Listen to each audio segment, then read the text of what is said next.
Good evening. I call to order the November 12, 2024 closed session meeting of the Hermosa Beach City Council at 5:02 p.m. Madam City Clerk, could we have the roll call? Councilmember Massey. Here. Councilmember Jackson. Here. Councilmember Detoy. Here. Mayor Pro Tem Seaman. Here. Mayor Francois. Here. You have a quorum. Thank you. Do we have anyone for public comment? We do not have any virtual attendees, and I have not received any speaker cards for this closed session. Okay. We now recess to closed session.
We ready to go?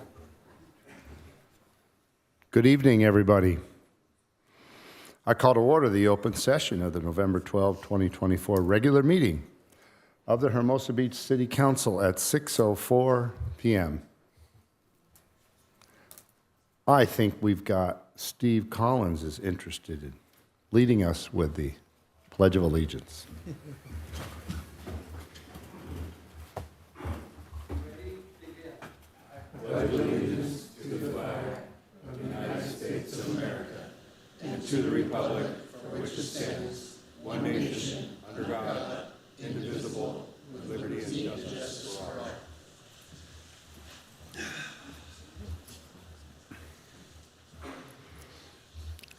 Madam City Clerk, could we have the roll call?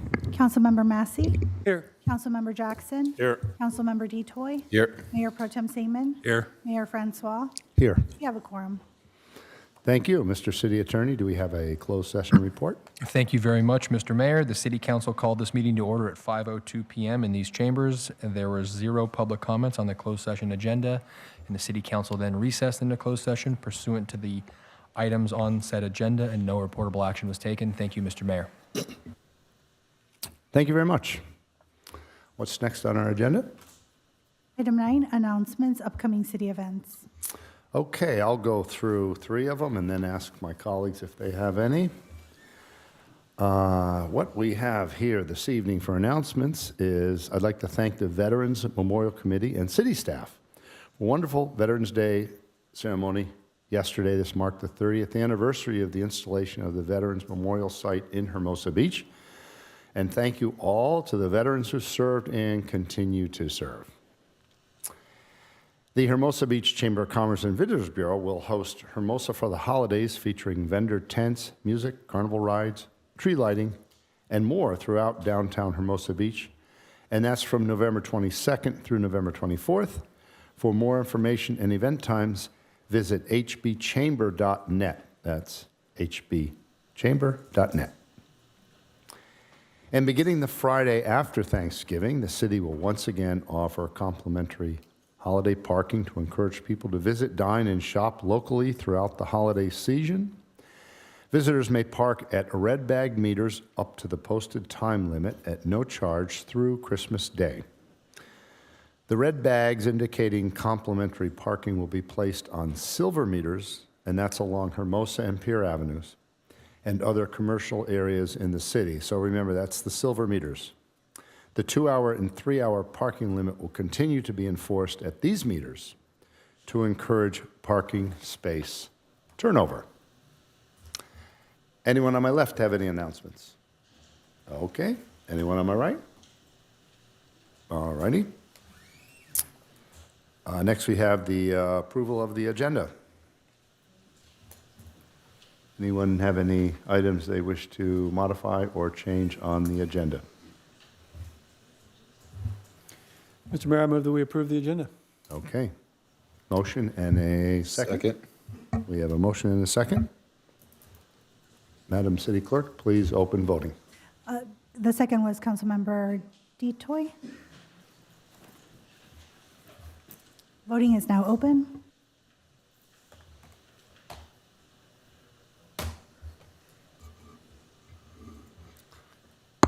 You can count my vote as a yes. My computer isn't up yet.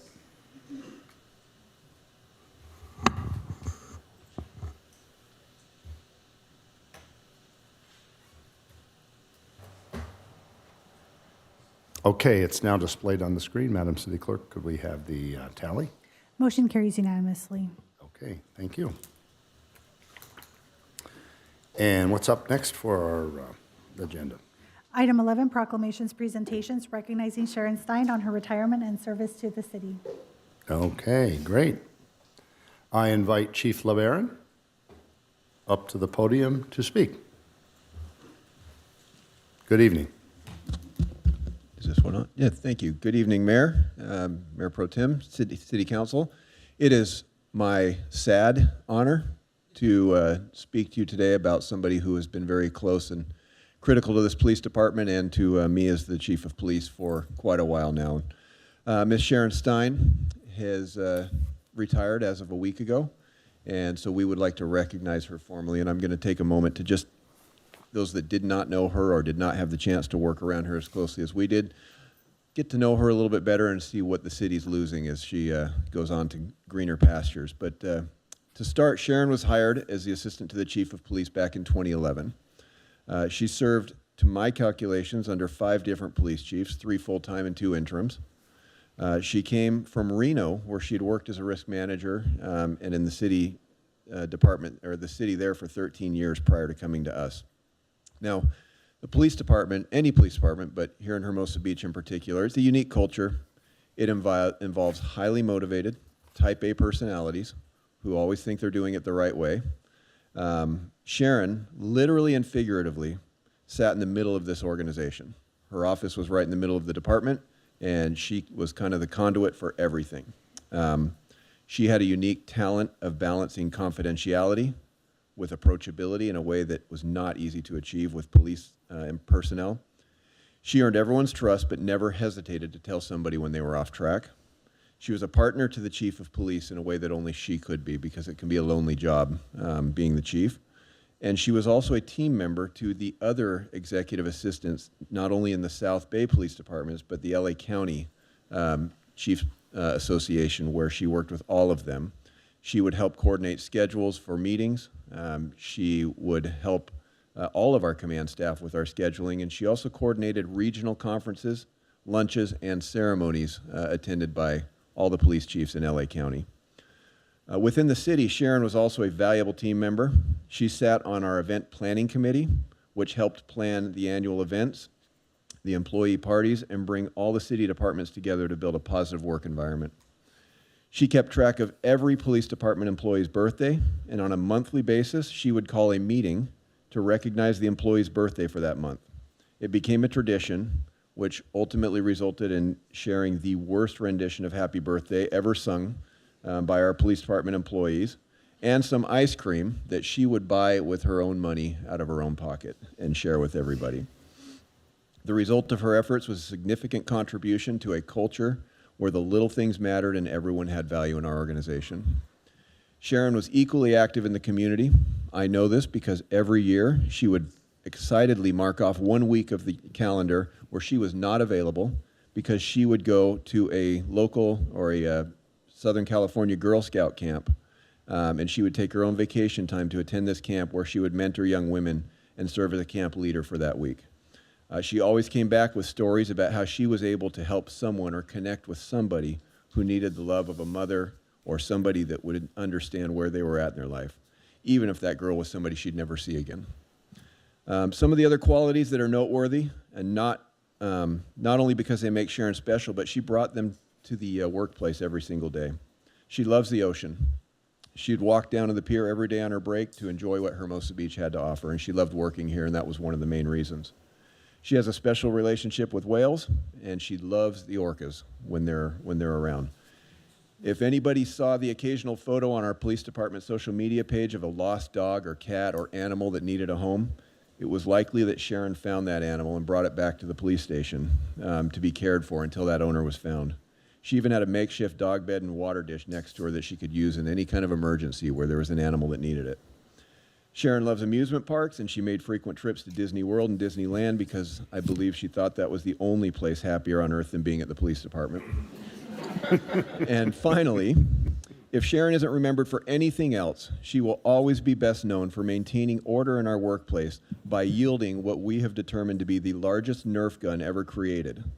And her chair gave her a distinct tactical advantage to snipe anybody who gave her grief as they entered or exited the police station, so she always ruled by fear, knowing that you could get shot coming in or going out. It maintained order in an otherwise out-of-control workplace. We are grateful for her 14 dedicated years that she's given to the city of Hermosa Beach, her combined 27 years of public service. She's helped create a police department that can uphold its mission statement of making Hermosa Beach the safest little beach city through partnerships, integrity, and excellent service. So if, Sharon, you could come up real quick and we could recognize you, and Mayor.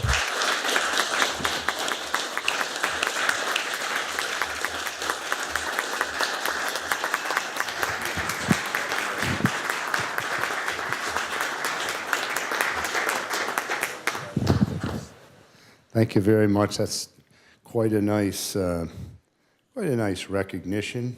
We have a few here. We have from Hermosa Beach. Let's start with this nice plaque here. Look at that. Sharon Stein, the City of Hermosa Beach congratulates you on your retirement and extends you our sincerest appreciation for 13 years of dedicated service, November 2011 to November 2024. Mayor Dean Francois and the City Council, thank you very much.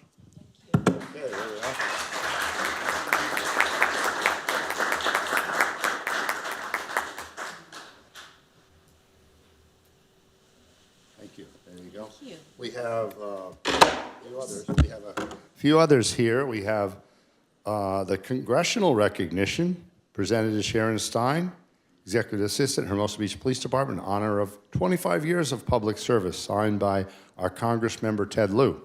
Thank you. There we are.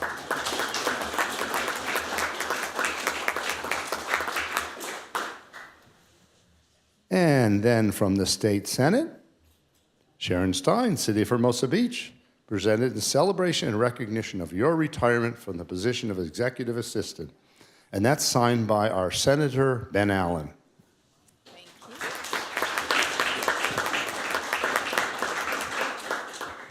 you. And one more from the Assembly. The best one's up after this one. Oh, yeah. Oh, you'll see. This one here, oh, don't worry. Now, don't panic. I didn't want to warn you too much, but it was getting kind of boring with 3 in a row here. So this is from the Assembly, Certificate of Recognition, Sharon Stein, Executive Assistant, Hermosa Beach Police Department, in recognition of your 13 years of service. And that's signed by Assemblymember Al Miratsushi of our 66th District.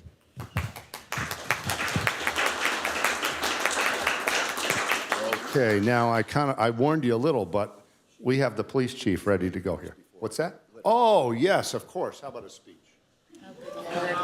Yeah, there we are. I warmed you up now. I'll keep it short and sweet.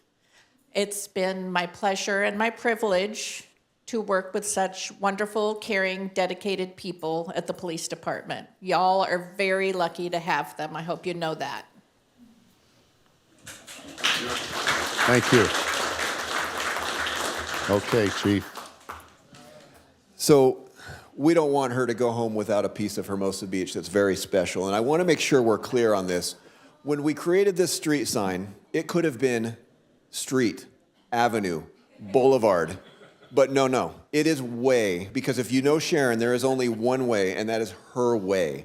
So this is Sharon Stein's way that she can have for the rest of her life to remember how she impacted our police department in our city.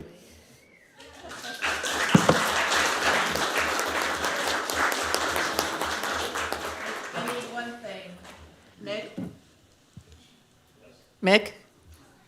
He's a victim of the Stein. There we go. He used to yell it down the hall. Always. Thank you. Thank you so much. Thanks so much. Thank you, everybody. Thanks for your wonderful service, too.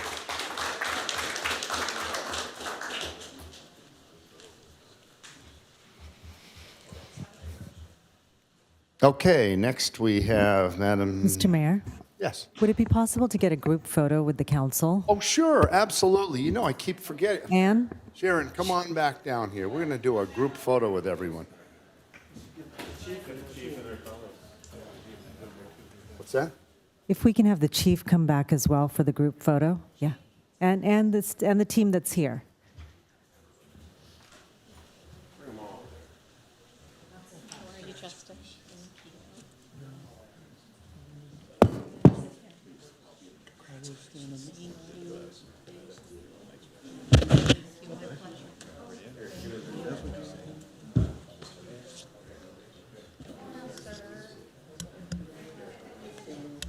Hey, mean girl.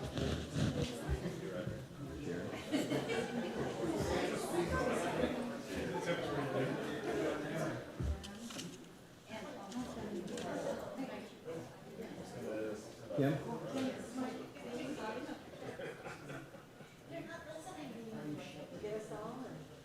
Got a call here?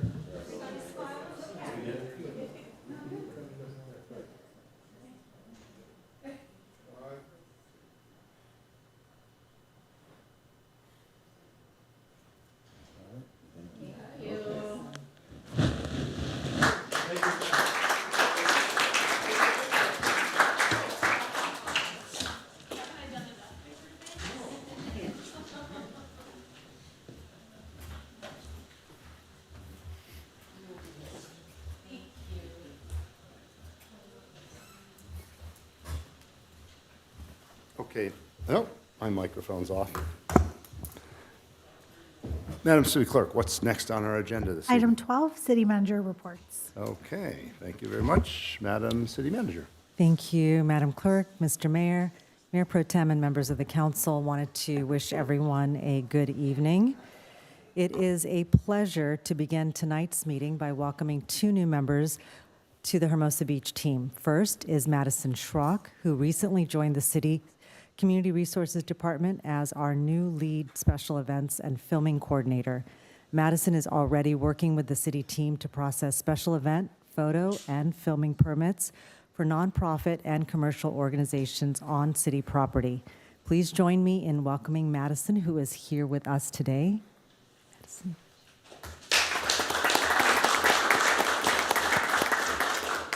Good evening, Mayor Pro Tem, and council members. My name is Madison Schrock. I'm the new lead special events and filming coordinator with the city of Hermosa Beach. Most recently coming from SoFi Stadium, which I did full stadium events there. So really excited to bring that experience here and coordinate amazing events for the city. So nice to meet you all. Thanks, you. Madison. Thank you to Madison. I am also pleased to announce that Johnny Case is joining the city's Community Development Department as our newest assistant planner. We appreciate Johnny's decision to make Hermosa Beach his home away from home, as well as for being here this evening. And we want to take this moment to officially welcome you, Johnny. Welcome to the team. Come on up. Do you want to say anything? Sorry, I didn't mean to put you on the spot. Welcome. We're so happy to have both of you here. Now I'd like to share a few upcoming events and important reminders for the community. Kicking things off on the local events front, I'd like to invite community members to join the city on Saturday, November 23rd from 1 p.m. to 3 p.m. at the City Yard as we host our second Civic Facilities Tour. Everyone is welcome to attend and participate in this interactive in-person event, and attendees will tour the City Yard with staff who will provide more information about its current needs and condition. If you cannot attend, do not worry. This second Civic Facilities Tour is just the start of a series of events inviting community input on Hermosa Beach's infrastructure plans. More tours will follow as part of the Civic Facilities Project. For more information, please visit the project's website at civicfacilitieshb.org. Next, we would like to share with the community that the Department of Beaches and Harbors informed us during a recent meeting that they will not be able to construct a sand berm at the Hermosa Beach Pier this winter. As many of you may know, Beaches and Harbors' annual berm program is designed to protect public resources by acting as barriers against storm surges, preventing high tides and waves from entering facilities and parking lots. The Los Angeles County Department of Beaches and Harbors, along with the LA County Lifeguard Division, determined the berm is not necessary this year due to the beach's significant natural widening, which offers storm protection. Instead, the county will use heavy equipment to contour the beach and, if needed, employ sandbags to protect storage areas from potential storm impacts.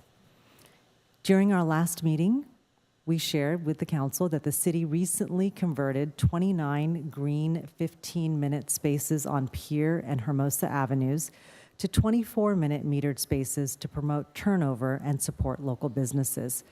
Tonight, we'd like to share that these meters now have a 5-minute grace period to provide brief, complimentary visits to local business for residents and visitors. This feature, available by pressing the green OK button on the meter, is limited to green zone spaces to support quick stops for nearby businesses.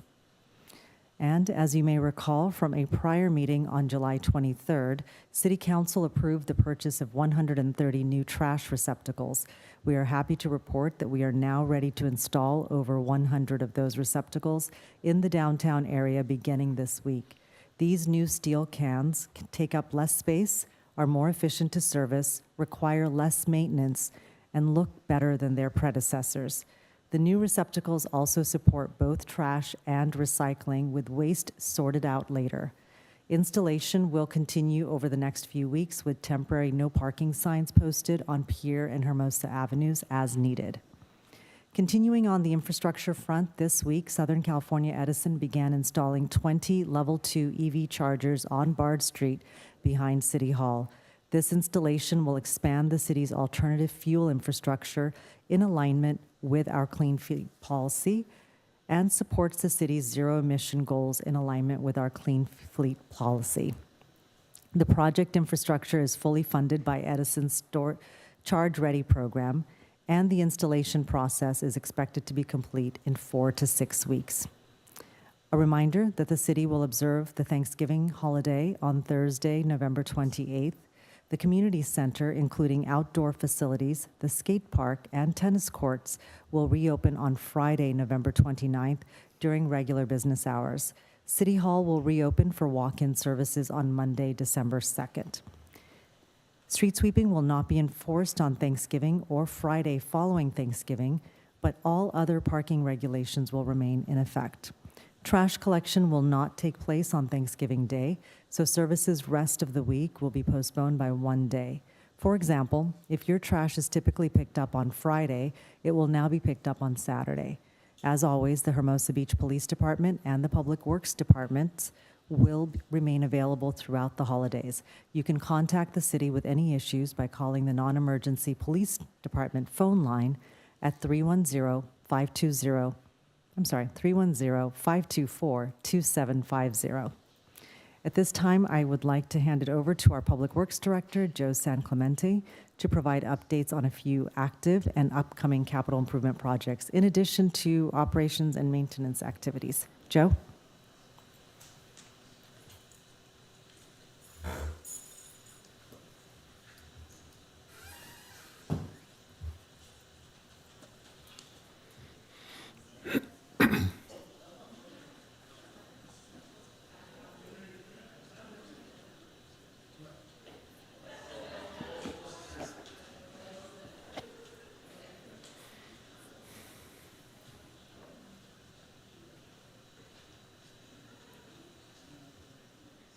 Good evening.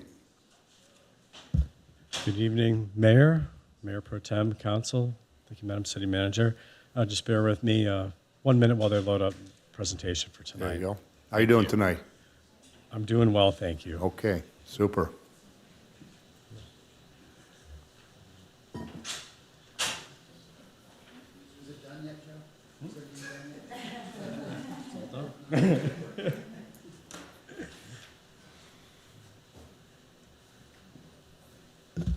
Thank you, Madam City Clerk team, appreciate it. So tonight, we do have a number of projects that are in construction and many more coming. So I want to kind of thumb through some of the work that's ongoing through the city. First and foremost, our Clark Building renovation project that started in early October construction. Want to report just kind of current status of where we are. Our abatement has been completed. We received our building permit at the end of the month. Our interior and exterior demolition is now complete, and they recently worked on installing the grease interceptor. So I have a few photos I'd like to share, some of the ongoing construction of the various demolition work. The one in the center is where the fireplace was formerly, and then some of the exterior demolition work that's occurring along the periphery. If you've been able to peek through the construction fence, you'll be able to see the left and the right-hand photo. And then moving out to the front yard where the grease interceptor was installed, and that's now complete. And we are working our way around the periphery on some of the other utility connections, are undergrounding the overhead electrical lines, the trenching and the conduit connections, and working on some of the rough grading along the exterior. So work continues to make good progress on the project. Moving on to our sewer improvement project, this started in mid-September. We completed all the video inspections, and the crew is now working on potholing and point repairs. This is at various locations throughout the city. Currently actively working on Beach Drive. Once we complete the point repairs, which is going to be continuing for several weeks, they'll be moving on to the full line sewer replacement. This project is scheduled to go through spring of next year, but is actively ongoing. Our Greenbelt Pedestrian Trail project, which is combined with citywide ADA and annual-wide striping. I'd like to start off with some exciting news about the project.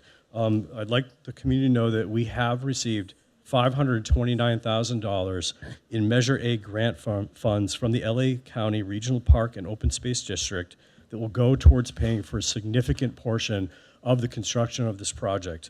This funding will help ensure our Greenbelt's accessibility and ensure that it's easier for people with mobility issues to navigate through it.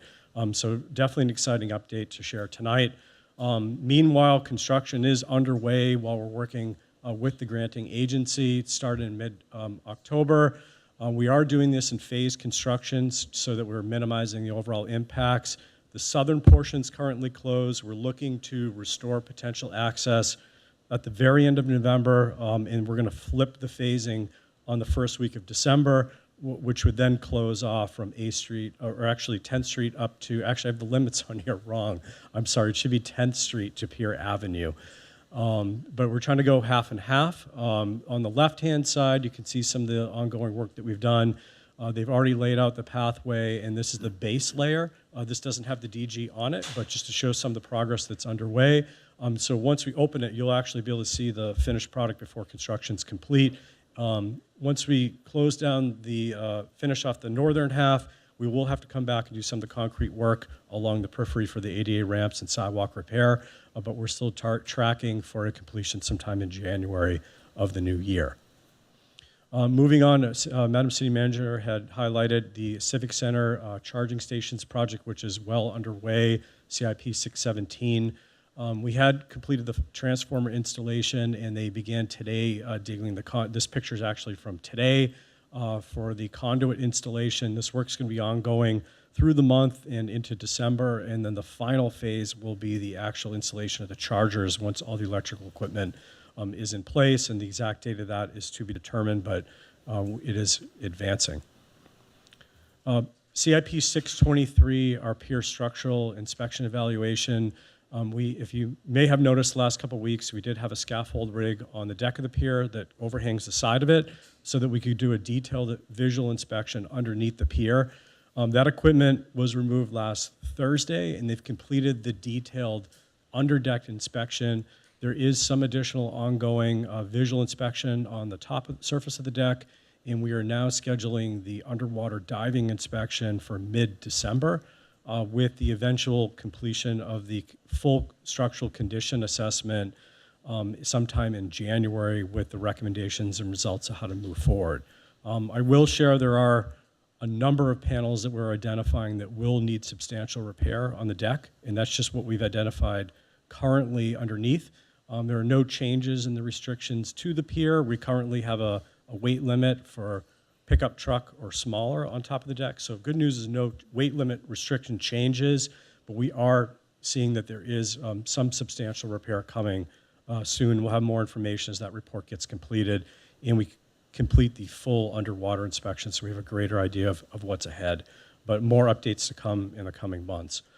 Some other CIP updates for projects that are either wrapping up construction or in the bidding and award phase. Our annual storm drain improvement, Greenbelt and 5th Street, construction is now complete. That work zone has been removed. We're just now in final close out of the project, which does continue after the construction fencing is gone, but all major work is complete. Our CDBG sidewalk improvement project, which is going to do some repairs on Valley Drive in Monterey, is tentatively scheduled to start on December 2. That's Monday, December 2nd. We're just finalizing the date with the contractor. Parking lot D, we received the bids on October 29th. That's on the agenda for later on this evening for further discussion. Meanwhile, our Lot C elevator refurbishment project, we have bids tracking to come in December 5th.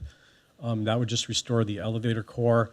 And then our storm drain improvement project on Bard Street is going to be, those bids are due on next Thursday.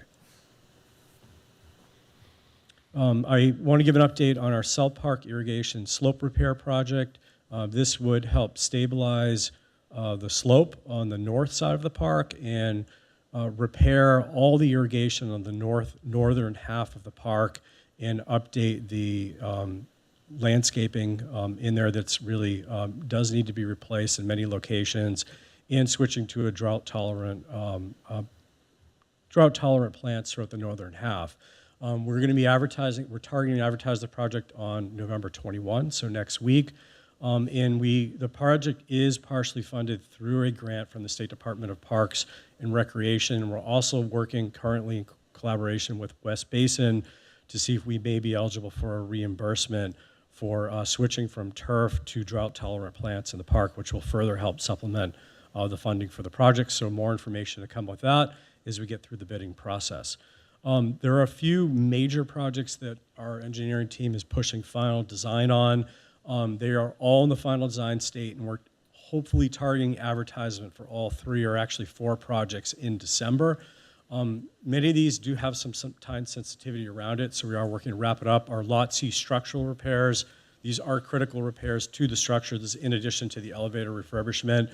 We are trying to get that out before the end of the year with the goal of hopefully concluding much of the major work before the busy summer season hits in that garage structure in the coming summer.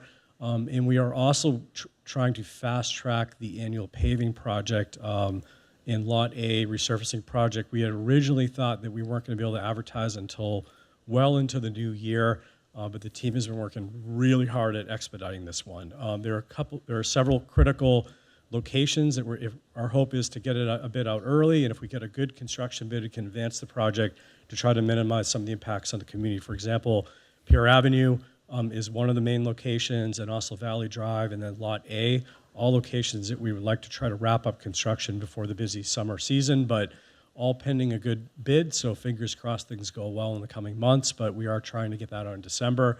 And then finally, our Kelly Courts improvement, which would resurface Kelly Courts pickleball, basketball court, and tennis court. We're also targeting by the end of the year to send out for advertisement for construction. A couple just updates on some major utility projects in the city. AT&T, through their fiber optic installation updates, had done a significant amount of work on Palm Drive between 22nd and 26th Street. They have now completed their pavement restoration efforts, which was an expanded restoration given the impact of the project. They completed a slurry seal last week for the entirety of the project. Our team worked very closely with the contractor and the residents. We had tried to restore vehicular access at the end of the workday, but in many locations, the road did need to be closed through the night so that we could allow the slurry to properly cure.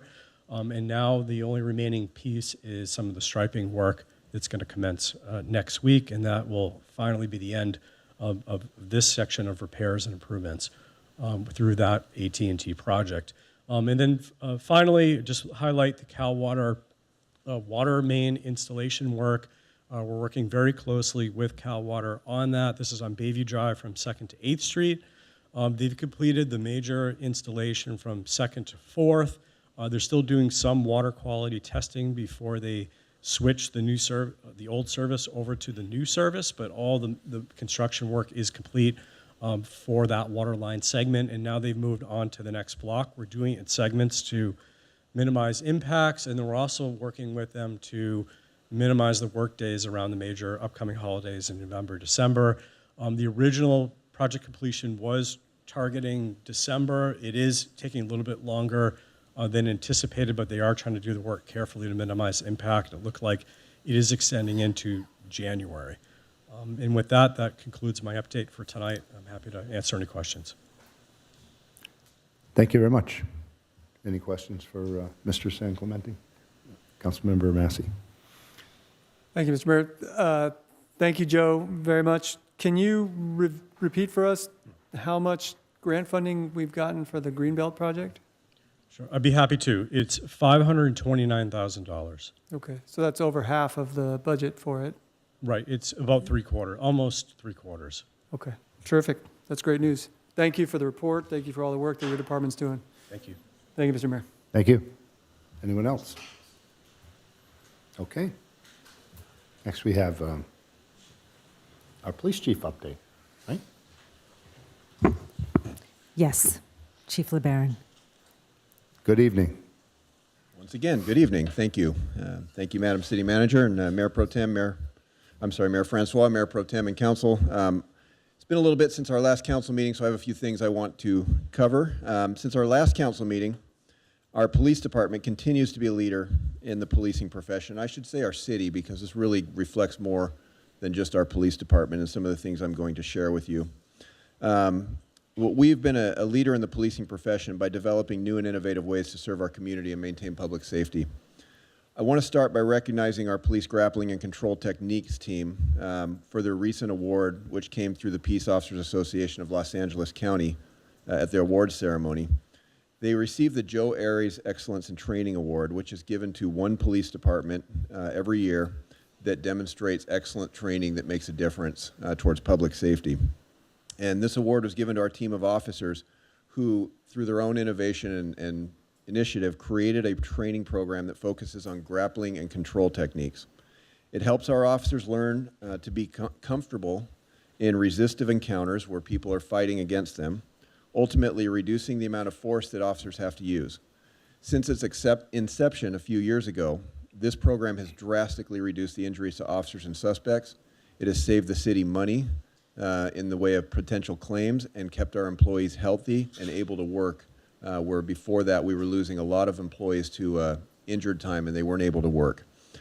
The PGCT team, as we call them, consists of retired Sergeant John Sibbald, who was the mastermind behind this program, Detective Dalton Blumenfeld, Officer Fabian Reyes, and Sergeants Brent Zuber, Kurt Matiko, and Guy Dove, who all are certified and work as instructors in training our police department and seeing the results that we have.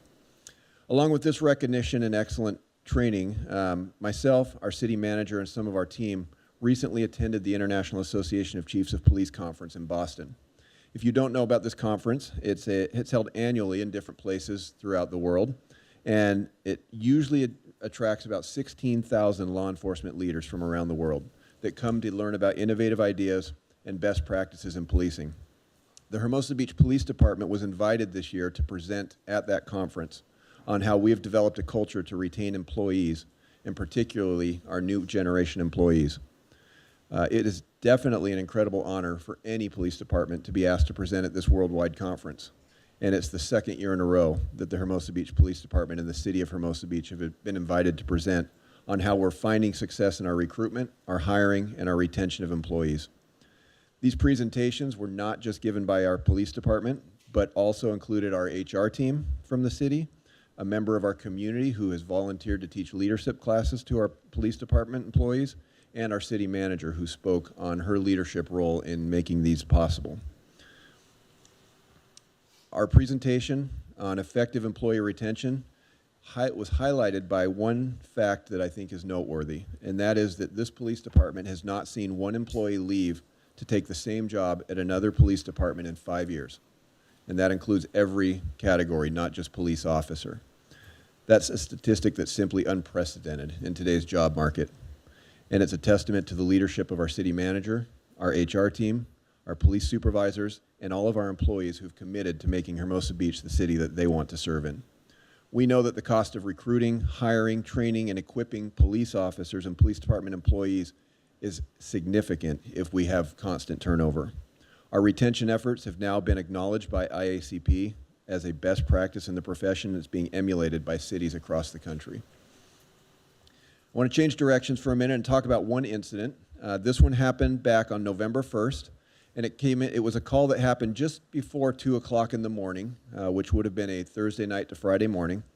Several of our officers were called to Pier Plaza regarding a fight with multiple people involved, and it resulted in significant injuries. What makes this call unique to other calls of a similar nature is what unfolded after the officers conducted their investigation. So I want to try and explain here that the initial story was that the victim was with some friends and was assaulted by the suspect, who was also with a group of friends. Based on the injuries and the initial information, officers arrested who they identified as the suspect, who had caused the injuries, and they took him to jail and booked him for assault with a deadly weapon, which is a felony. Later in the investigation, about a day or two later, detectives learned that this fight had originally started inside one of the late-night establishments in Pier Plaza, where an original assault occurred, and it was not reported to the police department. We learned that the security staff at this business had broken up the fight in their business, They removed everyone that was involved, essentially putting them out on Pier Plaza, never called the police, and never made anyone aware that the crime had taken place. Shortly after removing them and putting them on Pier Plaza, that same group, those two groups, got back together, and a much more serious fight ensued where somebody was injured and the police were called. Ultimately, we were able to use video evidence to determine that the original story that we had received at the time of the call was not accurately conveyed to the officers, and that the suspect who was arrested was actually the victim of the original fight inside of the business. This led to another interview of the victim from the police call and their friends, and after showing them the video evidence of what really happened and how it differed from their story, the victim changed his mind on the desire to press charges against the suspect and asked that all charges be dropped. Ultimately, the district attorney rejected the case and it's been closed. So there's a couple takeaways that I want to share with our community because it's very important. First, we are very grateful for the technology that we have been able to implement. We've acquired that technology through grant money that's been brought to us through the hard work of all of our city staff, our police department employee, and led by our city manager, who's been able to acquire over $1 million in grant funding that's used towards this technology. The technology allows us to obtain factual information that ensures that our investigation is complete when we present it for filings. The technology evidence is resulting in convictions of guilty people, but just as important, it's resulting in exoneration of innocent people who would otherwise carry the burden of countering the testimony of an eyewitness, and that's what happened in this case. The second takeaway that I want to share is that this incident could have easily been avoided if that business would have just done what's expected of them and called the police when the first crime happened inside their establishment. Instead, they removed the people from their location, they left it up to the police department to sort out the resulting felony crime, and it was the second assault that resulted in the deployment of the following public safety resources, which I want to share because these are resources that were not able to be given to our community when they probably needed them. The initial call had 3 police officers dispatched at 1:40 in the morning on a busy Friday morning. They spent approximately 2.5 hours investigating the crime and writing the reports. Due to the medical issues of the person arrested, we needed to spend an extended time in booking the arrestee. That meant, because of our staffing levels, that we had to call an officer from home, and that officer spent 5.5 hours helping to book the arrestee while the other officers completed their investigation. Later that day, the arrestee needed to be transported to county jail, so we held one officer over on day shift and then called an additional officer in so that they could safely transport the prisoner to county jail. This took 2.5 hours. The next day, the handling detective and his team gathered video evidence, interviewed witnesses, and involved parties, wrote reports, and communicated with the district attorney's office. This took a combined total of 10.5 hours. In total, this incident consumed 21 hours of police department time, involved 10 employees from patrol officers to detectives to crime analysts to supervisors. That does not include the time spent by the district attorney's office, the fire department, and our public safety dispatchers to assist in the incident. And the ultimate outcome was this was a rejected case by the district attorney on an incident that never should have happened if someone would have just called the police when they had a chance.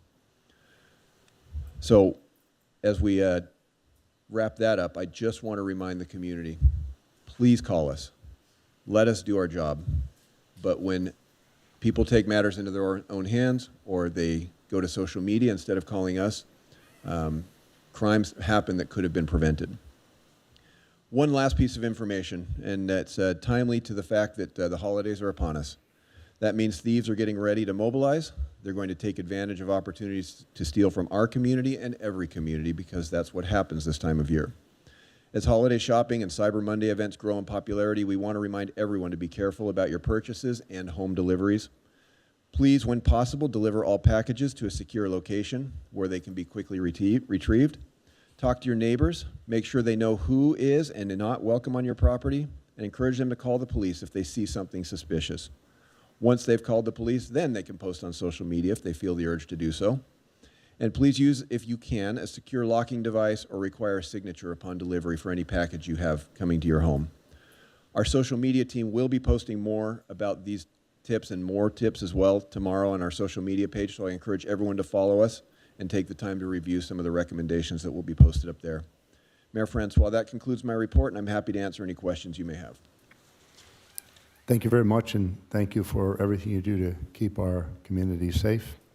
Anyone on my left? Anyone on my right? Councilmember Massey. Thank you, Mr. Mayor. Thank you, Chief. I, for one, am infuriated by the failure of a late-night establishment again to report an assault on its premises and simply ejecting the combatants onto city property, leaving it to the city to clean up the mess. Which late-night establishment was it where the initial assault occurred? Out of respect to the fact that we have not had communication with them yet, I'd be happy to talk to you about that. But part of the plan was, as this was unfolded and developed, we like to communicate with the businesses also to give them a chance. So I'm going to do that, and I will speak to the owners and let them know. And I hope we're going to be able to resolve that with some sort of a plan moving forward. But I'd be happy to talk to you once that's been done. All right. This is not the first time that the small group of late-night establishments in this town have failed in that most basic duty. And so my hope is certainly that you understand that I think the council certainly supports accountability when something like this happens. Understood. Thank you, Chief. Thank you, Mr. Mayor. Thank you. Anyone else? Okay. Thank you. Thank you very much.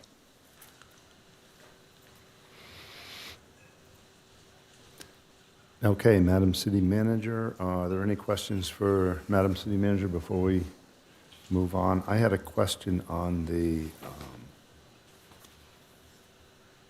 green meters that have a reset switch, 5-minute grace period. That means you can pull up to the meter, you hit a switch, and you have 5 minutes to run your errand before you have to feed the meter. Is that correct? That's correct. So when they come back, can they hit the switch again for another 5 minutes, or how does that work?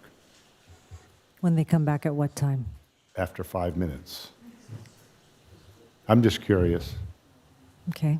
So if they hit it again, it will reset again.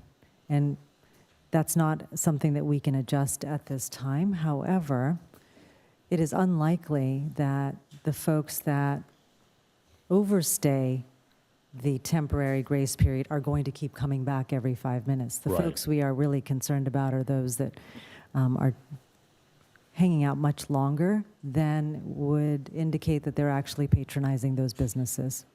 Okay, all right. Thank you very much. Thanks.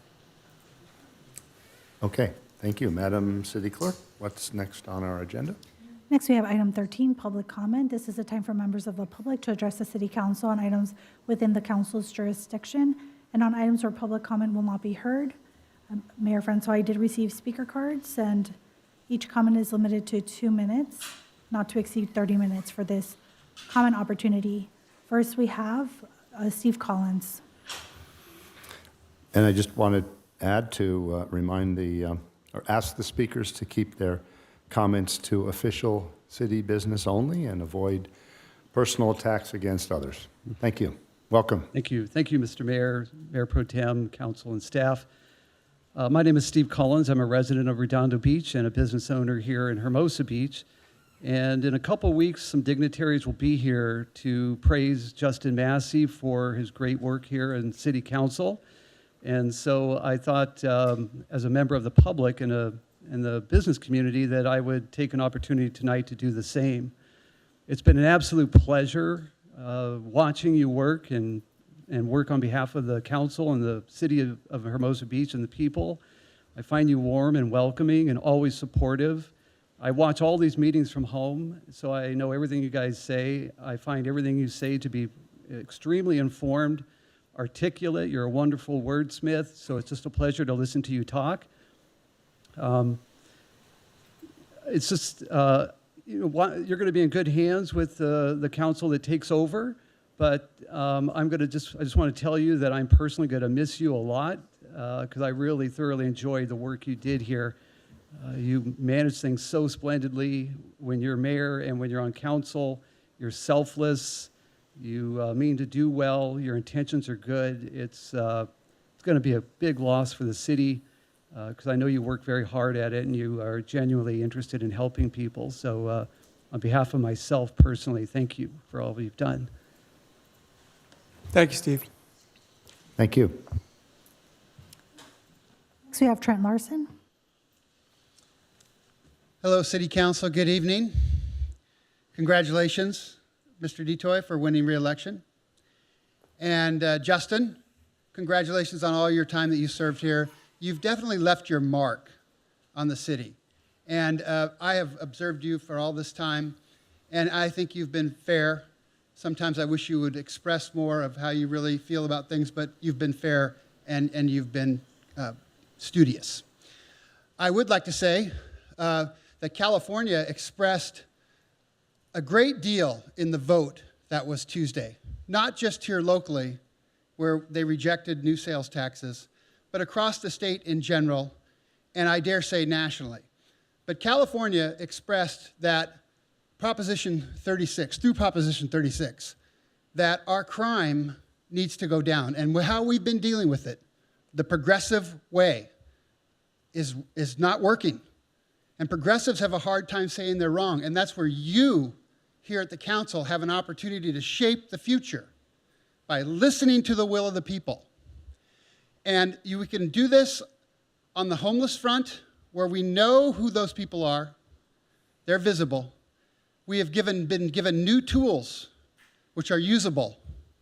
And when we help these people remove the homeless from homelessness, that is betterment. Visible, usable betterment.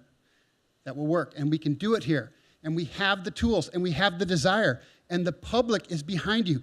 When is the last time you saw anything in California voted 70-30? And these were progressive policies. And progressivism was rejected all across the country. Not everything is wrong, right? Not everything's wrong. We need progressives. But when things are known wrong for decades, and we just spoil the money on the homeless, we need to change. Thank you. Thank you. Thank you, Trent. Joe V. Hi, Council. Joe Verbrugge. I'd like to echo the previous two speakers. Justin, thanks for serving in our city, and actually all the members. I don't know how you guys do that. I couldn't sit up there for more than 30 minutes listening to this stuff. I'd be going home. But we had a clear voter message in this city this election, and that was that council cannot be trusted to be stewards of our money. And the three indicators were, one, Hermosa Beach, HB, got soundly beat. We elected a new city council member whose entire platform was, you guys aren't spending your money right. And the third one is, we got a new treasurer. I guess people felt we needed somebody else to look over the books. So for me, I think we have a serious problem in trust. As you can see from the people who voted, we need to build trust.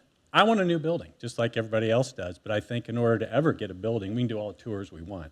But if we don't have trust, we're never going to get a new building, right? So we have some work to do in building trust that you guys are being good stewards. A couple examples from today's consent calendar. 15N police vehicle replacement. We're replacing a Ford Fusion, fiscally responsible, with a $60,000 Tesla. As a member of the community, you read that and you're like, how do we go from fiscally responsible to a $60,000 Tesla? I don't know what the car's being used for, but it just doesn't sound right. The good, 16C, $69,000 being put towards ramps and ADA, sidewalks, et cetera. That is a good message.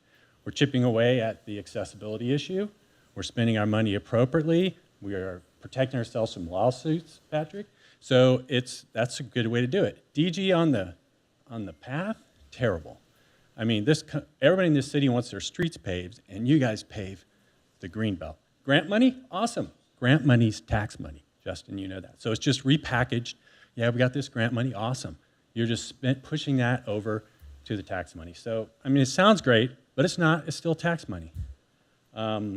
Redondo Beach, Manhattan Beach both passed their measures. Obviously, the people of those communities trust them. School board passed. We trust the school board. Let's build trust. Start tonight. Thank you. Carolyn Petty. Good evening, Council. Let me fix this. I'm here to also speak about the sales tax measure that failed. It is now the second time you have gone to the taxpayers asking for money. The taxpayers do not believe that you're spending our money wisely. It is time for you to start making changes. Staff equals, I think, 148. We have 148 people on staff. When I left, there was 130 people. You need to start cutting back on staff. The fact that you spent $1 million on the Greenbelt to tear up our Greenbelt, and by the way, it doesn't matter if there was a grant. Grants come from taxpayers, just like Joe said. There is no such thing as free money. I believe you spent maybe upwards on $70,000 promoting the sales tax measure. So you spent a ton of taxpayer money so you could ask the taxpayers for more money. It was completely unprecedented and inappropriate that you allowed the city manager to advocate for that sales tax measure. And you all were complicit, not all of you, but most of you were complicit in doing that. It was not education, it was advocacy. Justin Massey, you formed an independent expenditure committee called Hermosa Forward. That's fine, you can do that, but you missed filing deadline after filing deadline. I'm sure you did it on purpose, you know filing deadlines. But I think the reason you didn't make the filing deadlines is because you didn't want the community to know that 2 unions also were part of Hermosa Forward. So you waited until October 28th to do your filing. Elka Warner, who ran for council, said, there's no guarantee it won't go towards employee raises and bonuses. And guess who the other 2 people were, or the other 2 groups were, that supported Hermosa Forward advocating for the sales tax increase? 2 employee unions. Completely inappropriate. So what I would say in closing, start cutting. The first thing you should do is get rid of the public relations person. There is no need for that person. Start cutting headcount, start behaving responsibly, and then maybe in a period of time, the residents will trust you with their money. But for now, the people have sent a message. Oh, and the last thing I'm going to say, you spent upwards of probably $70,000 to pick up another 664 votes. That's how many more votes you got in 2024 that said yes than in 2022. That is Thank a you. terrible use of taxpayer funds. Thank you very much. Ira Elman.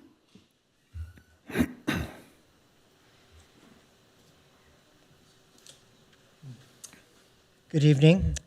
We have some residents in town who seem to enjoy providing misinformation and conspiracy theories in an event to alarm our community and our residents.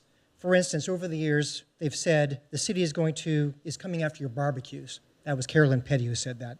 That the access paths are going to hurt beach experience. That CCAs were going to result in bankruptcies and Armageddon.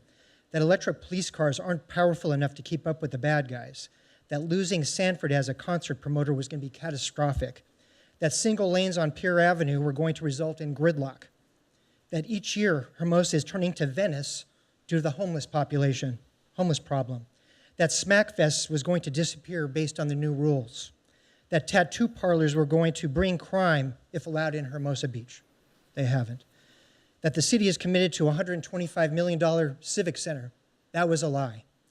That the Greenbelt was going to bring in, the decomposed granite was going to bring in a freeway of electric bicycles. Also misinformation, most likely. Some of those same people are the ones who have been going after, after our city manager, saying she makes too much money and all this nonsense.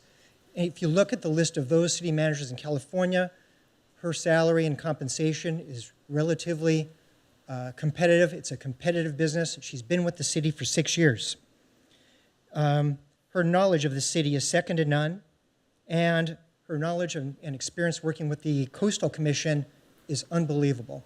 If we were to have a different city manager, we would be, for those of our community who don't like consulting fees, we'd be hiring them from here for hundreds of thousands of dollars. So with that, I would hope that our city doesn't try to force out our city manager. We'd have to go through an interim city manager, and which would be expensive. We might lose our police chief. Let's do the right thing. Thanks. Thank you. Mayor, I did not receive any other speaker cards.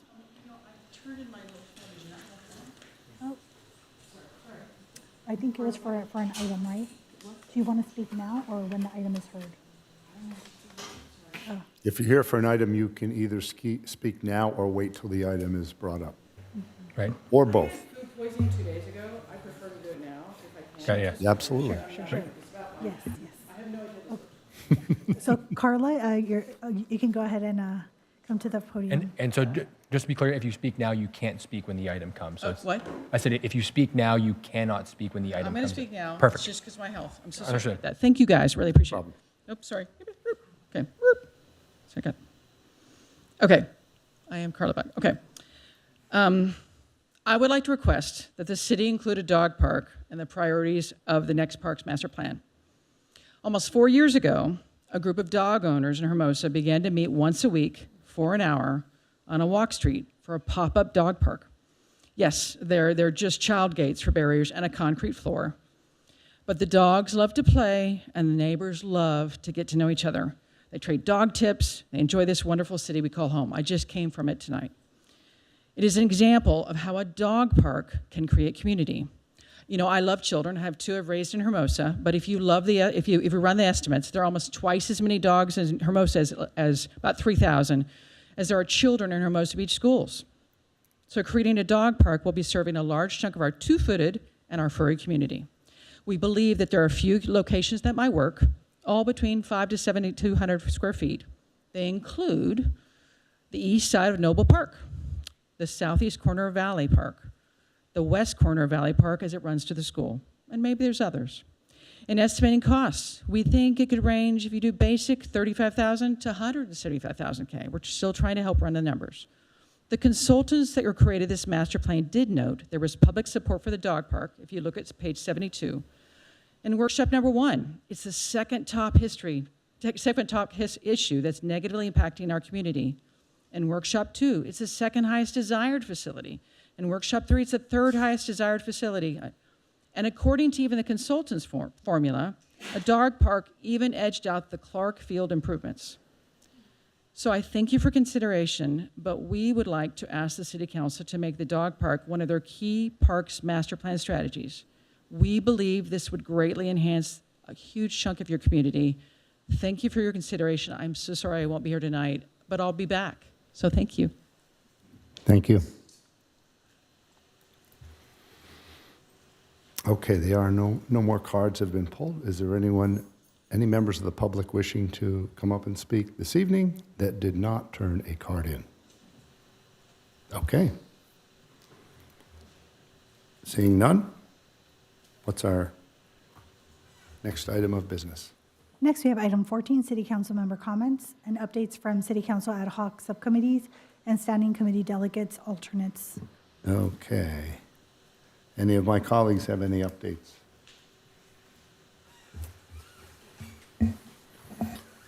Mr. Mayor, Councilmember Detoy. Mayor Pro Tem and I sat in a subcommittee for the renaming of the green belts. No decision has been made yet, but there was good conversation and a good kickoff with our 2 commissioners. We will report out in the future.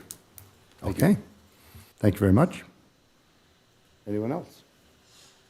I attended on October 30th the Redondo Beach Functional Zero Street on Homelessness. That was a nice celebration of Redondo Beach meeting its goal of a functional zero on their homelessness program, and it's a great step forward and a great incentive for other communities like us and everyone else to move ahead, and it's a great feat what they've done, and I really learned a lot about what they did and that incentive, and so that's my report on that. Okay. Madam City Clerk. Next, we have item 15, consent calendar. This is a time for members of the City Council to pull an item for separate discussion or approve the consent calendar in its entirety. Any councilors wish to pull any? I'd like to pull item 15H. Make sure I get that number right here. No, 15N, as in Nancy. Couldn't even read my own writing here. Okay, 15N. So if there is a motion for the rest of the consent calendar? I just have a clarification question for 15Q, if the city manager could answer it. We received an email regarding possible other Hermosa Beach municipal codes for the events. based on our direction of the last, it's probably 2 meetings ago, we talked about the minor special events. Is there any other sections of the municipal code, or is this broad enough for the commission to address it? Thank you, Councilmember D. Choi. So we received the feedback from Jessica Accomando as well, and I think it's a thoughtful observation that she has about other municipal codes that may be impacted by it. However, we don't believe that those sections need to be addressed to fulfill what the resident who came to ask for it, Mr. Malvani, claims to be a barrier to the type of event permitting. However, it is useful for council to see that when we are addressing a particular municipal code, whether through Planning Commission or here, there are cascading impacts. We have to actually dig into every mention of that municipal code, and that does take time. So if I can have City Attorney Donegan add to that if there's anything further to add. But in terms of achieving what council directed us to, we don't believe we need to. Correct, and Madam City Manager will hit the nail right on the head. The temporary minor special event is broad enough so that that direction, should it come from the Planning Commission, could be brought up to you. But as Madam City Manager did say, that does have cascading effects. Thank you, Mr. Mayor. Thank you. Mr. Mayor, motion approved, noting 15N being pulled. Second. Okay. Motion and a second. Madam City Clerk, we can start the voting.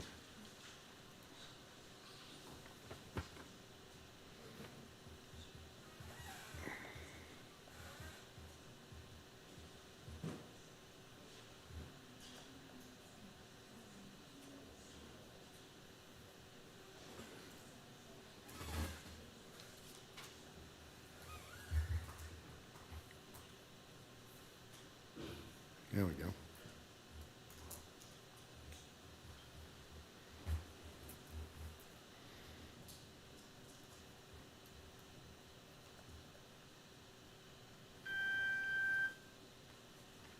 Sorry for the delay there. The vote is now up on the screen. Madam City Clerk, could you announce the vote?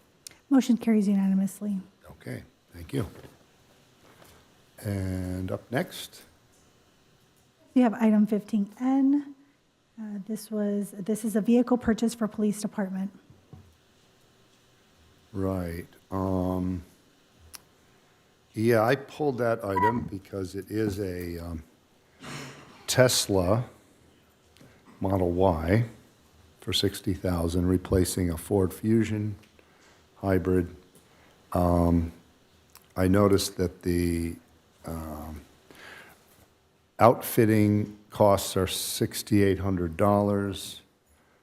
I assume that's just some repainting, but I'm wondering if that's appropriate or whether a more inexpensive vehicle could be used, since this is for an administrative position and it's not a police car. So that's my question. Mr. Mayor, are you asking about the outfitting or about the car? Excuse me? Are you asking about the outfitting cost or the vehicle itself? Both. Both, okay. We do have the chief here to address the police department's needs, or we can also have our Public Works Director, who is overseeing the fleet management here, or both, actually. Tag team this, You I can tag think. team. Yeah.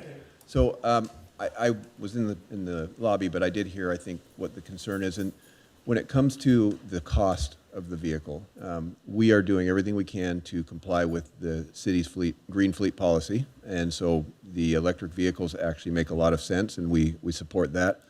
We looked, knowing that this question would come up, we looked very carefully at other options.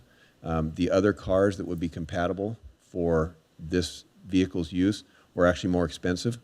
It is an administrative car, but one of the things that's important to recognize is that, like any vehicle, fleet vehicle we have in this city, it's going to be cross-utilized. So it would not be appropriate to buy one of those little tiny electric cars, because we may need to do traffic stops with it, or we may need to take it out during a larger deployment, or do other things that are police-related. So we have to have that cross-utilization. And in that category, the other vehicles we looked at were even more expensive than what we came with. Thank you, Chief. Just to add to that, too, in addition to the clean fleet policy, purchasing policy that we have, the purchase is also consistent with the sustainability goals outlined in the city's general plan that do look towards reducing carbon emission across the city. I will add, too, that we are seeing with the electric vehicles that we have we're seeing less regular maintenance requirements, so our maintenance costs are going down on these vehicles versus a gas-powered vehicle. And then just a quick comment on the outfitting costs of about $6,000 or $7,000. That's actually fairly low for a police vehicle. These are to include electronics and some of the equipment that's needed in the police vehicles. If this was, for example, a patrol pursuit vehicle, that cost would easily be double or triple. But it is much lower because of the type of use that it is going to receive. All the budget, the funding for the vehicle and the outfitting was all included in the approved budget. So we're not seeking any additional funds beyond what was already previously approved. Okay, thank you very much. And so in conclusion, you looked at other things, for example, whatever comparable Ford Fusion might be today, and the cost would be similar or more if you included maintenance and fuel and everything else. Then is that a fair statement? Mr. Mayor, my comments were specific to just the sticker price of the car. As Director San Clemente said, when you consider maintenance and those things, we have a proven track record with Tesla that we've used. We have others in the fleet, and the maintenance is virtually nothing other than the tires. And so that is absolutely the case, but it wasn't necessarily what I was speaking to. I was just speaking to the overall cost of the vehicle off the lot. Okay, thank you. Any other council members? Sure. Councilmember Massey. Chief, thank you. Could you just tell us a little bit about the performance of the EVs that we have in the PD's fleet? I'm guessing, having driven both a car like a Ford Fusion hybrid and a Tesla Model Y, that the Model Y blows away its internal combustion engine counterpart. Can you tell me what the experience has been in terms of the performance of the vehicles for the police department? I can. So the Fusions, they're very basic. Nothing against them, but they were limited in their abilities to serve any other purpose besides an administrative vehicle. Very tight in their interior space. Their engine performance, their ability to do anything that would be considered police-related was just not going to happen. The Teslas, they do have the ability to perform more of the police-related functions. They're not pursuit-rated, and we wouldn't be getting in pursuits with them, so I don't want to take it to that level. But I personally have been in Teslas where traffic stops have been done. I've stopped rude e-bikers who have cut me off and needed to be stopped and talked to, and the Tesla performed just perfectly for that type of objective. The interior space is much more. We do still wear our uniforms in those, and it's more roomy where we're able to do that and get in and out of the car quickly. And like I said, the performance and even the ability, if needed, to use it in a detective capacity, which we have done, where they're able to use it on surveillances and service of search warrants. It has the interior space and the trunk space to carry some of the equipment that we need as well. Thank you, Chief. Thank you, Mr. Mayor. Thank you. Mayor Pro Tem Seaman, yes. Question of, I don't know which one of you would be able to answer this, but did we consider any other form of fuel other than electric? So in other words, you said we compared the Tesla to several other cars, but were they all electric cars? Was there any hybrids or gas-powered cars in the mix at all? And if so, what was that comparison? So, Mayor Pro Tem, the consideration stems all the way back to when it's time to look for new vehicles. And we ask the question generally with every vehicle, what do we need? What's going to work? And some of the considerations, number one, is the city's policy on what we bring in. So unless there's an emergency, which last year we did have one and we had to buy some gas-powered vehicles, we tend to not even consider fully gas-operated vehicles, especially for administrative vehicles. We do look at some of the other options, but I would refer back to some of the comments previously made when it comes to maintenance. The fully electric vehicles, they really, really do perform better on maintenance, and I know that Director San Clemente can verify that fact that the costs have gone down significantly. So they definitely become more desirable in that sense. We look at all the different fuel options, but we also know that the city is moving towards more electric chargers, so it's going to be compatible with what the city is going to have available to us for charging our vehicles and being available for future vehicle purchases. So we're trying to anticipate the future and move in that direction. Okay, so I have another question, and then I'd like to get back to the future for a moment. Pardon me, pardon the pun. When you consider the maintenance costs, are you also taking into consideration the battery life and replacement costs for the batteries versus a gas-powered or some other vehicle? Right, thank you. So my understanding is that the batteries are good for about 7 to 10 years, which is about the average life of how long we keep police vehicles. The current vehicle we're replacing is 10 years old. We do like to switch them out on a regular basis because the police vehicles do take much greater wear and tear than any other vehicles we have in the fleet. So hopefully the battery should not be an issue when we're comparing gas-powered versus the electric battery. So in the total fleet, thank you for that. Switching tracks a little bit, in the total fleet that we have for the police department, what percentage of the vehicles are currently electric? It has increased substantially. So the total citywide fleet is at 35% electric.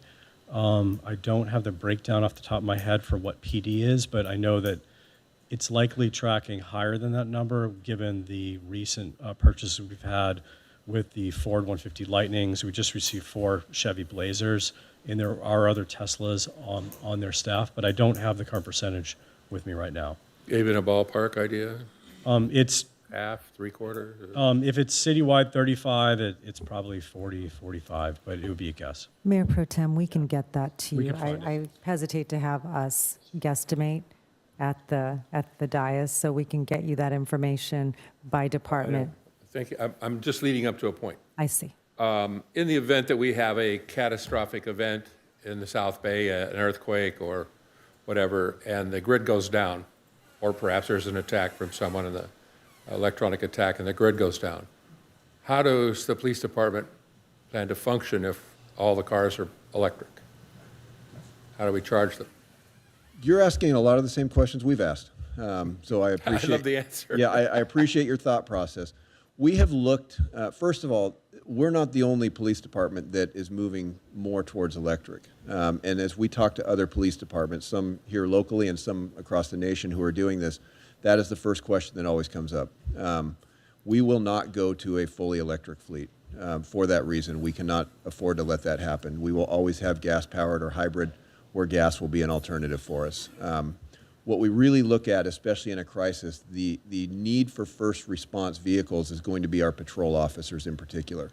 So when it comes to the need to get people out there, we will have enough gas-powered vehicles for our patrol officers to be able to respond and patrol during that event until we can get electricity back up and running. Okay. And then in the past, I've always asked you, Chief, is this the best vehicle that we can buy for this particular use, in your opinion? This one, yes. Like I said, there are other electric vehicles out there. We've looked at them. We've even had some of them, and we believe as we get. I remember I was here 2 years ago, and I think the same question was asked, and at that point, the answer was, we don't know yet. We're going to test them out. That's why we're getting these, and we've tested them, and really we don't have any complaints in regards to the way they're performing and serving our needs. Okay. Thank you. Thank you. Anyone else? Councilmember Massey. Thank you, Mr. Mayor. I think it's a good point about if we have an earthquake, which we're overdue for, what happens if we have an extended outage of the grid, let's say 2 weeks, which is what I think Dr. Lucy Jones says we should plan for. Gas pumps operate on electricity, so all the gasoline in the tanks is going to be stranded. We're not going to be able to access it to fill up our gas-powered vehicles. Same is true for the refineries and all the infrastructure that's going to feed gasoline to us, which is why, over time, it's going to be important for us to talk about a public safety microgrid first, where we're using our rooftops to generate local power that can be used to charge batteries so that our public safety facilities can operate through an extended outage of the grid that would follow a natural disaster or something like that. They can be the one place in our city where we're resilient to that type of natural disaster, and we can continue to provide services to our community, refrigerate people's medications, provide lights, provide services, provide vehicles that work. All of that stuff is absolutely possible. And so we need to build that infrastructure, but once we have that infrastructure in place, we needn't fear moving away from gasoline-powered vehicles, because at the end of the day, whether you're trying to run a generator or a vehicle, you're going to have a real tough time getting gasoline out of an underground storage tank at Arco or Mobil or any other gas station or any refinery in our area if you're relying on electricity. Thank you, Mr. Mayor. Thank you. Any other questions? Councilmember Jackson. Thank you, Mr. Mayor. Thank you, Chief. That was me a couple of years ago that asked that question because,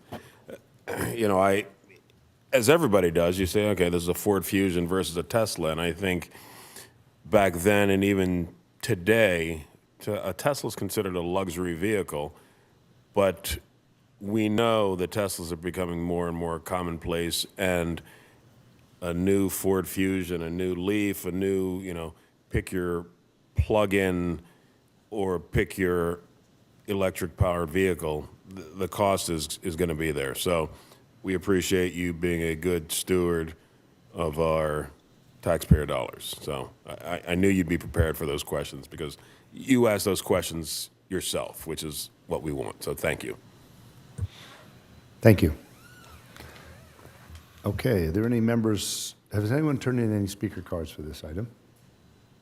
No, not for this item. Okay, any members of the public wishing to speak on the item, please step up.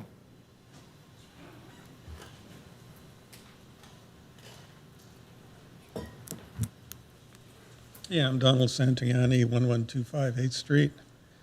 The discussion I heard of using Teslas for police work is they're not very good if you have to leave town. They said they sent one to San Diego to pick up prisoners, and they had to wait 2 or 3 hours to charge the car up before they could come back. The other thing they mentioned is if you're in a shootout, you want an engine block between you and who's shooting at you. Teslas don't have engine blocks. The other thing you have to be aware of is if the battery catches fire, you have a Class D fire. That's flammable metals. You may want to check with the local fire department to see if they can handle Class D fires, just in case. Thank you. Thank you. Anyone else wishing to speak on this item? Okay, do we have anyone online? We do. Matt McCool, your 3 minutes will begin once you're unmuted.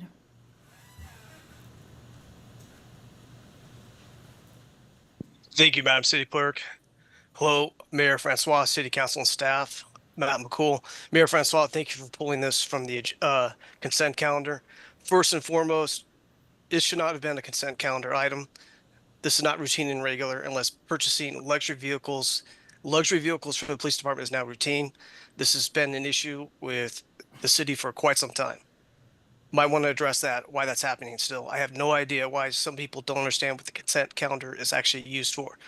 Also, I just want to state that this has been an ongoing issue for over 10 years within the city. This is not a public safety issue. This is a political issue. We're purchasing vehicles to make a political statement. This is an absolute fact. Somehow we're being green and we're saving the environment. I said this when I ran for city council in 2017. I'll say it again. I said it every single time. We have members of the city council and members of the city staff and now Police Chief LeBaron who are more interested in reducing carbon emissions than crime within the city. That's a major issue. One last point, I'll close with this. A Tesla is a luxury vehicle, and the city just voted against a tax increase. This creates one of the worst possible perceptions ever, that we're mismanaging money. I'm glad to see Carolyn Petty and Joe Verbrugge spoke during public comment, but this creates a horrible, horrible perception that we're purchasing luxury vehicles for police work. That's my time, that's my piece. Thank you. Thank you very much. Do we have anyone else?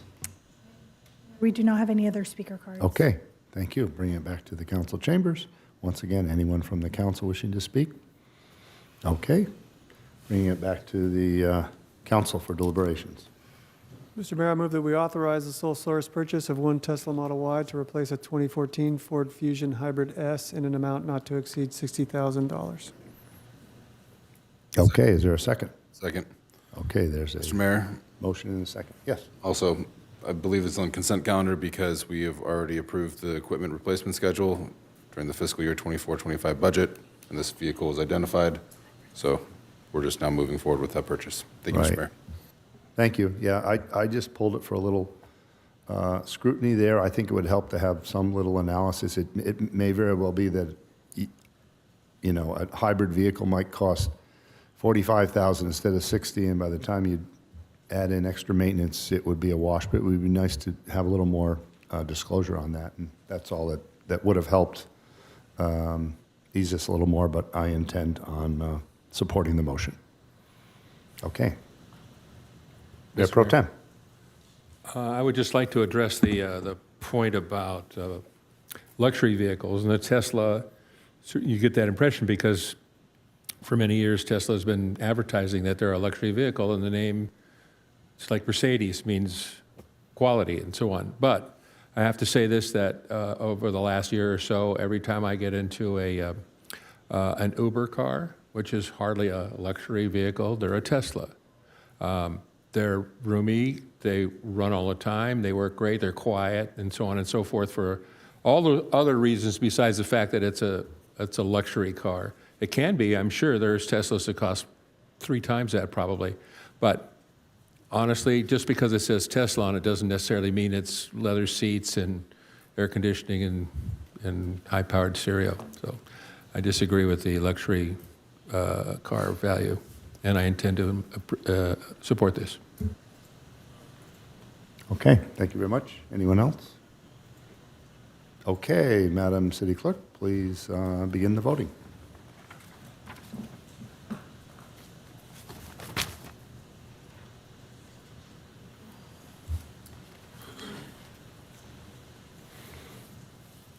Okay, the vote tally is up on the screen. Madam City Clerk, could you announce the vote? Motion carries unanimously. Thank you very much. And what do we have next on our agenda here? Next, we have public hearing item 16A, approval of new 2025 special events, and find the same exempt from the California Environmental Quality Act. Okay, the public hearing is now open. We have a staff report. Thank you.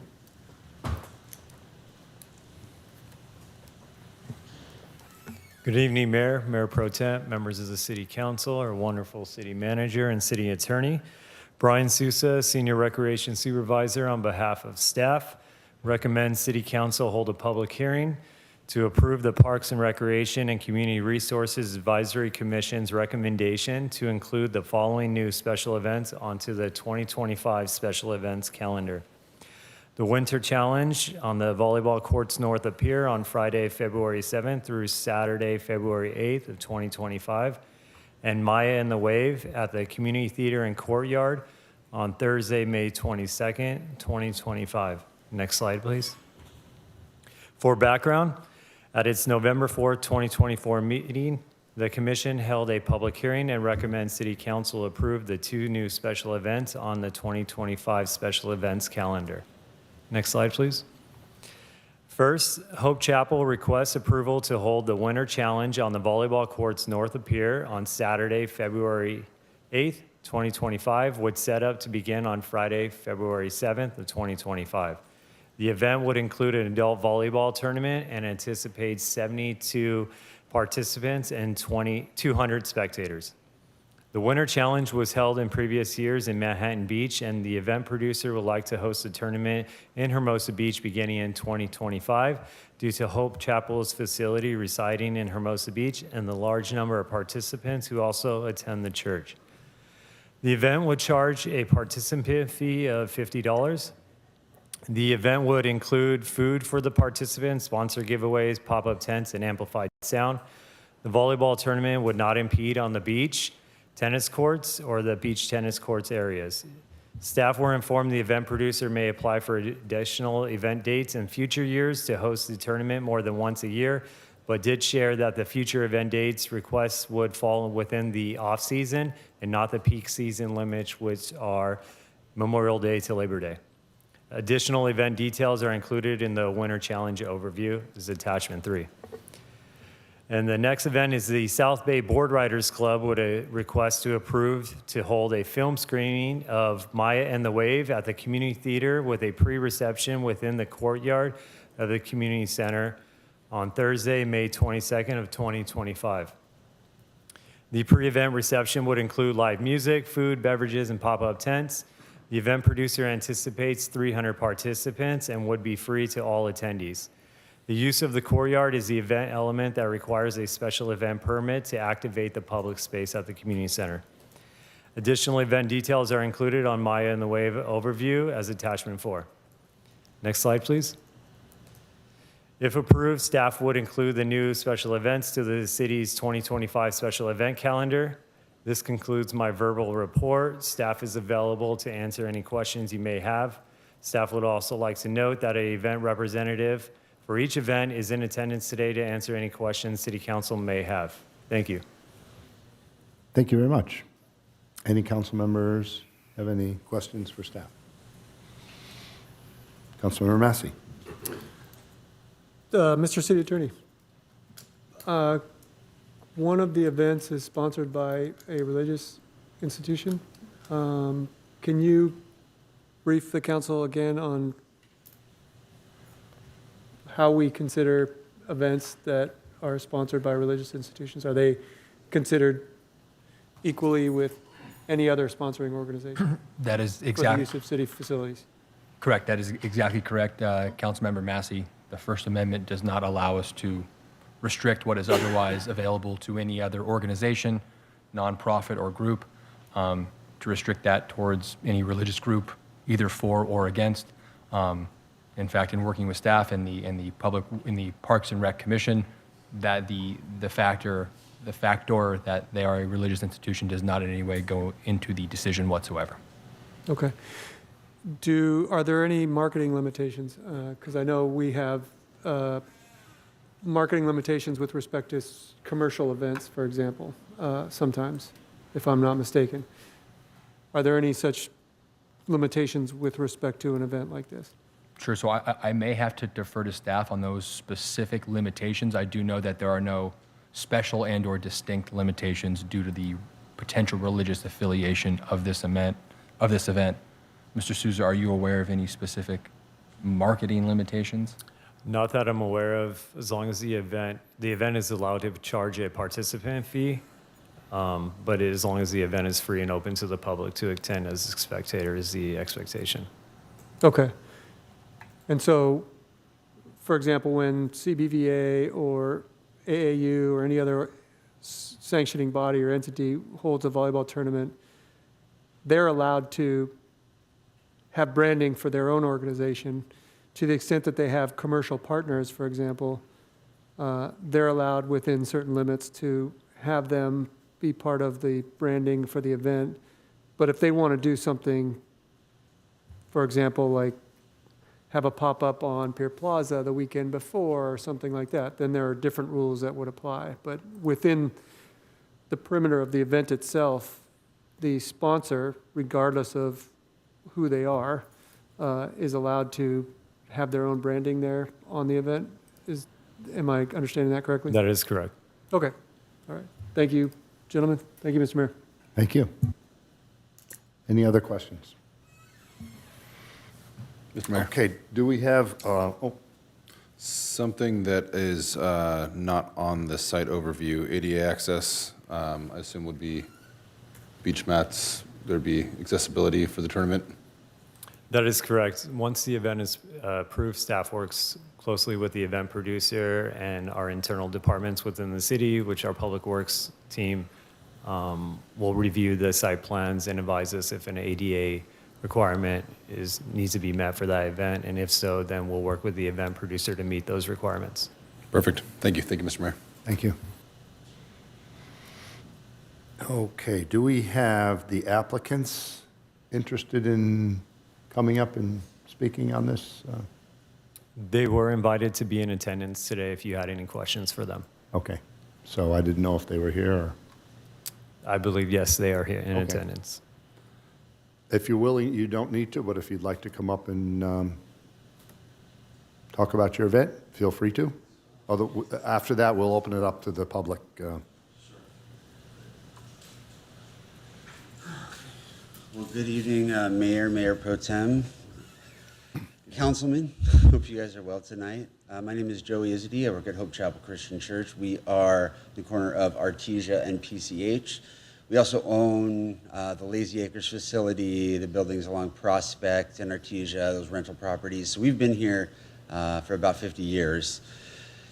We've been sponsoring a volleyball tournament. It's been in Manhattan.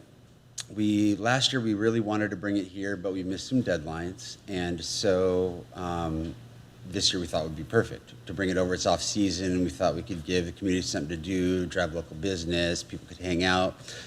This is Isaac Friesen. He is the one who's going to be working, basically administrating the event for me. He is going to be setting up a lot of the ins and outs while we do logistics like security and transport. He does the ins and outs of the actual tournament itself. So he's here to answer any questions you guys might have tonight about the event proper, or I'm here in case you guys have anything you needed from me. Okay, thank you very much. Any council members have any questions? All right, thank you, Mitch, for coming. Thank you. Thank you very much. Okay. Now we're going to open it up to the public. Do we have any speaker cards? We No. do not have any speaker cards for this item. Okay, anyone from the public wishing to speak on this item tonight? Okay, do we have any online? If you are joining via Zoom, now is the time to raise your virtual hand if you would like to provide comment on item 16A. And Mayor, we do not have any virtual hands raised at this time. Okay, thank you very much. Bringing it back to the council for any comments and a motion. Mr. Mayor? Yes. I move that we approve the Community Resources Advisory Commission recommendation to include the following new special events in the 2025 special event calendar. Winter Challenge on the Volleyball Courts north of Pier on Friday, February 7th through Saturday, February 8th, 2025. And Maya and the Wave at the Community Theater in Courtyard Thursday, May 22nd, 2025. Great, and is there a second? Second, Mr. Mayor. Okay. Motion and a second. Without any further questions, Madam City Clerk, could you begin the vote?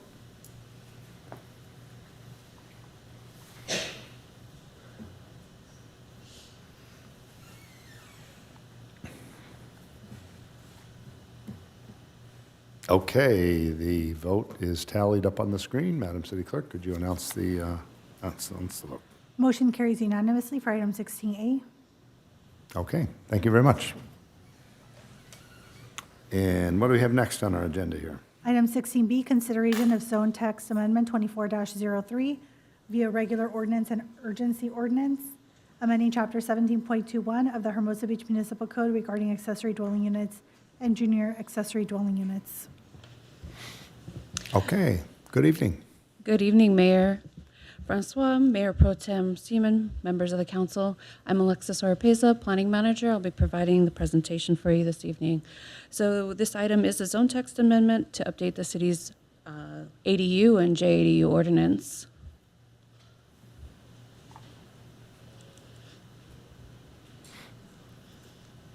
Maybe, oh, there we go. Okay. Sorry about that technology issue. So at its October 8th Planning Commission meeting, the Planning Commission recommended approval of amending Chapter 17.21 of the Hermosa Beach Municipal Code related to accessory dwelling units and junior accessory dwelling units. The primary reason for these updates comes from state law, changes made by the state legislature. In addition, there is one minor change involving a local standard pertaining to building separation. The city has amended its zoning ordinance to address ADUs 4 times previously. This will be the 5th time. The recent amendments to state law include AB 2533 and Senate Bill 1211, which were passed by the state legislature this last cycle and signed by the governor in September. The legislation goes into effect on January 1st and would render the city ordinance null and void if it is not updated by that time. Currently, state law prohibits a city from denying a permit to legalize an unpermitted ADU that was constructed before January 1st, 2018. AB 2533 makes several changes, the first of which makes this provision applicable to junior accessory dwelling units. It also moves forward the cutoff date to January 1st, 2020, and then makes a change in reference to violations pertaining to a health and safety code section. Additionally, Senate Bill 1211 makes changes to replacement and parking provisions. Currently, state law prohibits the city from requiring off-street parking replacement when the parking is located within a structure. This amendment to state law now prohibits cities from requiring replacement of uncovered parking when it is eliminated for the construction of an ADU. Additionally, Senate Bill 1211 makes changes to ADU regulations pertaining to multifamily ADUs. Currently, regulations require the city approve a certain number of ADUs within the portion of existing multifamily structures that are used as non-livable space, such as storage rooms, passageways, attics, and basements. This bill adds a definition providing clarity on what livable space means, and it defines it as a dwelling intended for human habitation, including living, sleeping, eating, cooking, or sanitation. This bill also increases the number of detached ADUs permitted on multifamily dwellings, increasing the number from the current maximum of 2 detached ADUs to now allow up to 8 detached ADUs to be created on a lot with an existing multifamily dwelling, provided that the number of ADUs does not exceed the number of existing units on the lot. This concludes the amendment stemming from state law, and the next change recommended by the Planning Commission relates to building separation, which is a local development standard. Currently, city regulations require an 8-foot separation in the R1 and R3 zones between habitable dwellings and 6 feet in the R2 and R2B zones. And this includes detached ADUs, excuse me. The recommended change would defer the building code, the building separation standard to the building code. Typically, this would start at 6 feet, and depending on the construction method, could be reduced from there. The proposed amendments to the ADU ordinance were found to be consistent by the Planning Commission with the various goals in the general plan element, including governance element, land use element, and the housing element that was recently certified. The project was further evaluated for compliance with the California Environmental Quality Act. Under California Public Resources Code, there is a specific exemption for ordinances updated to address accessory dwelling units.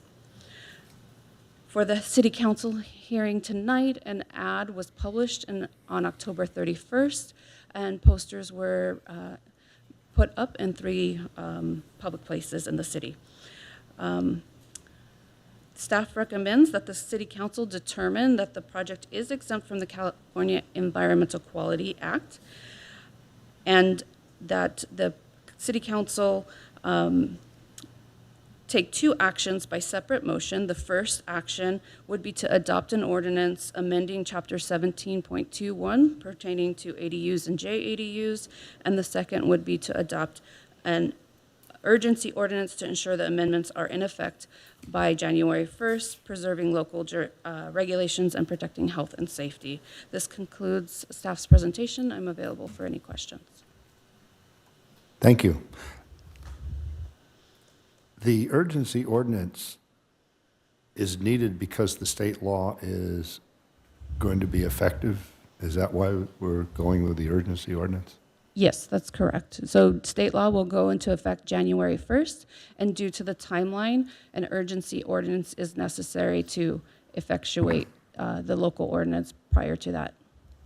And Mr. Mayor, if I may just add on to that, the reason why is it's a function of the state law, that if our law is not updated, our entire ADU ordinance is rendered null and void.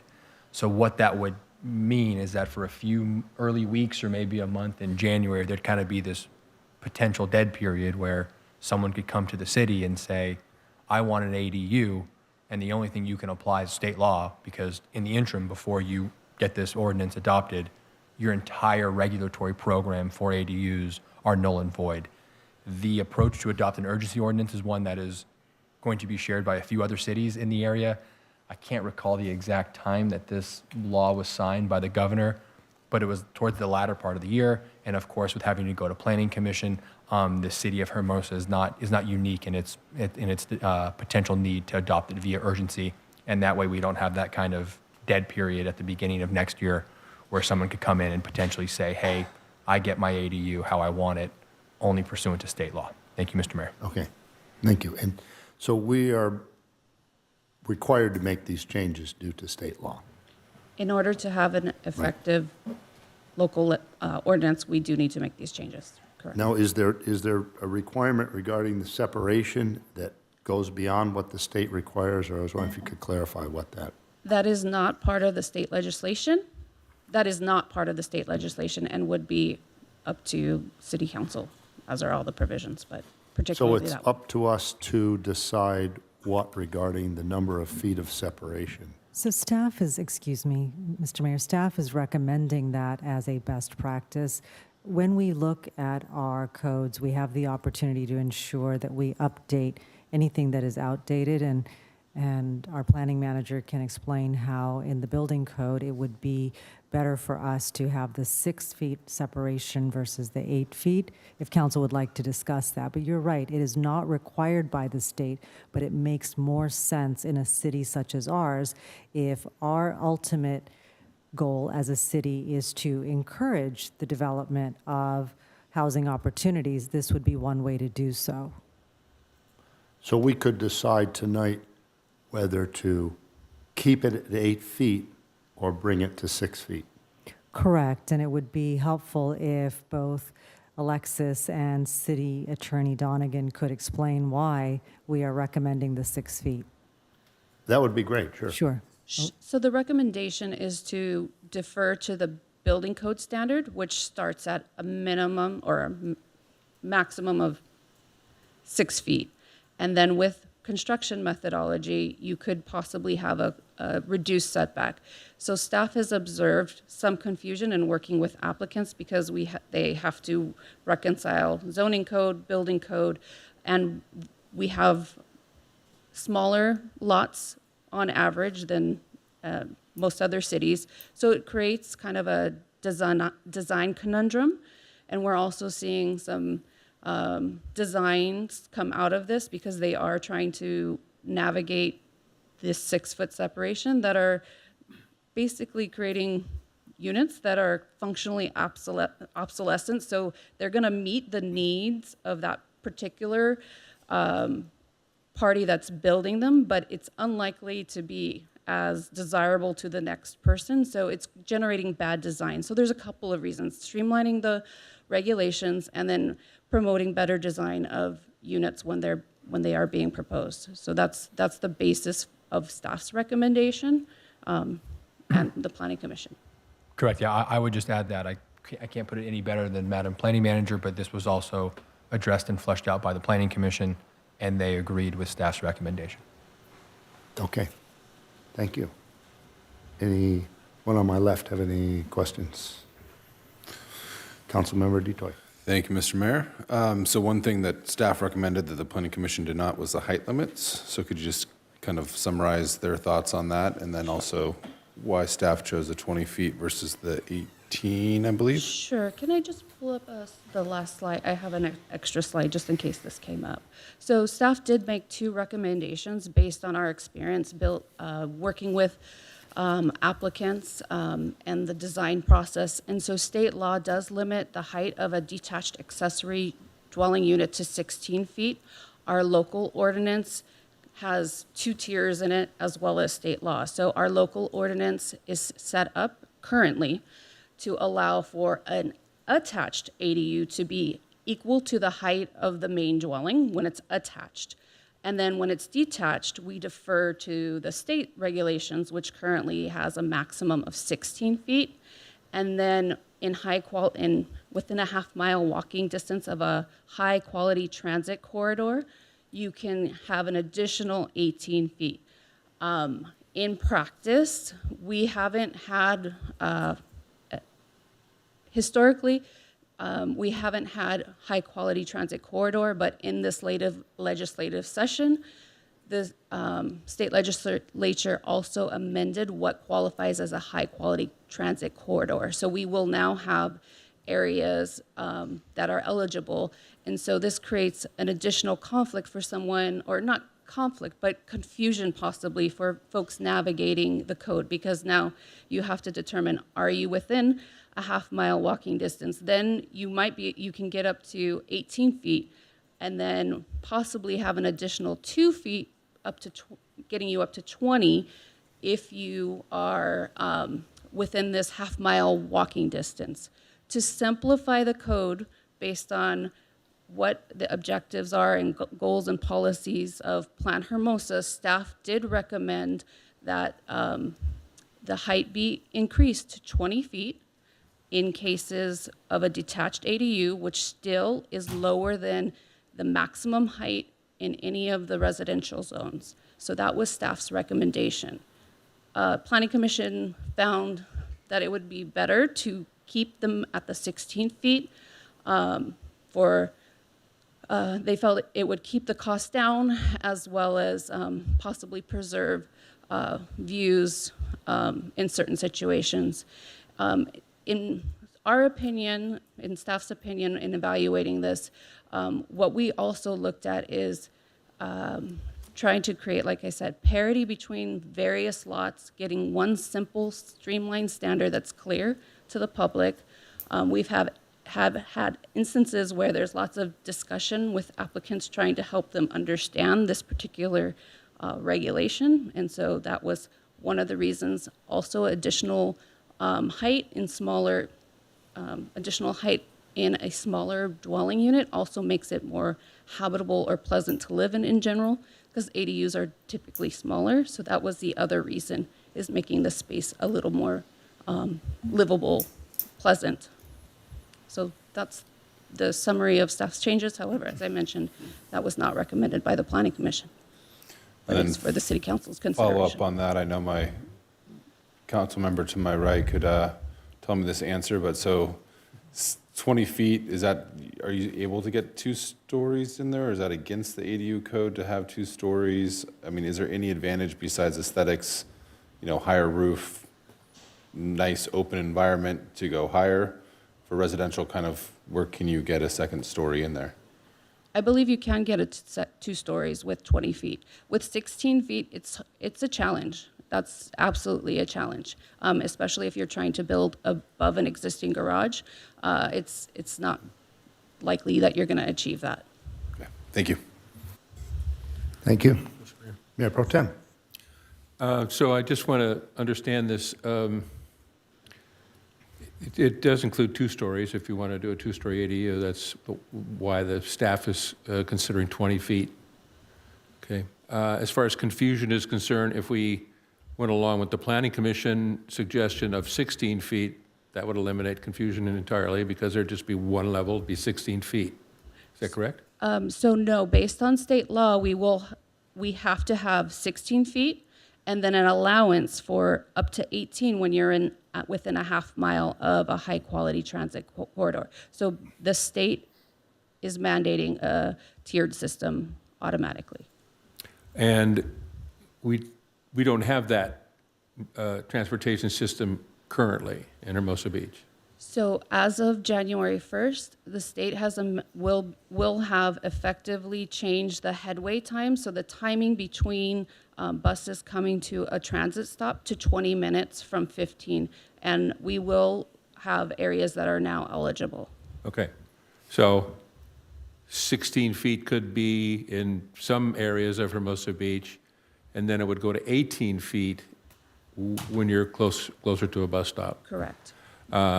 And I'm assuming a simple map that shows what lots are within one area and what lots are within another area is available to people when they come in? We could certainly make that available, but one thing I will say is bus lines often change, and from an administrative purpose, having a single standard is easier for both the public and in terms of administration, but certainly it can be accommodated. Okay. Planning Commission suggestion of 16 feet. All other parts of this considered equal, that's the minimum requirement that would satisfy the state law, is that correct? Having 16 and then 18, of course, Correct. in some other areas. That's what the state is requiring us to do. Absolutely. Forcing us to do, making it however you want to put it. Okay. Also, I want to make sure that we understand that you can have a roof deck on an ADU. If I recall correctly, I mean, I've been dealing with this since 2018 on the Planning Commission. I'm sorry, and then did you now say here. And I do cannot? believe that roof decks are allowable on ADUs? Yes, they are. I'm sorry, I misheard you. I thought you said cannot. Yeah. Yes, they Okay. are allowed. All right. So if you were going to go above a garage, you could probably still fit that in there with a 16-foot limit. Or if you're going from the ground, you certainly could. Yes. Yeah. Okay. All right. Thank you. Thank you. Any other questions? Am I right? Councilmember Jackson. Thank you, Mr. Mayor. So if the requirement is within a half mile from public transportation, assuming PCH and Hermosa Avenue as our primary corridors for public transportation, just about the entire city would fall within that half mile of either of those routes. We haven't mapped it, but we suspect it's about 60% of the city would fall within. Within Hermosa Avenue and PCH. And then the question about building on top of a garage. I'm assuming that some garages are taller than others. That's possible, yes. So, I mean, so you add 18 or 20 feet to a current garage, an existing garage. Can you get? Correction, it's total. So it's total. height. Total, okay. So if you had, an average garage today Of is probably of about 10 or 10 12? feet and to the plate, and then you can only go another 6 feet. 10 might be a little bit high, but let's say 9 feet to the plate. Okay, I got it. Thank you for that clarification. Thank you. That's all I had. Thank you. Any other questions? Okay. Madam City Clerk, do we have anyone that's turned in cards from the public to speak? We did not receive any speaker cards for this item. Okay, anyone in the public wishing to come up and speak? Come on up. Thank you.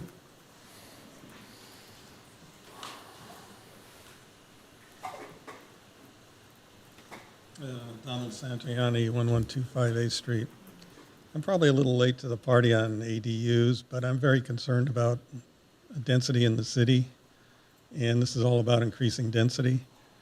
I mean, I'm thinking nullification, but I don't want the city to get in trouble. But I just don't like the whole idea of the state telling cities to change their local ordinances if they don't really want to. So that's my main concern. I am a landlord. I own property in other cities.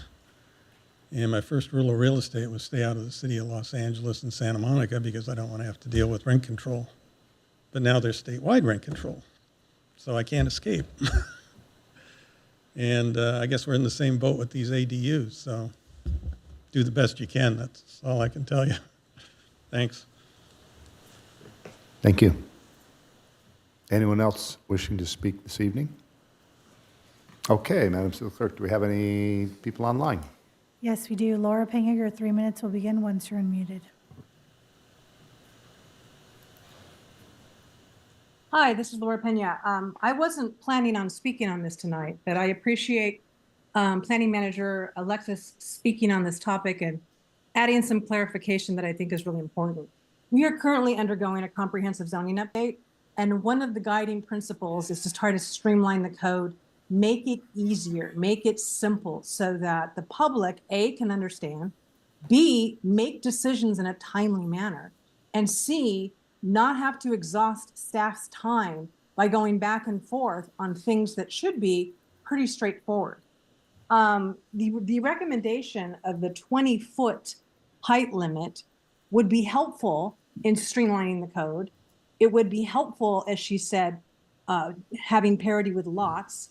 But at the end of the day, if let's just say someone wanted to build an ADU that would help our housing, which we say we really want, whether or not I can build 16 feet or 18 feet because I'm near a high quality transit, but if I have a pitched roof, I can go to 20. I mean, if we are going to make a solid attempt at clarifying the code and make it easier, I request that we really take this seriously and look at ways that we can simplify. I know the staff works really hard. I understand that some people don't want more density. I get it, I get it, I get it. But in certain areas, if this would provide additional square footage, height, whatever, and we have a limit, we have a ceiling of 20 feet, I don't see how this could hurt. I could see if we don't do this, we could just keep going as we usually do. But I hope that council looks at this and takes this seriously because I think it's what's needed in our code. So I appreciate your thoughtful consideration. Thank you. Thank you. Mayor, I do not see any other virtual hands raised at this time. Okay. No one else online? Any member of the public wishing to come up and speak? Okay. Bring it back to the City Council for deliberations. Anyone have any comments, opinions, suggestions? Pro Tem. Yes. As I said earlier, I've been working on this ADU business since 2018 on the Planning Commission. So this is nothing new to me. I think the state's overreach on what we can and can't do with our own property is despicable. And honestly, dickering over 2 feet, 16, 18 feet on the height, and 8 feet or 6 feet between buildings is ludicrous. I don't understand why we have to bother with this. So I would like to recommend that we follow the Planning Commission's suggestion and do just the minimum of what we need to do to our zoning and so on to satisfy the state. I think it's crowded enough in Hermosa Beach, and under SB 1211, a lot with an existing multifamily dwelling can have up to 8 detached ADUs, or as many detached ADUs as there are primary dwelling units on the lot, whichever is less. So if we're going to be able to put 8 detached ADUs on a residential lot, I think we ought to at least have 8 feet in between them. It doesn't make any sense to keep jamming things closer and closer together. There are no parking requirements for any of these. You can take your existing garage and convert it to an ADU, and you do not have to replace the parking you used to have, and you don't have to put any new parking for the ADU that you've built there, or all 8 of the ADUs you built there. We have a parking problem in this city now, especially in the residential areas. We need to stop just let's just build some more stuff just because the state tells us we have to. Okay, the state tells us we have to do this, and so we have to do this. But I think that we should do just what we need to do, go up to the brink of what the state requires us to do, and no more. So I believe that 16 feet maximum is the height we should have for ADUs. I believe 8 feet in between them is the minimum distance between buildings on a residential lot. And that's my recommendation, and that's what I'd like to do. And at the end of discussion, I'd like to make a motion for that. Thank you. Councilmember Massey. Thank you, Mr. Mayor. Mayor Pro Tem, just a clarifying question. I thought you said you support the Planning Commission's recommendation, but I thought the Planning Commission's recommendation was to allow a distance of 6 feet between units. Right. Do I have that right? Between units is either 8 or 6. The height is 16 feet. Correct. Yeah.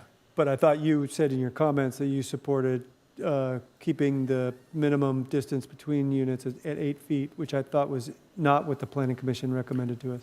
I was under the impression that's what they did, and I was referring to the height limit of 16 feet. Okay.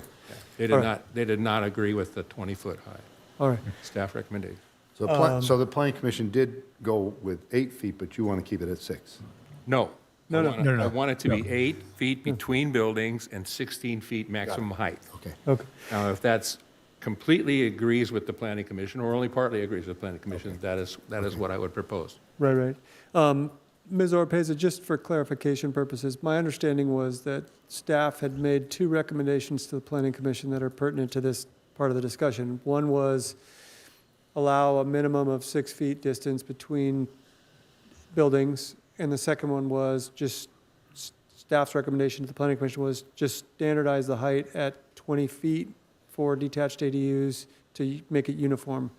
My understanding is that the Planning Commission is recommending the first of those 2 recommendations, that is, the minimum distance between buildings would be 6 feet, but is not recommending the second.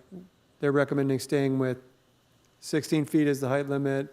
You get to go to 18 feet if, I forget what the situation is, or 20 feet if it's to match the architectural features of the main dwelling unit on the property. Do I have all that right? I just have one clarification. So in terms of height, you're absolutely correct. There was no recommendation for approval of an increase or change in the height standard. With regards to the building separation, they went in favor of staff's recommendation, which is to change the standard, which is currently 6 feet or 8 feet, depending on your zone, and to change that to defer to building code. So for reference, building code, the starting point is 6 feet, but with construction methodology, that can be reduced to about 3 feet with fire rating and certain separation. So that was the recommendation by Planning Commission, was to defer to the building code in terms of building separation. Okay, thank you. So I don't know if that clarifies for you, No, but actually, it confuses me a little bit with building. Could you repeat that again and maybe elaborate a little bit? Sure. So building code, in general, the starting point for building separation is 6 feet.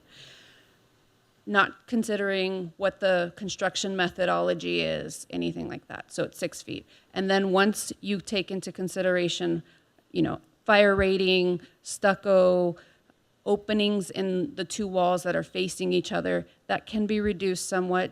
I think 3 feet is kind of the closest you can get between 2 habitable dwellings. So it could potentially get reduced to 3 feet. And that's the existing law. That is building code. Existing, if we made no change today, existing code has either a 6-foot or an 8-foot standard, depending on the zone that you are in. Right. Because there's been numerous times as a contractor, building homes that you'd like to reduce it to 3 feet, and whether you make it out of concrete block or whatever, and wherever the windows go, I had no idea that you could actually get down to 3 feet apart. Even the side yards has to be more than that. Each lot is 4-foot minimum or 10% of the lot width, whatever is greater.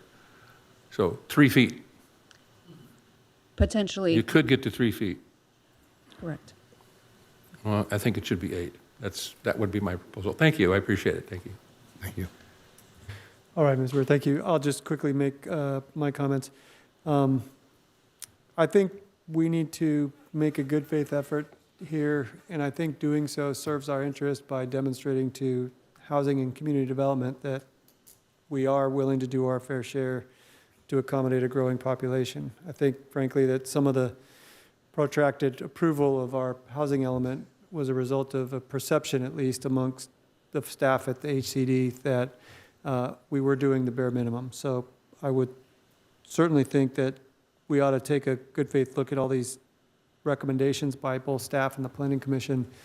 Where I land on it is I'm comfortable supporting the Planning Commission's recommendation under just about any circumstances, given the urgency of adopting this so that we can comply with state law and not lose whatever regulations we have as of January 1st.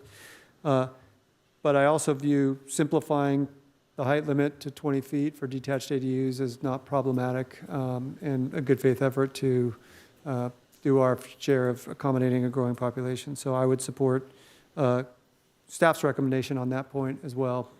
I understand Mayor Pro Tem doesn't agree, but I just wanted everybody to be clear on where I'm at. Thank you, Mr. Mayor. Thank you. Anyone else have some comments or? No. Well, I'll chime in that I tend to agree with Mayor Pro Tem on this. If the state's going to push us into this corner, then I see no reason why we have to go further. They could end up pushing us later. We're creating more density, and is it really going to affect affordable housing? You know, that's questionable whether it is. So, you know, I understand that we're trying to make an environment, but the state isn't giving us that environment and flexibility to do something. And so yeah, I tend to agree with the Mayor Pro Tem on this. Thank you. Thank you. May I comment? Excuse me? Yeah, comment. Oh, shit, go ahead. Thank you, Mr. Mayor. And thank you so much for that agreement. I appreciate that. As to our fair share, Councilman Massey, in the last year or so, we have rezoned almost every square inch of Hermosa Beach to accommodate state law. We have given up parking requirements that we have fought so long and so hard to establish in the first place. And they're right out the window because of state law. I think we have more than done our fair share. As far as simplicity is concerned, I think it's a real simple matter to have a map, and if your lot extends into that area that it's 16 feet or it's 18 feet, then that's as easy as it can get. I don't see any problem with that. And so I greatly disagree with you. We do sometimes, and I appreciate your thoughts, but I think we've done our fair share, and I think we should go to the minimum of what's required by the state and no more. Thank you. Councilmember Jackson? Thank you, Mr. Mayor. I tend to agree with the Planning Commission on the 6 feet. That makes sense, and it's consistent with the building code as you expressed. And I'm also comfortable with the staff's recommendation on the 20. Let's keep it simple. I don't think I don't think we're giving up a whole lot in terms of the 6 and the 20. I think it can improve our housing stock, which at the end of the day, if we're going to build ADUs, then let's build ADUs and let's build them right so we can hopefully get some more folks into the city who want to contribute to our community. So I am with staff recommendation on the 20 feet height limit and Planning Commission's 6 feet separation. Okay. I have a quick question for staff. How How many of our applications for ADUs are detached versus attached? So we have small lots in the city anyway, so is there even It's room not a for? large percentage, but I don't have a figure for So, you. and if, again, just to clarify, if they are attached ADUs, you can build the 30 feet or whatever the existing height of the structure is? To the maximum of that zone, correct, if you're an attached ADU. Okay. And let me find one other, who's in the resolution. One moment. Someone else wants to go. It was regarding rent. Rental term, rent reporting. So is that required for every new ADU, a rent reporting if it is being rented out? And then it's for H, let me get the number.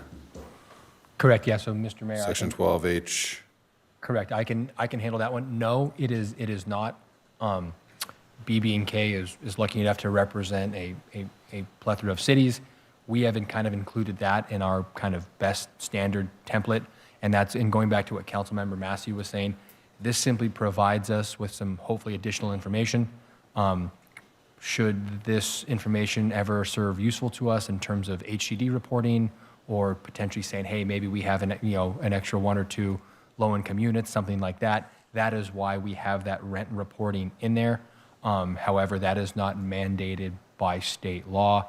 However, we do feel that is best practices. And once again, before anyone gets kind of too nervous, obviously we will utilize our enforcement mechanisms appropriately. That all this is going to be an informational request.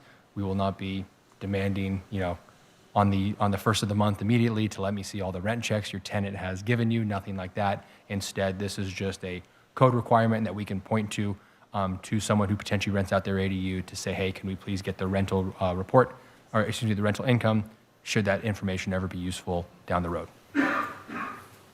Thank you for clarifying. I mean, that's one of the things we've seen around town. A lot of duplexes are being torn down, single families with junior ADUs are being built in the coastal zone, and there's no real evidence that they are renting out those ADUs or converting them to movie theaters. Right. So, and as I'm sure that you guys are all aware, HCD has not been nearly as, how do I put this delicately, receptive to pointing to an ADU to say, hey, this solves our issues. They typically want a bit more. This is hopefully going to provide a bit more in certain circumstances. But I must reiterate for all 5 of you, not required by state law, unlike some of the other changes Madam Planning Manager did list today. So with that, Mr. Mayor, I feel comfortable supporting either the way staff has recommended and Planning Commission has recommended it, or the 20 feet. I think again, if someone wants to build higher ADUs, taller ADUs, they're just going to attach it to the existing structure. I think we're trying to make and just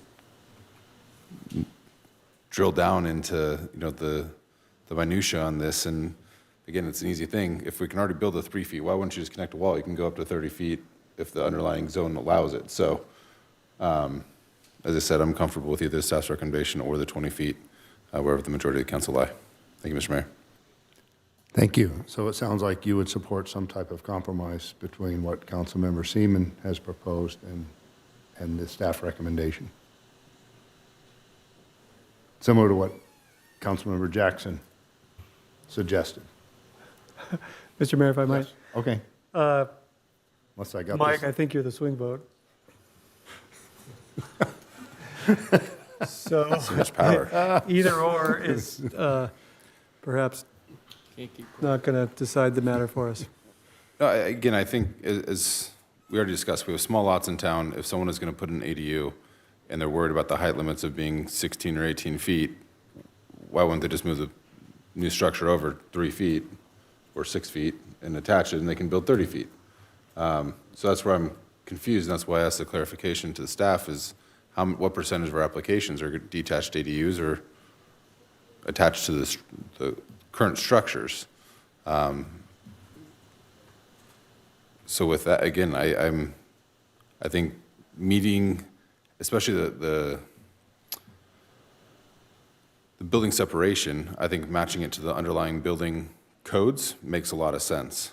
Exactly what the Planning Commission has recommended regarding the height. I think, let me think about it. May I offer a little different point of view that might clarify it in your mind?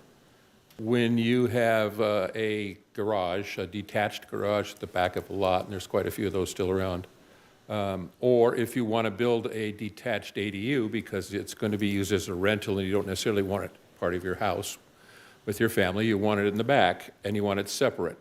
So the house is up in the front and you build something toward the back of the lot and there's 6, 8 feet, 10 feet, whatever it is between them.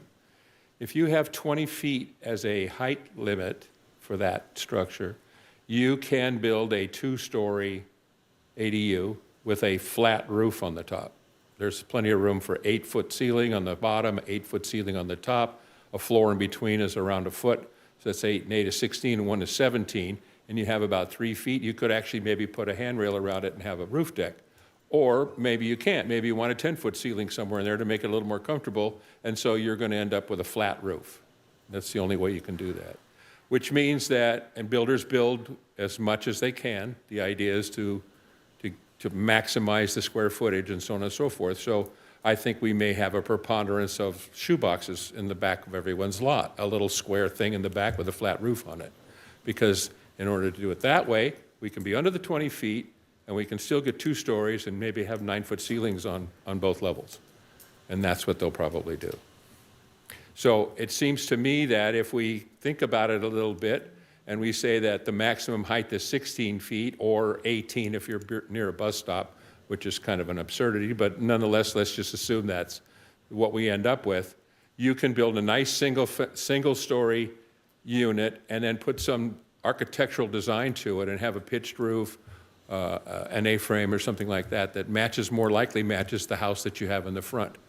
But it seems to me that most people will go with, well, if we go with a flat roof in the back and we can get so much more square footage out of it, and what do we care? We're going to get more rent for it. And that's pretty much what most of these ADUs will probably end up doing anyway. So it seems to me that we should follow the 16-foot height limit or 18 by the bus stop, and then 6 or 8 feet in between the buildings. To me, that's not that big a deal.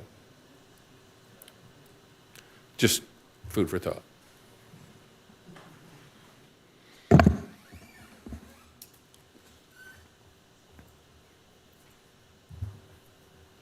Mr. Mayor. Would you like some more time? If they Talk some more. Just a quick comment, not disagreeing with that, but if they do that, if you take an old garage in the back of a lot where there's a bungalow sort of in the front of the lot and they max it out to be a shoebox, as the Mayor Pro Tem describes it, that would essentially be what developers have been doing in the city for generations now when they build 2 and 3 tall and skinnies on a lot. I mean, the amount of square structures with flat roofs in this city, you can't go anywhere in the town without throwing a rock and hitting one. So it wouldn't be a new phenomenon. But does that make it architecturally pleasing and something we want to encourage? Just because people have been doing it for years. I recall not that long ago, there was a big concern that all the homes that were being built in order to maximize square footage, which again, is builders do what builders do. They maximize the profit, and that means square footage. In order to maximize the square footage, they were building essentially shoe boxes up and down the street. You could even, it's still there, you can drive along Monterey and Manhattan Avenue, and there they are. And they're all lined up the same. You can look down them all, and they all line up with no architectural feature to it whatsoever. So they the Planning Commission devised an idea of having it be like a birthday cake. The lower level can come out to here, the next level can go to here, and so on. And so it was rejected because that's exactly what builders would do. Go to the maximum level on each level, and we would have a whole row of birthday cakes all exactly the same.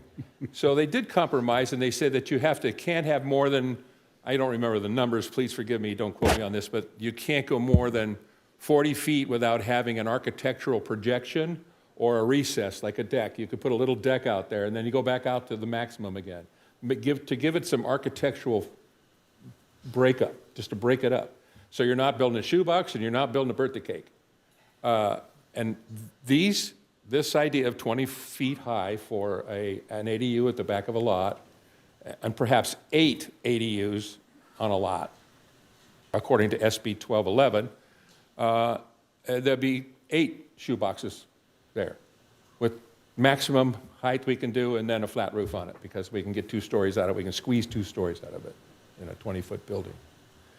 Builders do what builders do, and I think that we should do our best to limit that and not just go, okay, well, what the heck, let's just go ahead and let them do whatever they want because they've been doing it forever. Just because they've been doing it forever doesn't make it right.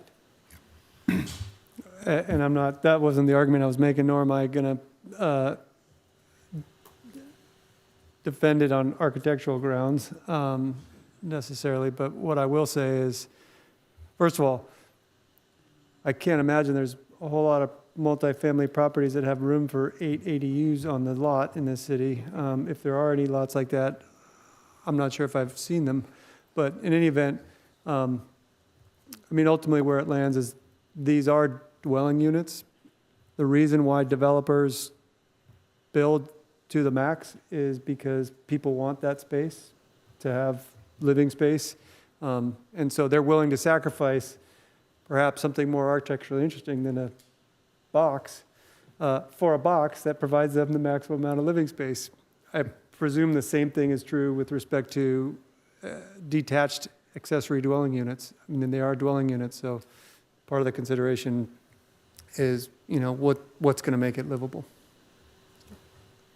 With the zoning changes we've already made on R1 lots, you can have a single-family lot. There is no more R1, by the way. I'm not sure why that's still in here. The state decided to abolish the R1 zoning period, so they don't exist anymore, even though they're there, but they just don't call them R1s anymore.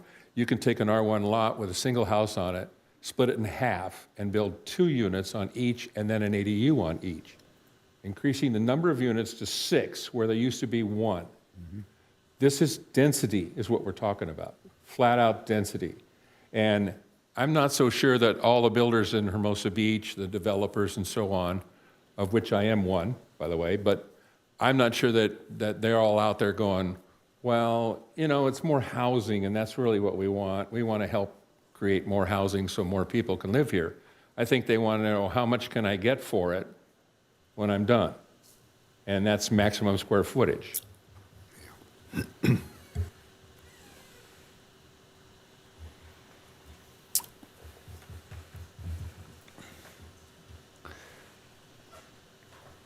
Well, Councilmember Seaman, did you want to make a motion? Or Well, what? I thought that Mr. Detoy might Okay. have something to say Great, sure. about it. We'll see. Was just giving him a little time to think. Okay. If not, I'd be happy to make a motion. I appreciate what you're saying, and I agree with it wholeheartedly. This idea of those many units coming up in something that was an R1 zone is deplorable, and state requiring us to do this when we have an opportunity to at least keep some of our neighborhood feeling left in our city. And I think that's, at some point, you know, it's important. So I agree. Thank you for that.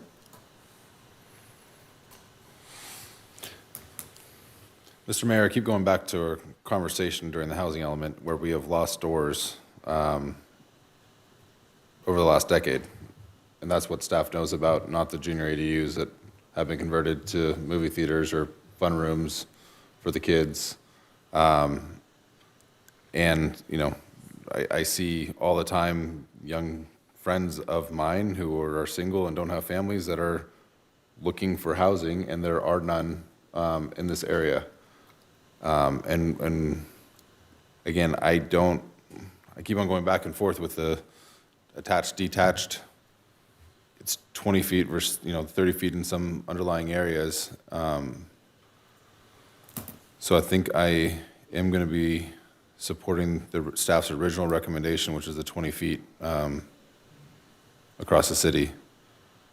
So with that, I'll be looking to the city attorney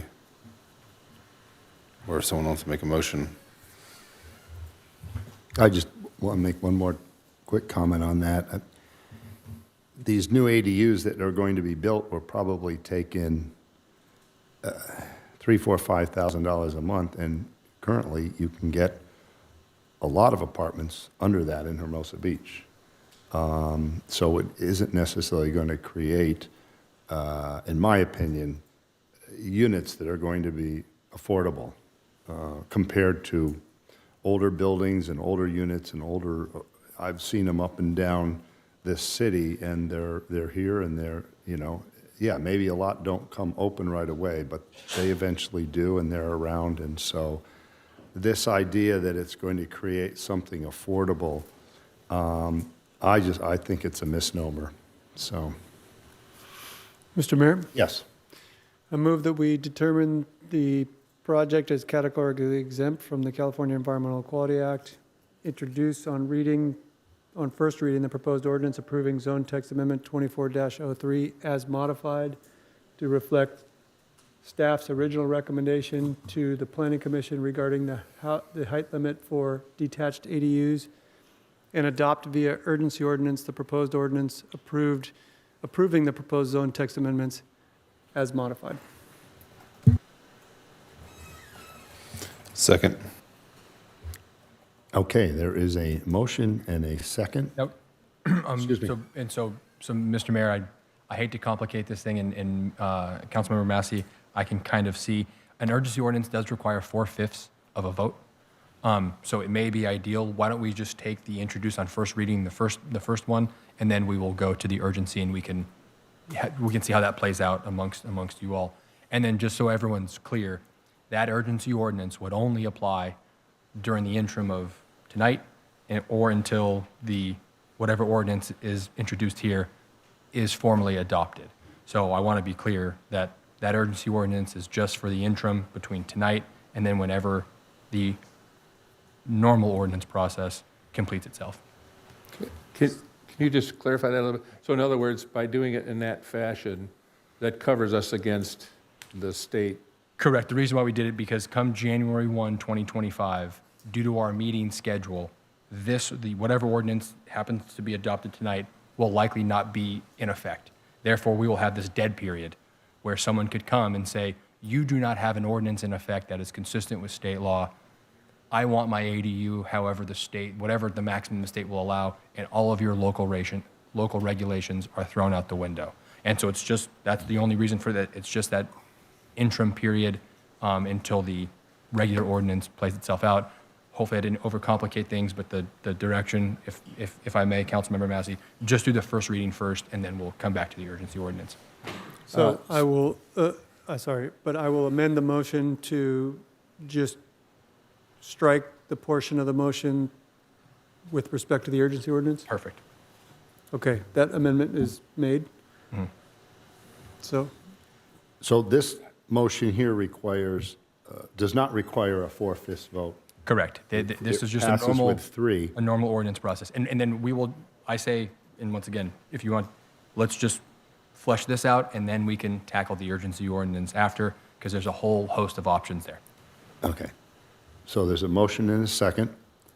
Well, is there a second as amended? Okay.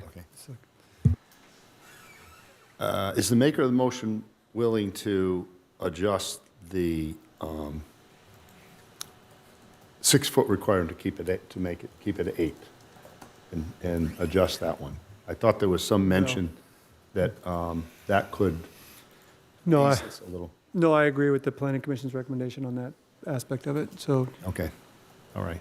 No. And make an adjustment on the height, definitely not. Was the Planning Commission recommended 16 feet? Correct. I'm a little confused now, but we've gone back and forth so many times. Correct. The Planning Commission recommended 16 up to 18 the under bus the stop, circumstance. yeah. I can't remember with Yeah. the quality bus stop, and then 20 if you're matching the architectural features of the main dwelling unit. So that's the existing rules as I understand them. And would you, What staff's recommendation was to just standardize it so it's a 20-foot height limit for detached ADUs, and that's the motion. Okay, whatever. Okay, if there's no other deliberations, Madam City Clerk, let's begin open voting.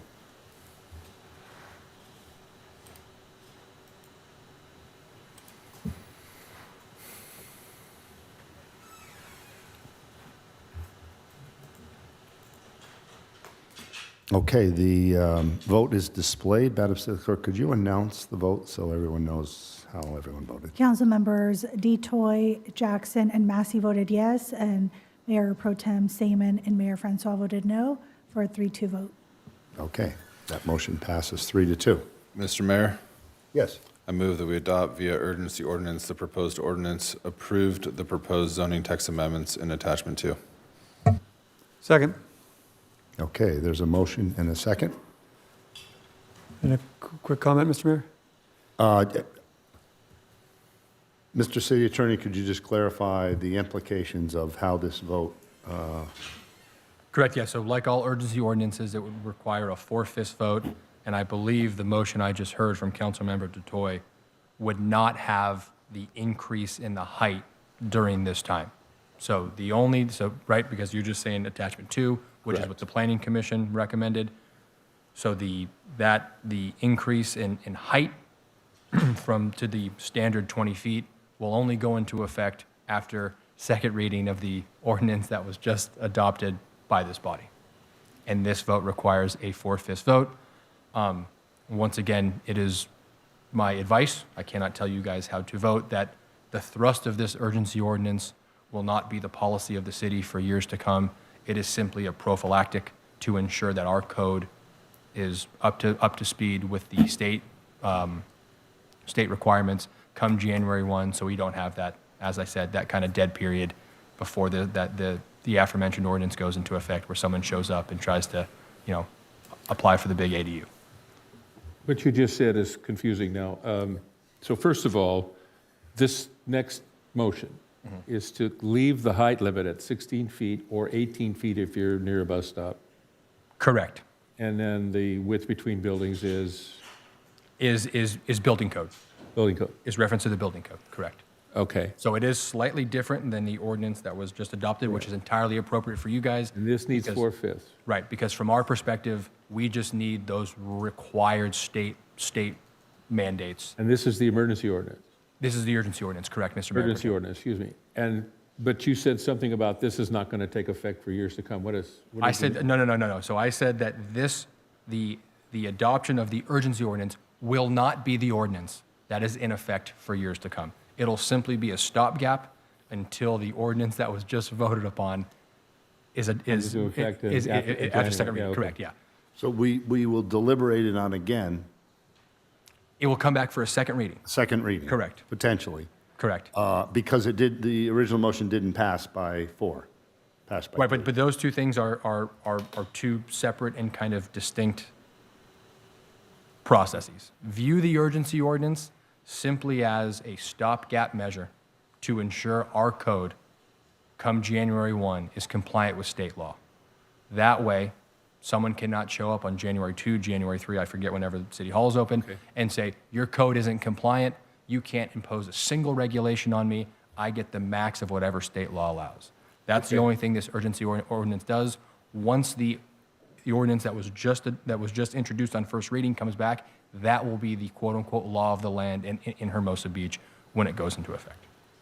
And during that second reading, it could be changed potentially. Of course. And you guys will have that freedom, and there won't be any time constraints, because once again, we will have this urgency ordinance that is there during the stopgap measure that protects the Otherwise, city. we are have a potential problem because of that window that occurs. I would say that is a very, very real problem, that if there is a sophisticated party out there, I suspect some cities, unfortunately in the state, will run into this. They'll say, hey, our first meeting in January is quick enough, and they may get, Mayor Pro Tem, you clear on this? Yes. Okay, anyone help, any other questions? Okay, there's a motion and a second. And Madam City Clerk, please open voting.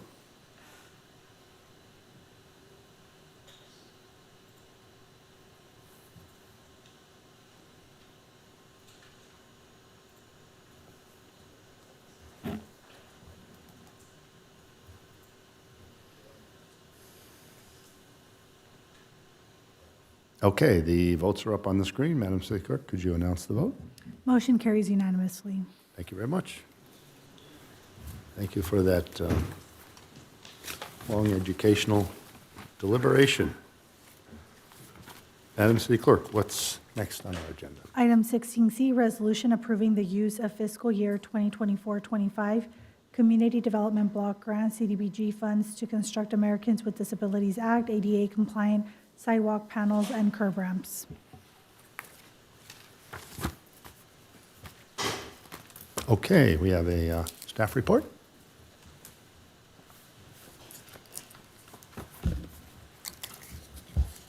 Good evening, Mayor and Council.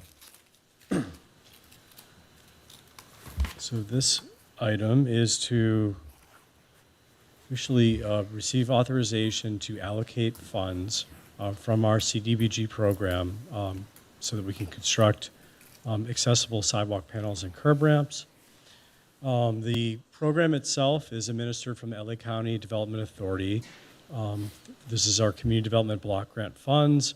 They do require a public hearing and City Council approval to receive these funds. Each year we receive about $65,000. We usually try to accrue this for about 2 years so that we have enough sufficient funds to get an adequately sized construction project. But there is expenditure deadlines, so we do have to spend about every 2 years.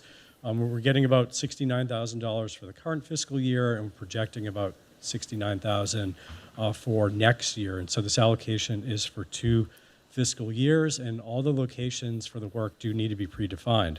So this year we are proposing, or the next 2 years, Monterey Boulevard from 2nd to 19th Street, and then 2nd Street from Valley Drive to Monterey. These funds are not sufficient to address all of the ADA curb ramp and sidewalk issues along this stretch, but we do try to get pre-authorization for larger areas so that we can then tackle the areas in greatest need on those segments.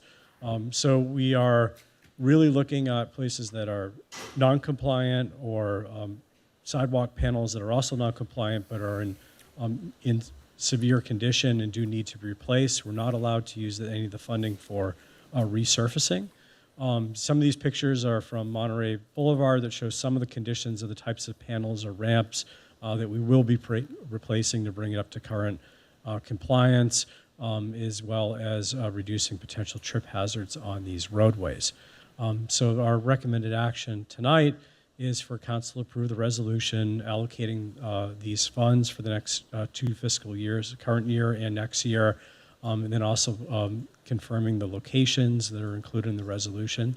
And that concludes my presentation. I'm happy to answer any questions. Thank you very much. Any council members have any questions? Okay. Madam City Clerk, do we have any cards turned in on this item? Mayor, we did not receive any speaker cards for this item. Okay. Is there anyone out in the audience wishing to speak on this item? Okay. Is there anyone online that has indicated a request to speak? We do not have any virtual hands on this item. Okay. My goodness, we're moving right along here. Bring it back to the council for deliberations and a motion. Mr. Mayor? Yes. I move we adopt by resolution approving the fiscal year 24-25 Community Development Block Grant Program, allocating and authorizing the use of $69,398 of funds and acknowledging that the estimated $69,000 in fiscal year 25-26 CDBG funds may be added after July 1, 25 to construct ADA compliant sidewalk panels and curb ramps. Second. Okay, there's a motion and a second. Any other questions? Okay, Madam City Clerk, open voting, please.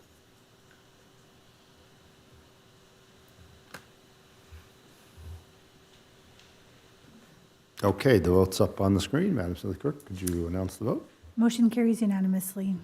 Thank you very much. And what do we have next? So we have item 17A, 3 appointments to the Public Works Commission. And so Mayor, staff recommends that, well, this is my item, so let me know if I'm good to go. Excuse me, do we have a staff report on this? It's very brief. Yes. Mayor, we did cancel today's 4 o'clock special meeting. We originally had 5 applicants. We had Ann Williams as well as Eric Horn that withdrew their applications after the agenda was published. Earlier today, the meeting was canceled. And at this time, we have 3 applicants for 3 upcoming vacancies to the Public Works Commission, and all 3 are current incumbents. So staff recommends that you consider appointing the 3 members or provide direction to city staff. Thank you. Okay, thank you very much. It's great we have an interest in people being members of our commission, and we do have 3 incumbents. Is there any questions from city staff? From my colleagues? Okay, any members of the public wishing to speak on this item? Okay, is anyone online indicating a desire to speak on this item? Mayor, we do not have any virtual hands raised. Okay, bringing it back to the chambers again. Is there anyone wishing to speak on this item in our chambers? Mr. Mayor? Yes, sure. I move that we reappoint all 3 incumbents to the Public Works Commission. Okay, great. Is there a second? Okay, second by Councilmember DeToy. Quick point of order, Mr. Mayor. Sure. In the past, at least when we've had contested appointments, we have done it by ballot with the council members that we return to the city clerk, and then she would read the results, tally and read the results. Is there any problem with doing it this way, just a more summary fashion, which is just a motion to reappoint all 3 of the applicants? So I know that we've done it that way in the past since I've been here, when we have more applicants than we do upcoming vacancies. In this instance, because we only have 3 upcoming vacancies and 3 applicants, then the staff recommendation would be to approve or consider approving the 3 members. Earlier today, also on the consent calendar, we had an appointment for Jim Fasola, who was the sole applicant to the district that he was applying to. Correct, and if I may add, Madam City Clerk, Robert's Rules provides a plethora of options for you guys to do it, so this one is entirely appropriate. We typically do that. I'll say there's reasons for why we typically have the ballot versus having a motion on a specific individual who wants to serve his or her community and then having the council vote no. And so with only 3 for 3, the motion is entirely appropriate, but it's up to the wisdom and preference of the council. Understood. Thank you, Madam City Clerk and Mr. City Attorney. Thank you, Mr. Mayor. Okay, thank you. Councilmember DeToy. Mr. Mayor, I just want to thank Janice Britton, David Grayson, and Scott Hayes for their continued service to our community. They're doing a great job in Public Works Commission, and looking forward to working with them for the next 4 years. Thank you. Okay, without any further deliberations, let's open voting here.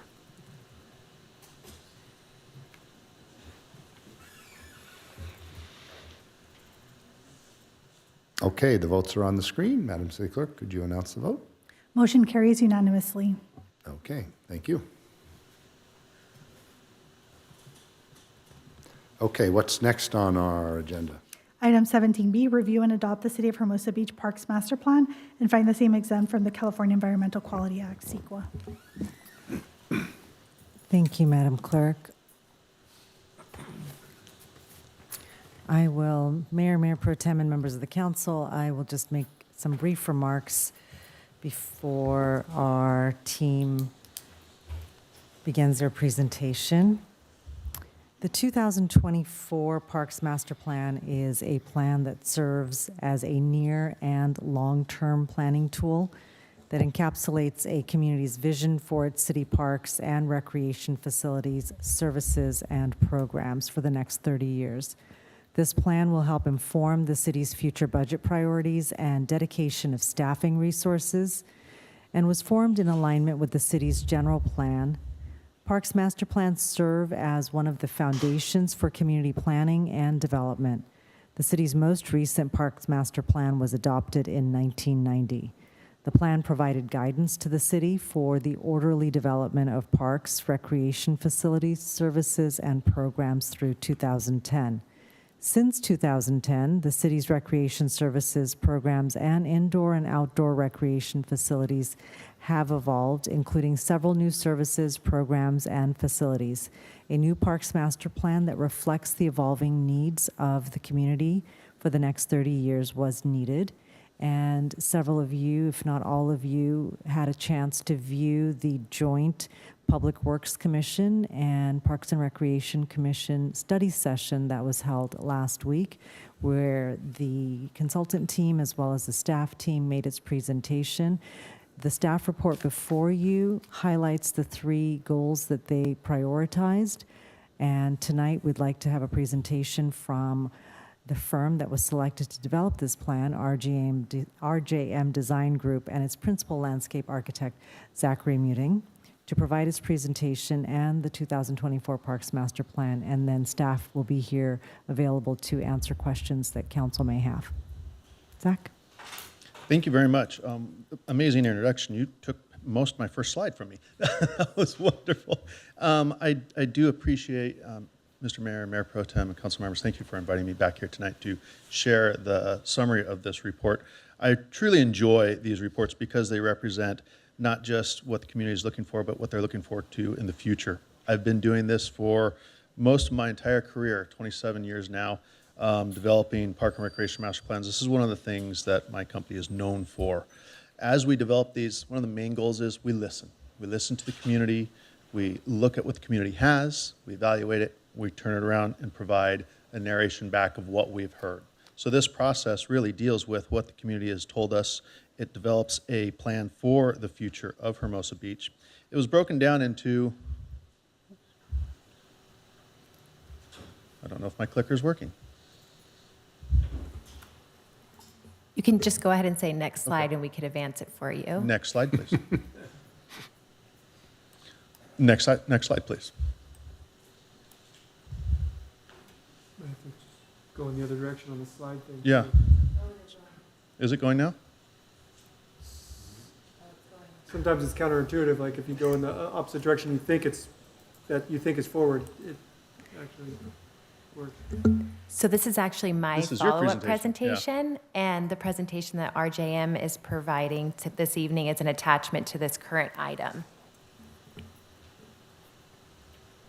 Oh, so we need to pull up the right, okay. I don't want to steal your thunder on that. There we go. How you doing tonight, okay?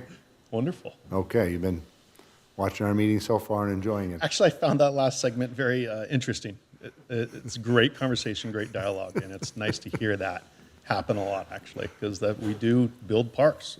As part of our JM Design Group, we do a lot of designs, and having planning discussions is important as part of policy decisions. It's a good thing to have, so it is actually enjoyable. Okay.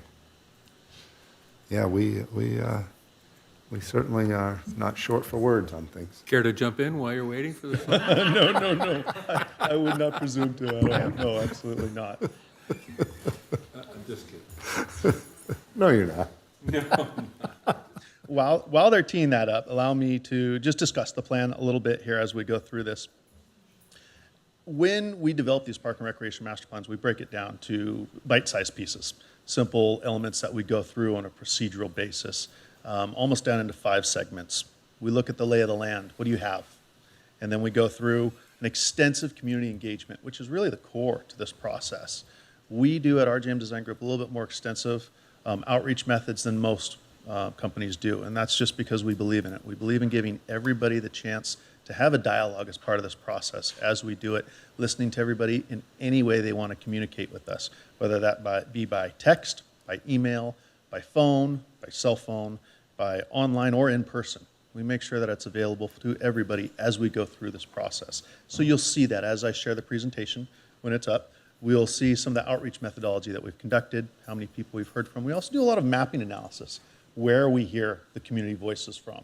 So that way, when we start to look at the recommendations, this document can be utilized on a strategic level to see where you might implement some of these elements and these recommendations.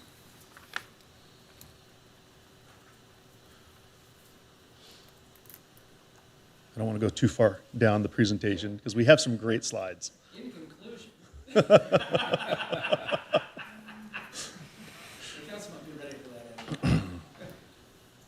I started to read your slide show and I thought that was the plan. Finally, I'm on the phone realizing, uh-oh, I'm not looking at the plan, I'm looking at the slideshow. Oh, no, it's really big now.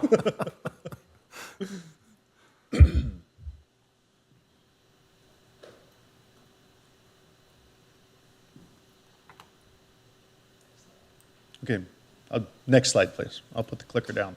Sometimes technology and I don't get along. Next slide, please. We talked about the purpose, and I was talking just a little bit about the process. First, the inventory of existing conditions, getting the lay of the land. Then we do the extensive community engagement process. From there, we look at what you have and what the community wants. We go through a needs analysis, which ultimately develops the recommendation. And then we talk about funding and implementation strategies. Next slide, please.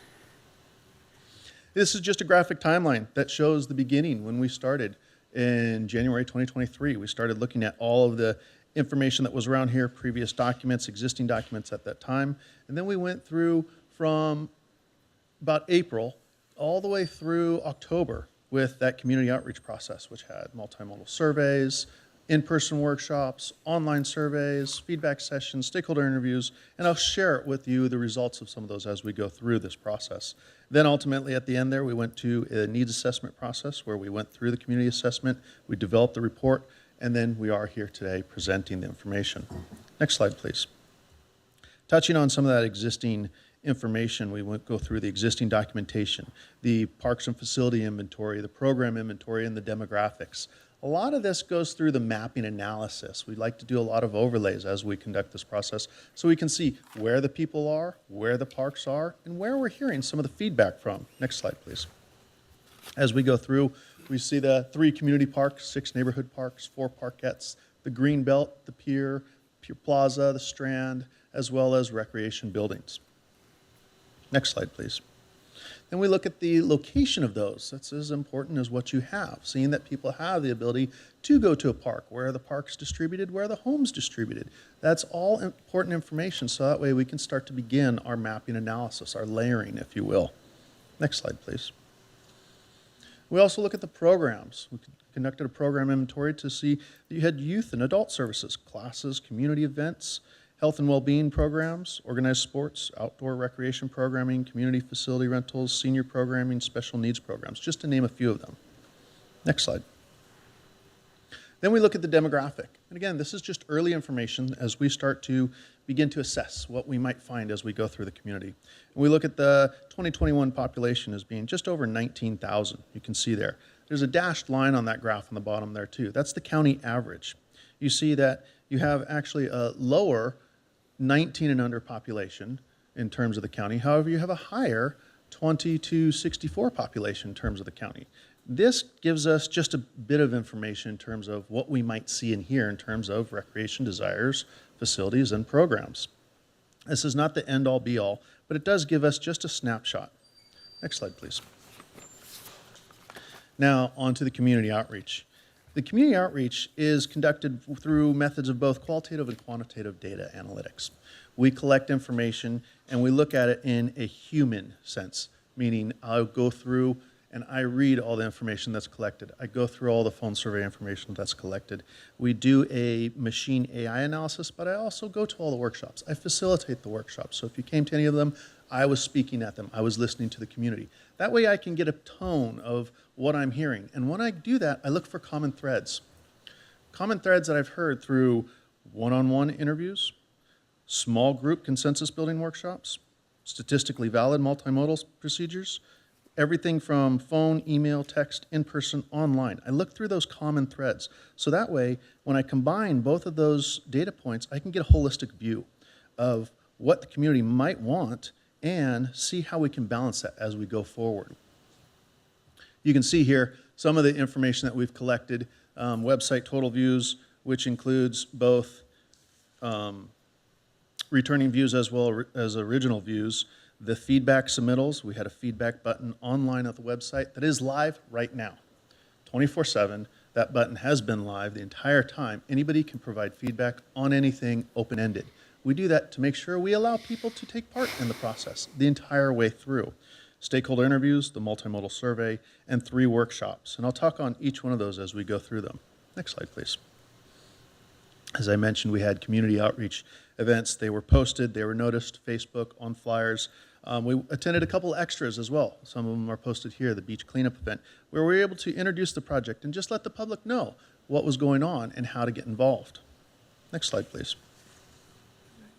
As I mentioned, that project website was available at hermosabeach.gov/parks master plan. You can see the web link there. We had 4,600 views on that. And I look at those in terms of, are we having people look at the site? Are people aware of this? How are we starting to see some of the data? Because on that website, every time we have an outreach event, I put information back on that website. So that way people can follow along. Might not necessarily mean they're going to go to the workshops, but it allows them to actually be engaged and follow along in the process so they can see where it's going. So it's transparent the entire time. On that website, you see a picture there of that feedback button. We collected 266 responses, as I'd mentioned. And when we collect responses, look at the map on the right side there. That's an identifying map that shows where all those responses came from. So this is another level I look at, is when we look at the responses, where did they come from? Is it one segment of the community, or is it all across the community? So we see in this, we got a good distribution of feedback survey comments all across the community. And I want to share some of those. Next slide, please.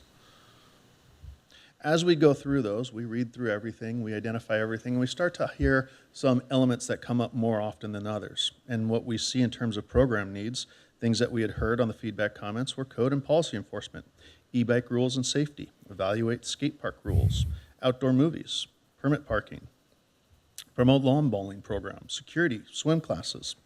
In terms of park facility needs, we heard elements such as basketball court, benches, car charging stations, Clark Field improvements, community center improvements, dog park, fitness stations, greenbelt improvements, landscape maintenance, lawn bowling clubhouse, pickleball courts, playground upgrades, preserve and open green space, skate park improvements, splash pad, strand improvements, and swimming pool.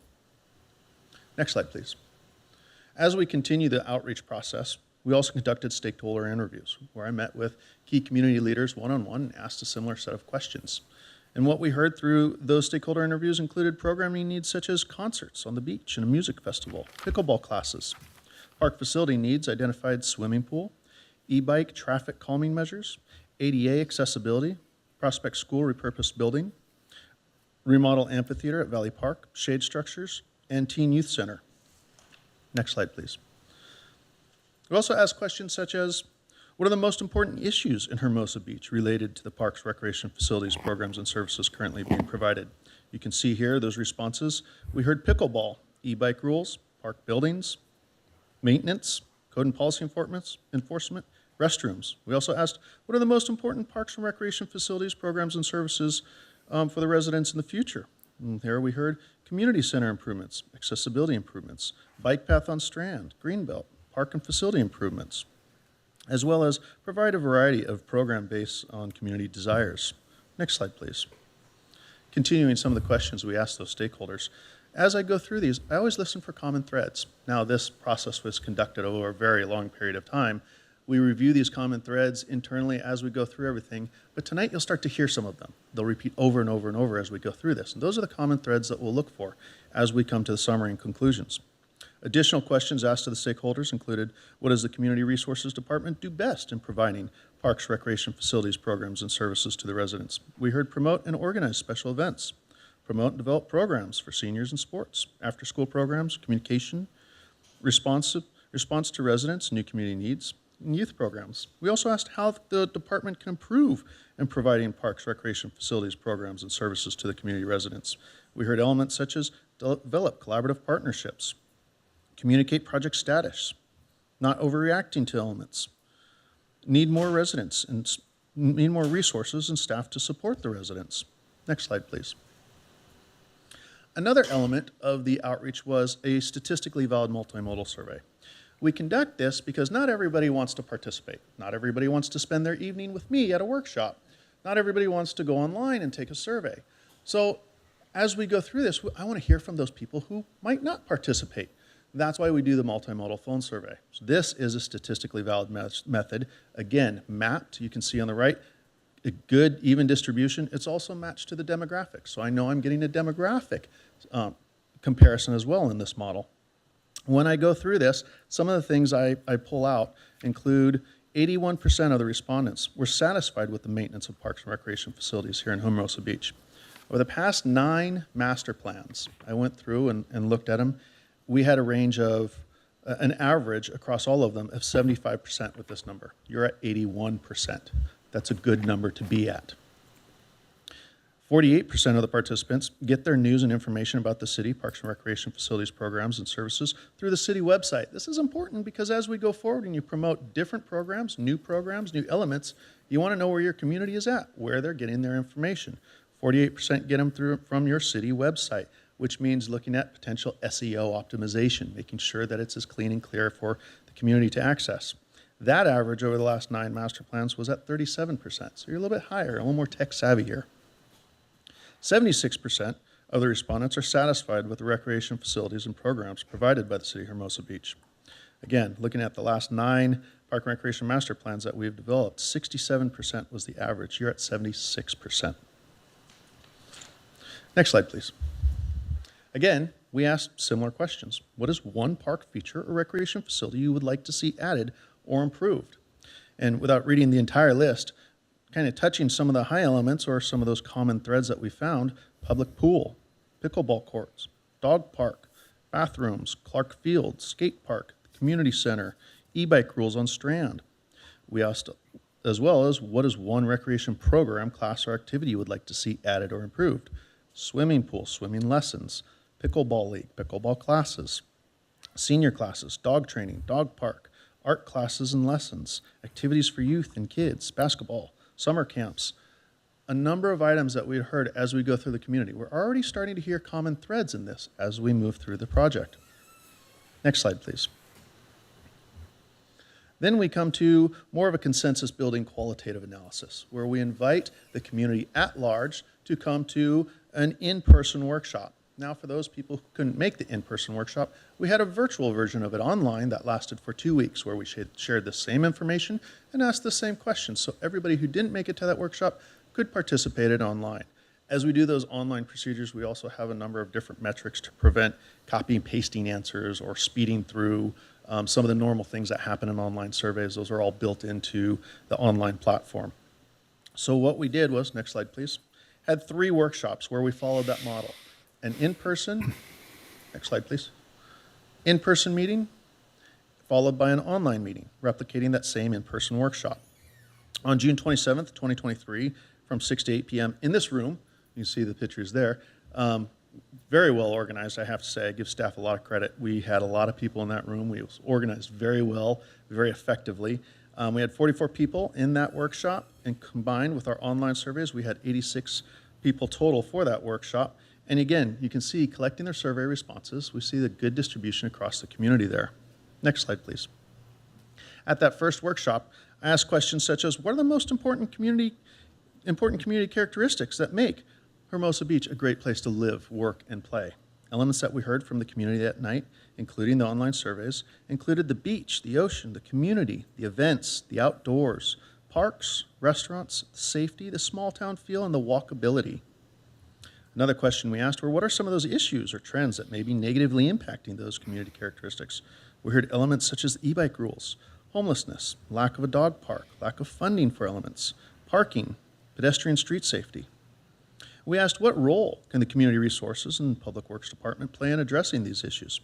We heard elements such as communication, community engagement, enforcing e-bike rules, having more events, increasing maintenance, pickleball improvements, as well as provide a dog area. Next slide, please.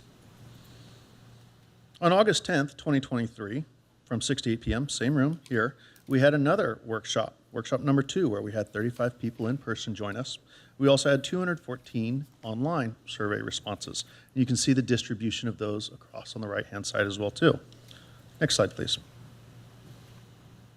Following that same format, questions we asked at that workshop included, what park or recreation facility do members of your household visit the most? We heard the beach, the pier, the Strand, Plaza and the Strand, Clark Field, Greenbelt, South Park, and Valley Park. We also asked, what is one park feature or recreation facility you would like to see added or improved within the community here? We heard community pool, dog area, dog park, lawn bowling clubhouse, pickleball court, and Strand improvements. We also heard on question number 3, I asked, what is one recreation program, class, or activity you would like to see added or improved? Elements that we heard from the respondents include concerts, dog training, e-bike safety programs, pickleball, swimming, and theater programming. Next slide, please. On October 4th, from 6 to 8 p.m., here again in this room, we had workshop number 3, following the same format, where I did an in-person workshop, and then it was followed by an online virtual workshop. 33 people participated in that event at night, and then we had 145 responses online, again, with a good distribution pattern across the community. Next slide, please. Questions we asked after sharing a presentation of all the information we had collected. We asked participants to choose their top 5 park, feature, or recreation facility they would most like to see added or improved in Hermosa Beach. There were options at this time for anybody to add additional items as well, too. And what we heard from the community at this point included strand improvements, swimming pool, dog park, bike lanes, bike infrastructure, preserve open space and green space. The next question we asked was, please choose your top 5 program, class, or activities you would most like to see added or improved in Hermosa Beach. Elements we heard from the participants included concerts, code and policy enforcement, e-bike rules and safety, continue to expand events, swimming, security to prevent overnight camping. Next slide, please. You can see we hear those common threads over and over and over again as we go through this. Well, there's 3 methodologies, key elements that we utilize when we start to conduct these. First, small group stakeholder interviews. We listen to key community leaders and we get their take, their pulse on some of those information that we went through at the beginning of this presentation. Then we go to the community at large, the next segment, which is the open area, the workshops, workshop 1, workshop 2, workshop 3, and the feedback comments, open to the entire community at large to participate. Then we also go through the statistically valid multimodal survey, 3 separate sections. The multimodal survey was done statistically valid by calling people, either through the telephone, cell phone, text, email, any method they would participate in, as long as it followed through the demographic sampling. And then what we do to prioritize this, we look at what we heard, how often we heard it. If it came up in both, in all 3 of those, the small group, the public community workshops, as well as the surveys, it was identified as frequent because it came up in every one of those modes. If it only came up in 2 of those modes, we identify it as apparent. And then if it came up in one of them, we identify it down there as identified. And what you see on the left then is a number of different facility requests, needs, desires by the participants of the survey. Now, as we go through this, we do prioritize it. There you can see in the purple area, where if we were to implement something, that would be the area of the most impact for the community. However, as you go through this, there are elements in there such as lighting. As you develop some of those projects, you can actually start to combine some of these as you move through them and start to pick off different elements on this list so they might work within a dual project. Next slide, please. You can see here, I've actually blown up those words. I probably should have advanced that slide faster. You can see here some of those priority elements with the red dots on there that came up most frequently in the frequent, apparent, and identified elements that we heard the most often were Clark Field improvements, community center improvements, dog park, greenbelt improvements, improved landscape maintenance, lawn bowling, building, clubhouse, pickleball court, restrooms, skate park improvements, strand improvements, and swimming pool. Next slide, please. We did that same thing with program needs. Same process through the small groups, through the public community outreach, workshop 1, workshop 2, workshop 3, and the feedback comments, as well as the statistically valid multimodal survey. Next slide, please. And what we heard as we went through that process, again, all the programs were listed on the left-hand side. Elements that came up the most in frequent category were identified here, as well as the apparent and identified classifications. We heard art classes, camps, code and policy reinforcement, concerts, continue to expand special events, e-bike rules and safety program, movies, pickleball classes, pickleball league, senior programs, swimming, and youth activities and programs. Next slide, please. After we collect all that information, we also do a gap analysis, a service analysis test, where we look at where the parkland is, how can people get to it, and we see that out of 110 acres of city parkland and beachfront, 5.72 acres per 1,000 residents, you have 100% of residents who live within a 10-minute walk to a city park, according to our Esri analysis. Next slide, please. Another mapping analysis we do is we look at those neighborhood park radiuses. We look at information we heard, where people were asking for information, some of those responses, such as the dog park desires or the swimming pool desires. And we start to look for different elements of where these things are coming from and how they fit within the geographic landscape. Next slide, please. With all of that information, we start to develop key strategies and recommendations for consideration over the next 5, 10, 15, 20, up to 30 years in the future. Next slide, please. You can see those 6 key strategies here. I'm not going to read through each one of them right now. I want to go through each one of them as well as the goals that we've developed in order to address each of these key strategies. The first key strategy, next slide please, is to celebrate the community's athleticism and sports history through facility improvements at the Clark Complex. Specific goals to support this key strategy include address the demand for pickleball through balancing the schedule for open play, reservations, and programming. Goal number 2 would be improve the community gathering and athletic events through Clark Field improvements. Goal number 3 would be embrace and support sports activities through lawn bowling clubhouse improvements. Next slide, please. Key strategy 2 looks to preserve community quality of life through policy enforcement and funding strategies. Specific goals identified for that one include establish landscape design standards for the Greenbelt. Goal 2, balance facility use with maintenance levels of service supported by increased funding and staff. Goal 3, continue enforcement of Strand codes, prevent violations to preserve recreation enjoyment for residents and visitors. Next slide, please. Goal number 4, revisit high impact level events for staffing needs to ensure a safe and quality experience. Goal 5, continue to support the Bike Smart Hermosa program. Goal 6, develop and implement a maintenance tracking system for restroom facilities. Next slide. Key strategy 3, explore opportunities to strengthen community relations and develop joint use facilities for all to enjoy, are supported by goal number 1, foster partnerships to support aquatic programs and activities. Goal 2, explore feasibility to provide dog-friendly amenities while considering maintenance and costs and neighborhood impact. Next slide, please.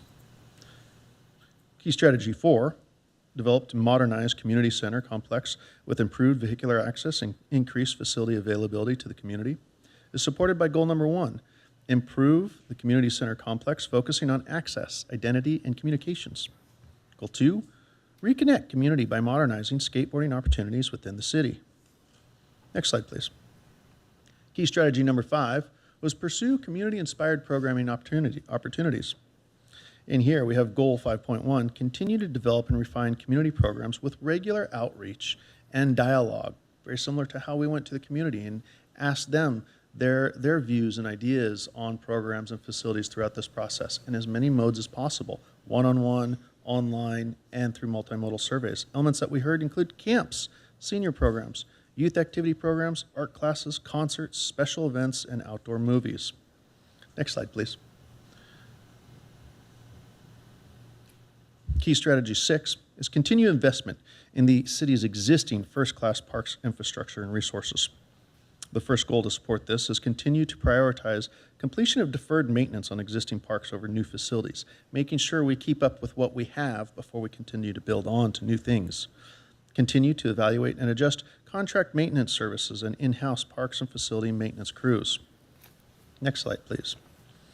As we go through all of those goals, we started to look at as well as the CIP, the current capital improvement projects for the city. I know Lisa's going to talk on these in more detail in a little bit here, but I wanted to just share some of those slides here up front as we go through, identifying those park improvements and building improvements that were listed on them for current programmed CIP projects that support those goals and key strategies. Next slide.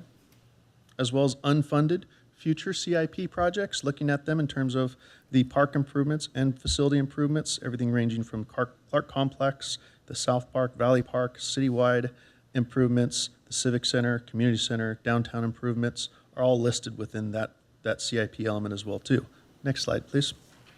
And then master plan recommended improvements.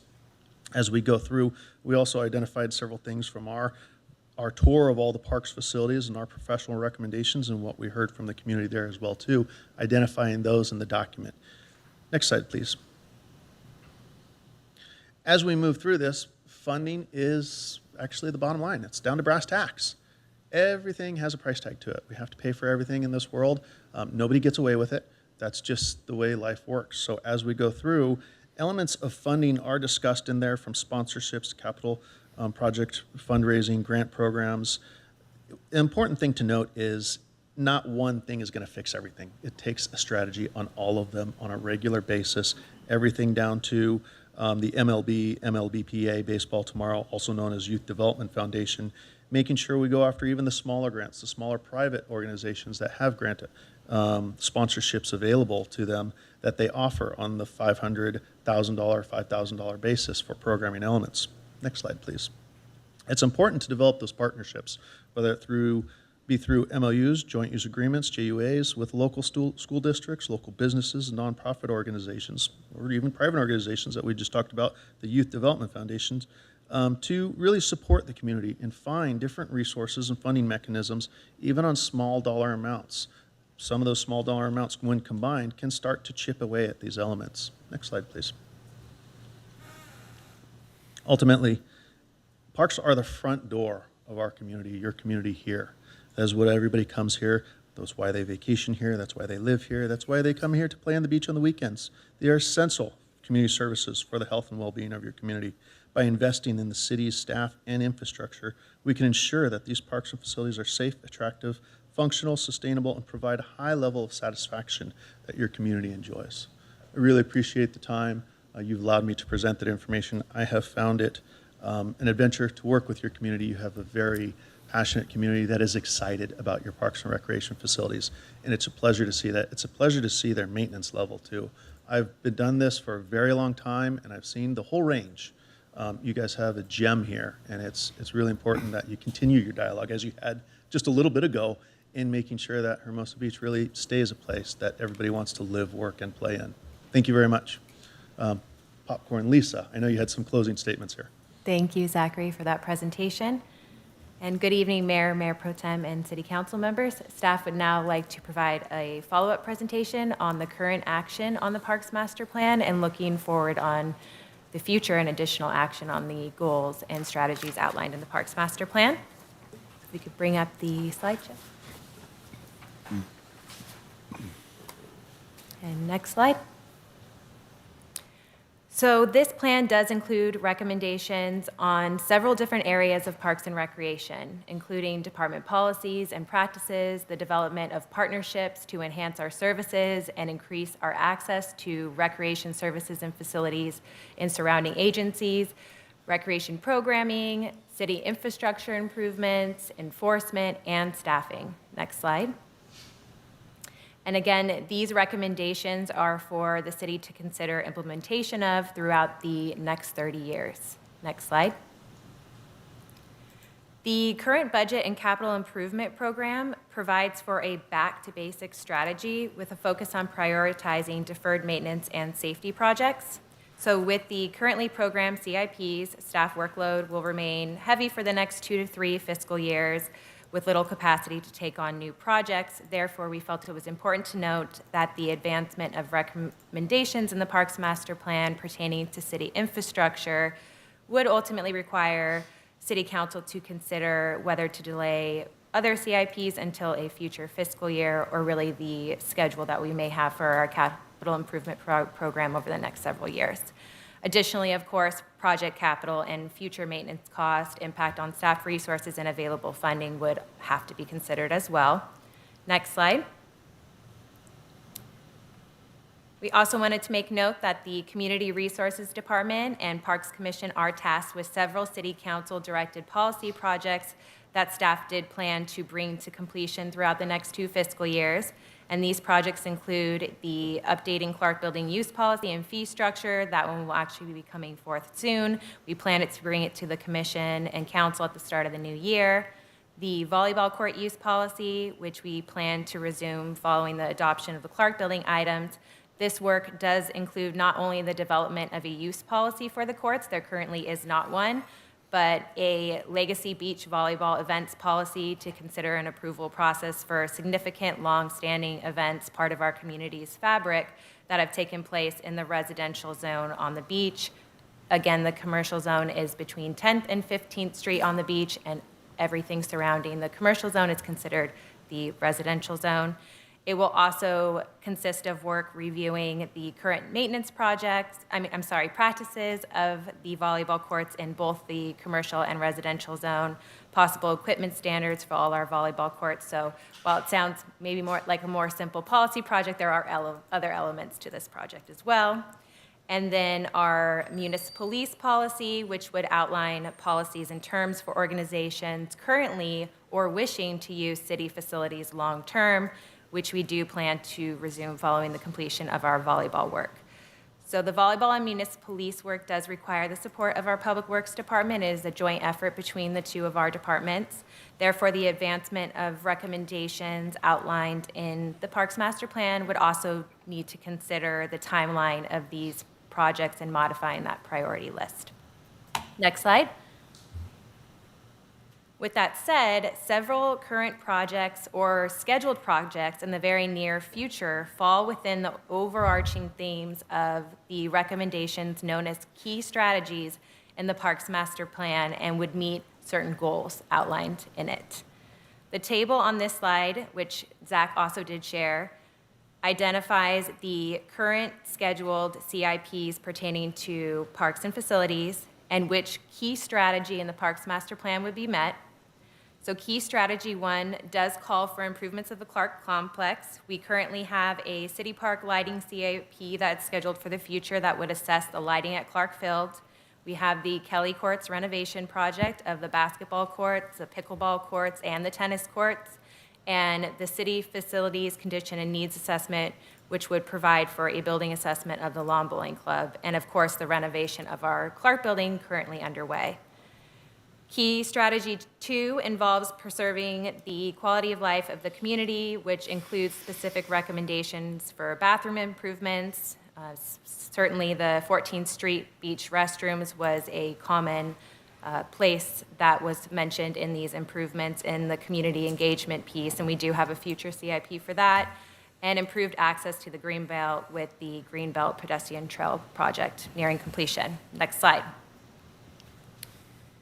And on this slide, you will see examples of which goals would be met through current or scheduled policy or program work. So with the Kelly Courts renovation, the design shows we will likely be able to have 4 pickleball courts. Once again, that is instead of the 2 that are currently available for play. We did start out with the 4 courts initially. So before completion of that renovation project, staff would reinstate a subcommittee and stakeholder group that previously helped us form the current hours and policy to explore having 2 of the 4 courts free of reservation for open play only and 2 available for reservations, and programming such as classes and a pickleball league that our department would host actually ourselves. So this does really address goal 1.1 that you see on the slide before you under key strategy 1. And goal 1.3 would be partially met with the forming of an agreement with the lawn bowling club, which is part of the municipal lease policy work. And goal 3.1 under key strategy 3 outlines a recommendation to consider a joint use agreement with other agencies to allow for resident access to a pool and aquatic programming. We have been in very preliminary discussions with surrounding agencies and would continue to explore these partnerships and continue these discussions. And then goal 5.1 also calls for additional community outreach and dialogue to develop and refine our current recreation programs. And we actually have already started the planning of an evaluation system for our contract class program, which would allow those taking place in our programs to provide feedback and a way to share what programs they feel they would like to see in our Live Hermosa Recreation Guide that comes out twice a year.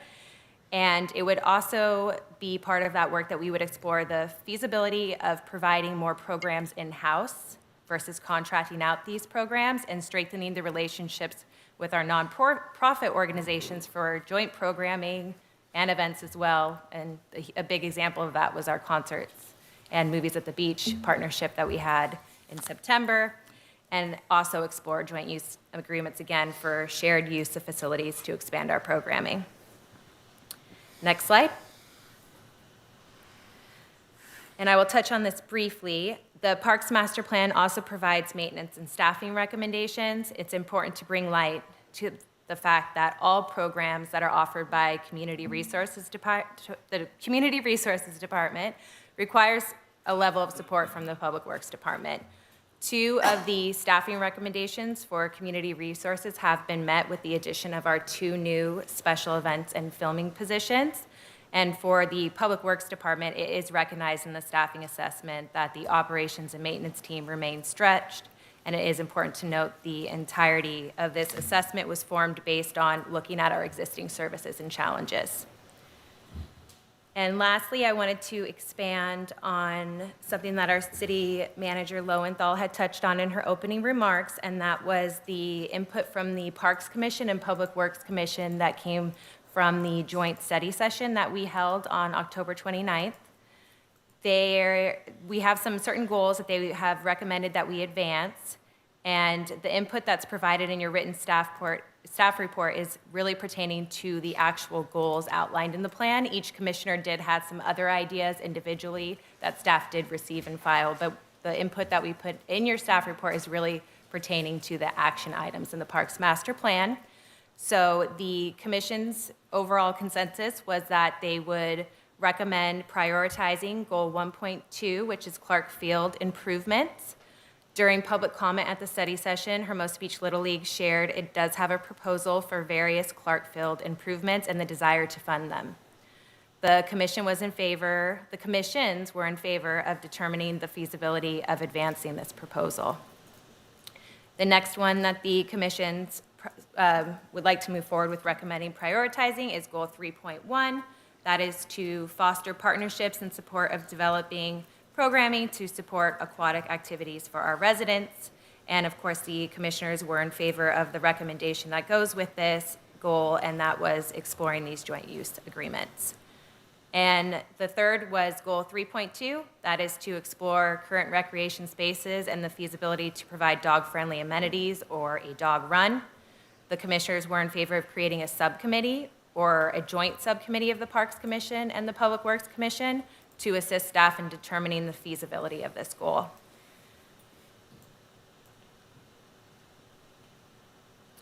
So tonight, staff is requesting City Council formally adopt the 2024 Parks Master Plan, provide feedback on the Commission's input with consideration of current CIP and policy projects, and general direction to staff to advance these goals outlined in our 2024 Parks Master Plan as future funding and staff resources allow.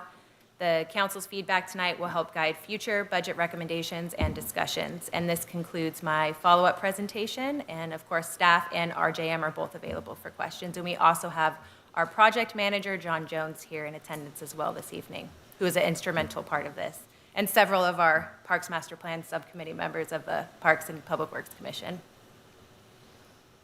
Thank you very much. I'll start off with just a few questions, and I'll defer to my colleagues to pick up the discussion on for follow-up questions. Currently, the master, and thank you very much for the wonderful job. I mean, really, the consultant really went through a lot here, worked with staff. It really shows how great our parks are in this city, and they are a gem, you know, and it's really something. We're tweaking a little bit to make it even better, but you know, thanks to the commissions that work hard and the volunteers and everything that just makes this community chime, and it's great to see, and it shows in this report. We currently have a master plan that's in draft form, and it was not changed after the commissions reviewed it, correct? It's still in this draft form. Correct. It has not been changed since the commission's review. So we could take it tonight and adopt it as it is? Is that right? Or we could keep it in a draft form so that we could make it a living document to revise it down the road, or we could send it back to the joint commissions or one of the commissions and get it revised and tweaked. Are those the different things we could do with this master plan tonight? Thank you for the question, Mr. Mayor. The first option is absolutely within your purview, is to adopt the staff recommendation to adopt this draft master plan as the master plan. We're also requesting council provide some feedback. So if there are any matters that aren't covered in the plan or that you would like to see prioritized differently as a council majority, staff would like to hear that, and we can include that. In terms of leaving it as an open living document, the Parks Master Plan itself would be a living document, but leaving it in draft form would not be the prudent step. That does not allow, I believe what you're considering is, what is the opportunity to allow changes, additions? So if you look at the 1990 Parks Master Plan, that was adopted at that time and had been in effect for many years. Outside of that framework, the Parks Master Plan serves as a framework for parks programming, parks infrastructure, capturing the needs that the community had articulated at the time. But outside of that, there is quite a bit of work done on parks programming, that isn't specifically mentioned in the plan. Right. So that itself, the implementation is the living document perhaps that council might be looking for. So our recommendation would not be to leave it in draft form. That would ignore the 18 months of work that took place with the community. And really at this point, we'd like to hear the council's feedback on what you see in this report, any questions you may have. Has something been omitted? Let us know. Okay. Thank you very much. Which of my colleagues would like to start in on some questions? Councilmember Massey. I will start. First of all, thank you, Zach, for the presentation. Do you have a member of your team here with you from RJM? I do have my team with me. Kristen Schnell in the back there. She is always with me. Whenever I go anywhere for any park and recreation master plan, she is my right hand. She handles virtually everything for me. She makes sure that I see everything. Nothing slides by her. Everything gets presented as we go through this. So I really rely on her. Thank you for bringing that up. Great. You've done a great job here, as far as I can tell. And Kristen, it's great to see you. She and I are high school classmates. Oh. I'm very nice to her. Good. And I'm old enough now that I can't see you without my glasses, and I don't wear contacts, so I didn't know for sure it was you, but I'm so glad you're here. A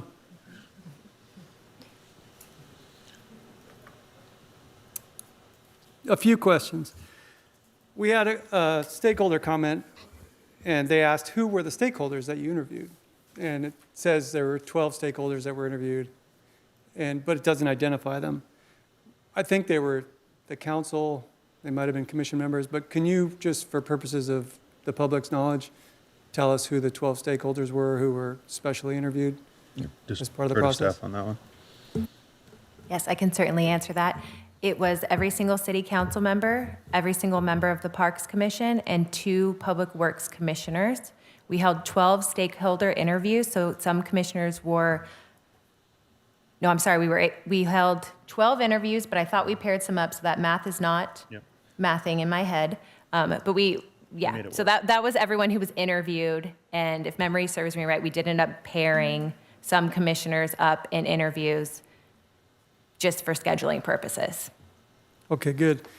And then the follow-on question there was, if a stakeholder was interviewed individually and then also participated in one of the community meetings, so for example, a Parks and Rec commissioner who was interviewed individually and then appeared at the meetings and gave input, was that controlled for? In other words, that their input was not perhaps duplicated and weighed more heavily than someone who wasn't interviewed individually and also participated? It is not weighed more heavily. Everybody has a voice through the process. When we do the community outreach elements and we invite the community at large to come in, we do oftentimes get a commissioner or council member and as we do this and they come in. But in those workshops, it's a community voice where everybody comes in, we talk about one of the questions, the community writes it down individually, They discuss it as a group. They come up with a group as their consensus item at their table. Then we compare all the consensus items. So yes, they would have another voice in that dialogue, but it would be mixed in with, I think we actually had 1,400 participant responses throughout the actual process. So sometimes we do see a double up. It is feasible to actually have somebody be part of a stakeholder workshop and get a phone call, even though it's random sampling, as well as be part of a workshop. That is absolutely possible. The maximum it would be 4 responses that we would have from one individual potentially out of 1,400. Okay.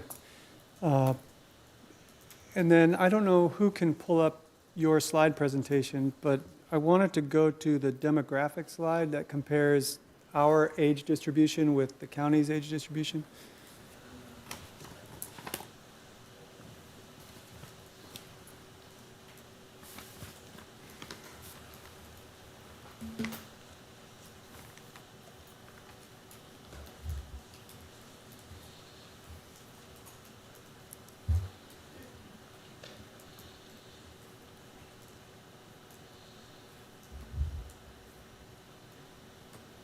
Perfect. As you pointed out in your presentation, we have an older population, at least in that 46th percentile portion of the bell curve, the population aged 35 to 64, than countywide. And then we also have, on the older side, from our 20 to 34 graphic, we're overrepresented there, and then underrepresented with the younger folks, and approximately equally represented as the county is with the folks 65 plus. In short, we seem to, more so than LA County's average, have an older population. So my question, just for purposes of the discussion, is I know we've had advocates in the past for example, infrastructure accessible to seniors, and it was in the context of exercise equipment, for example, of the type that we have on the Greenbelt and the type that you see in some cities that's all combined into one area. Maybe there's 10 workstations, for example, in an area about the size of a basketball court or something like that, or half a basketball court. How is that reflected in the master plan? How is that reflected in our plans for implementation, if at all? I can go first on that one too. When we go through our outreach with the community, the demographics is just one sampling of it. It gives us kind of a precursor of what we might hear. It doesn't determine any of the recommendations. Recommendations are largely built upon what we hear from the community. We did hear senior programs as some of the community outreach that came back in that influenced some of the recommendations, but we did not have any specific elements such as design for exercise stations within that. I would say when you get down to that level of implementation for a specific element, say exercise stations, since we're on that topic, those individual elements are then assessed, just like we talked about, as a living document for whom is in that category of users within that matrix, where we see in the report, you can actually see the mapping of where we heard all the comments. So for exercise stations, how would we most apply those exercise stations to that specific subsection of the community? I would weigh in that personally, you try and take care of as much of a range as you can from young to old. You don't just do one specific demographic because of the demographics. You try and capture a range of it because, as my children have taught me over the years, I'm getting older and I end up running into classmates as we go along. Right, right. And that all makes perfect sense. Obviously, we want infrastructure and programming that's accessible to all age levels, and if it's confined to a specific age level, then it doesn't serve the balance of the population. So I totally understand that. And I'm very proud of the work that the Community Resources Department has done under your leadership, Lisa, in terms of what programming is available through Hermosa 5.0 and all that stuff. I do think it's worth just sort of putting a pin in the topic because of our age demographic, that in the back of our minds, we should keep in mind the importance of senior programming and senior infrastructure, or senior accessible infrastructure that is accessible to seniors. let me just go to if you can fast forward, Madam Clerk, to the slide that shows the results of the statistically valid multimodal survey. I think there's 2 of them.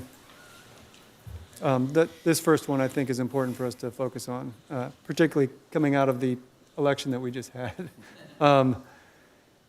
81% of the folks in this statistically valid multimodal survey were satisfied with the maintenance of our parks. 76% were satisfied with the recreation facilities and programs that the city provides. Those are extraordinarily good numbers.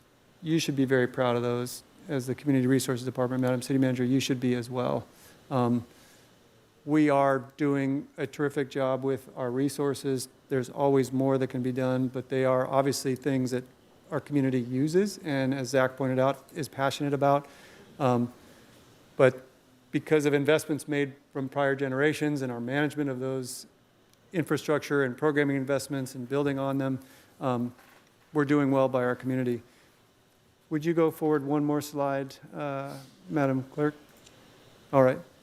And I'm glad you did this statistically valid multimodal survey, because I view this as some of the most valuable feedback we have on what the community's priorities are, because we know that certain interest groups can organize and be overrepresented in the workshops. In the past, for whatever group it is, it could be folks who are advocating for more pickleball courts, or folks who are advocating for a dog park, or folks who are advocating for this, that, or the other thing. But this really gives us a sense about what the community at large genuinely has an interest in terms of infrastructure and programming that we might do. So this is extraordinarily helpful to me. I think in conjunction with the prior slide about the level of satisfaction and how some of these things are fairly heavy lifts. A public pool, for example, that's going to be tough to fit into the city of Hermosa Beach, so the joint use agreement is a smart way to go about it. Pickleball courts, obviously pickleball is just exploding, continuing to explode in popularity, but does have significant impacts, as we know in the city, on the surrounding neighbors. I think a dog park is very much in that same conversation as well, as I understand it. A dog park has been discussed variously in this city over the years, and you've always had opposition from the neighbors surrounding the area where the dog park was examined. And so we have to balance what the genuine levels of interest are in these activities and programming and infrastructure in a statistically valid survey, and then evaluate that against all of the other factors in terms of our ability to meet those interests, such as where do you get the funding, what are the impacts on the surrounding community, and so on and so forth. So I'll wrap up by saying this, to me, is very helpful as a document to not only understand what we have and what the community thinks of how we're managing it and how we might manage it in the future, and then putting the implementation piece together. So I think it's well done, and I'm certainly supportive of adopting this plan as it exists. To the comment by the mayor about making it more of a working document, it would certainly be my intention that we get to adoption so that we all have the charter document that we can implement. If it needs to be reviewed every 5 years or every 10 years or every 7 years or whatever, and possibly updated, that can be done. But leaving it as a draft for the reasons the city manager expressed is not something that I think is going to benefit the community as much as getting to a final plan that we can all coalesce around and moving forward with figuring out how we reflect that plan in our management of the park. So, Zach, thank you. Kristen, great to see you. Thank you. Lisa, thank you, Mr. Mayor. Thank you. Councilmember DeToy. Thank you. Kristen, we'll have to talk afterwards and get some dirt on Councilmember Massey. Question, so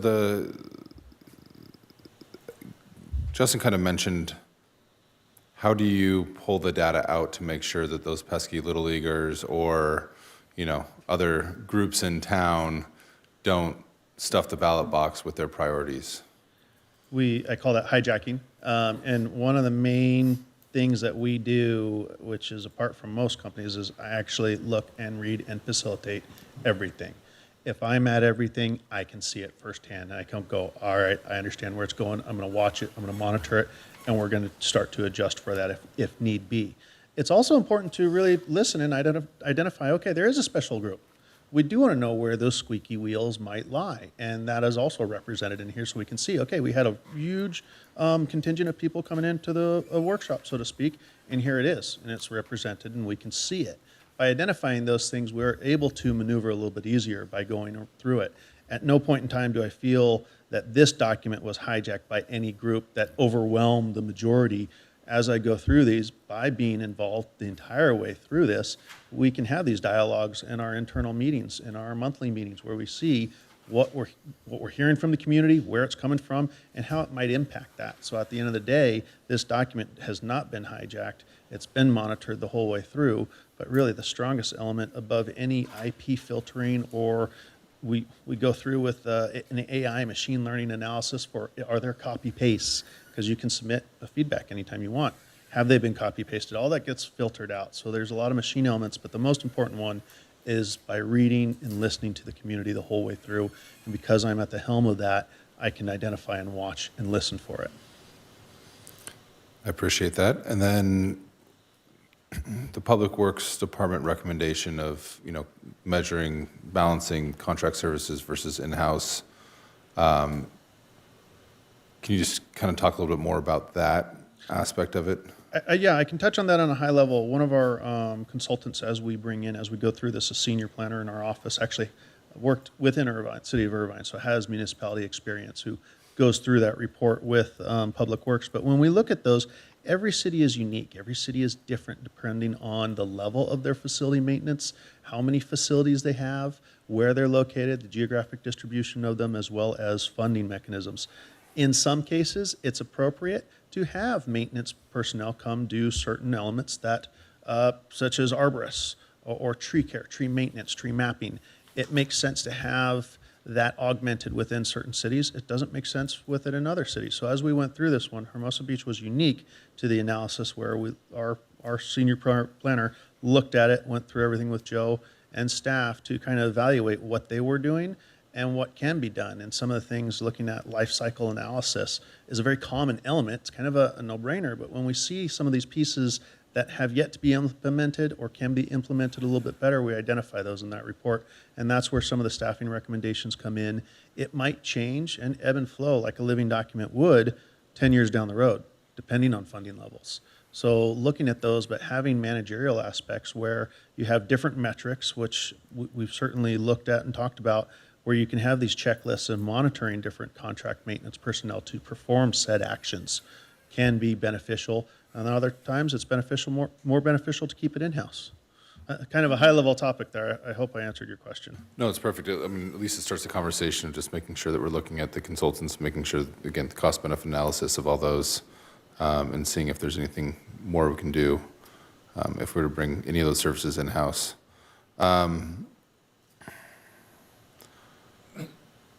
Trying to think if there's any more questions.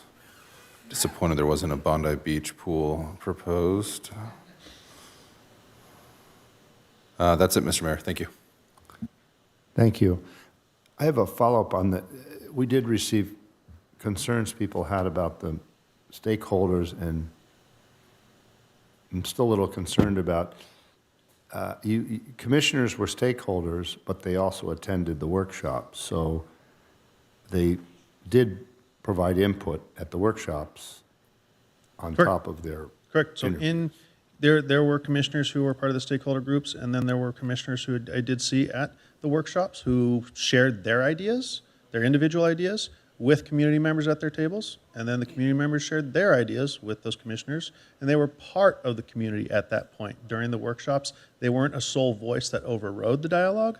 They were part of a larger group. So yes, their voice was not excluded. This process is really designed to be an inclusive allowing everybody to talk in that workshop scenario and not just segment out certain populations or individuals. So did you have a project team that put together the information from the surveys and the input in the Oh, community? yes. There's actually quite a large team behind me that helps me A team of do who this. then? Who would be on that team then? So out of the RJM staff, Kristen goes through all of the information with me from all of our public workshops that we do and we develop, as well as I have Ed, one of my senior planners who does some of the maintenance analysis for me, but then we have Adam Probalski, a survey specialist who actually does the multimodal statistically valid calling. He's a specialist we bring in as a sub-consultant just to do the multimodal portion of it. I don't have the resource to do that. He actually has a call center. They handle multiple languages, whatever people want to speak at the household. That segment is subbed out. However, all of the outreach for the, say, the feedback workshops or the feedback summaries, those are all done with me and Kristen in-house, so that way we can read through everything, we can hear everything, and we can monitor everything. Okay, so that project team did not include people that were providing input on the surveys and the commissioners and people like that? I developed all the okay. questions. I developed all those questions throughout it. Right. That's something we do as a specialty. They in were our firm. separated to Oh, yes, ensure integrity. they don't, nobody gets to drive it. Right. The whole goal of it is to listen to the community. So now, the list of goals that were listed on the, quite a lengthy list of goals, were there some goals that the Joint Commissioners felt should be taken off, or were they just not talked about as a priority? I would have to refer to Lisa if there was a specific one.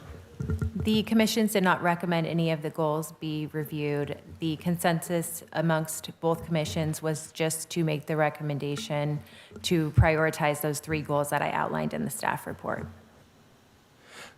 So it wasn't that they weren't in favor of the other goals, they just pulled their priority goals from the list. So the 3 that you recommended were from the commission meeting, you believe that this is what the commissioners came up with, it was a consensus as the most important goals? Correct. Right. For example, you had, the skate park was listed as a goal.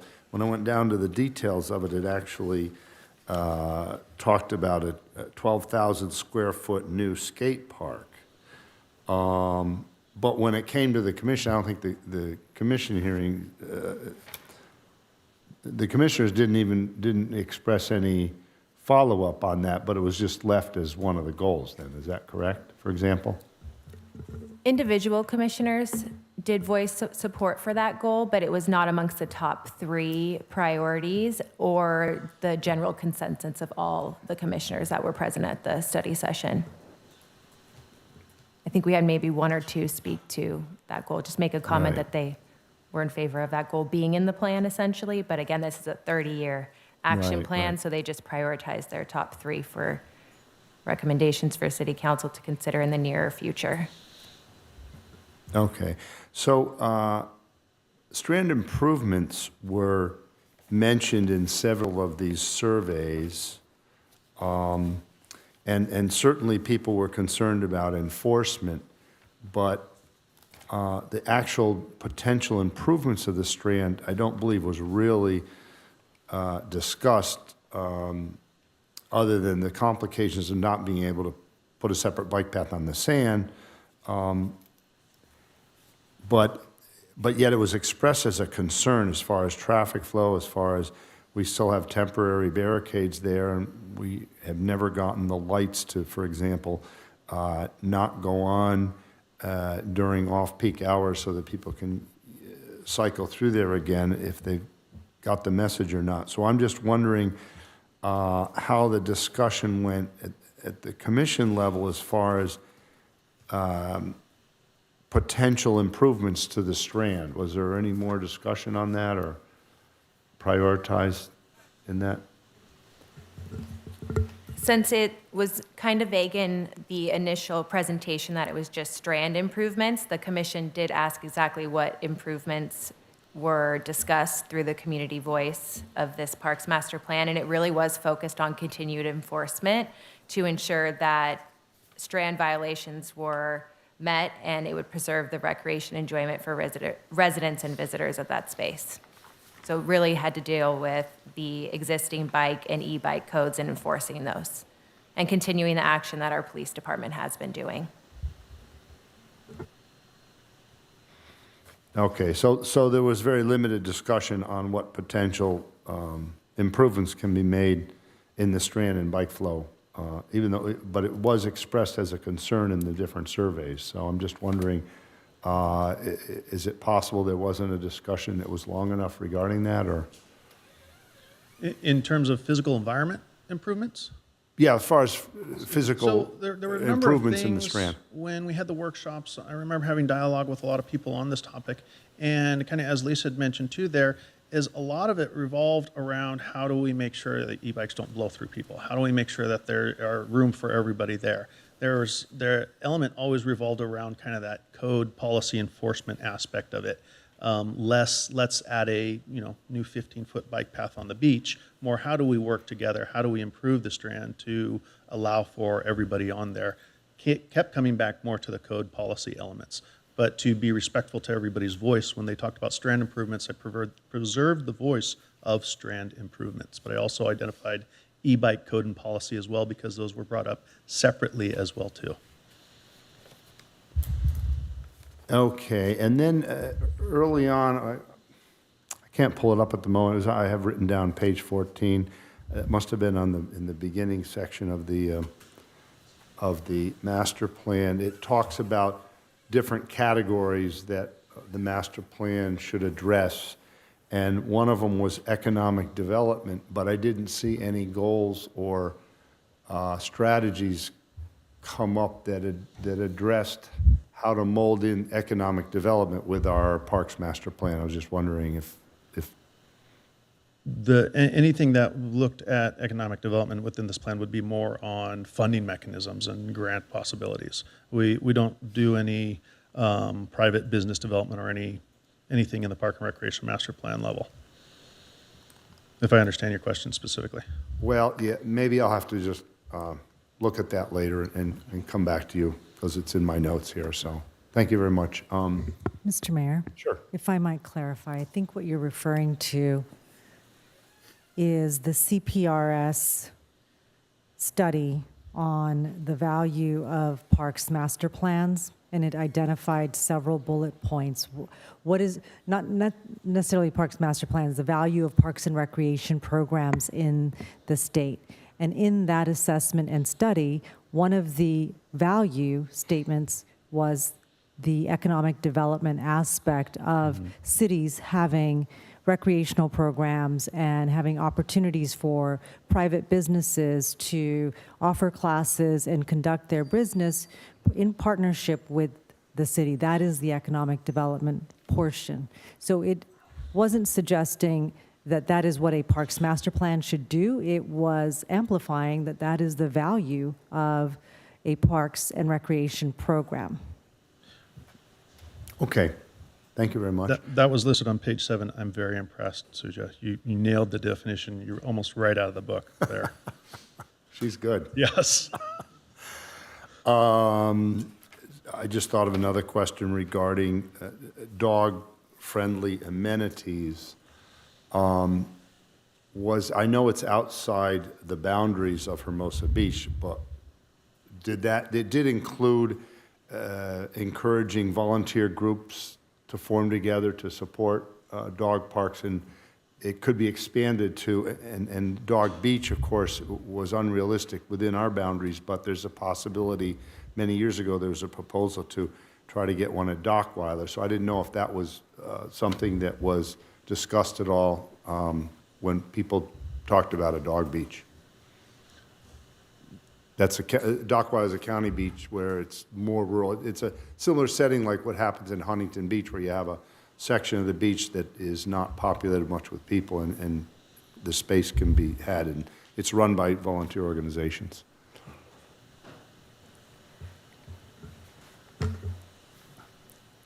So I'm going to go ahead and read over so dog park was a common theme, as you saw through the community engagement process.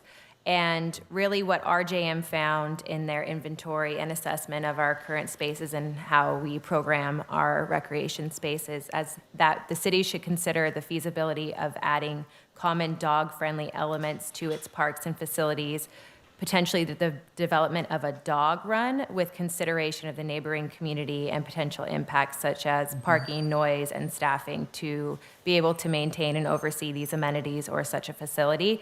It did not get into a conversation about necessarily utilizing volunteer groups or nonprofit organizations, but that is certainly something that staff would be in consideration of if this was a goal we were acting on. Okay.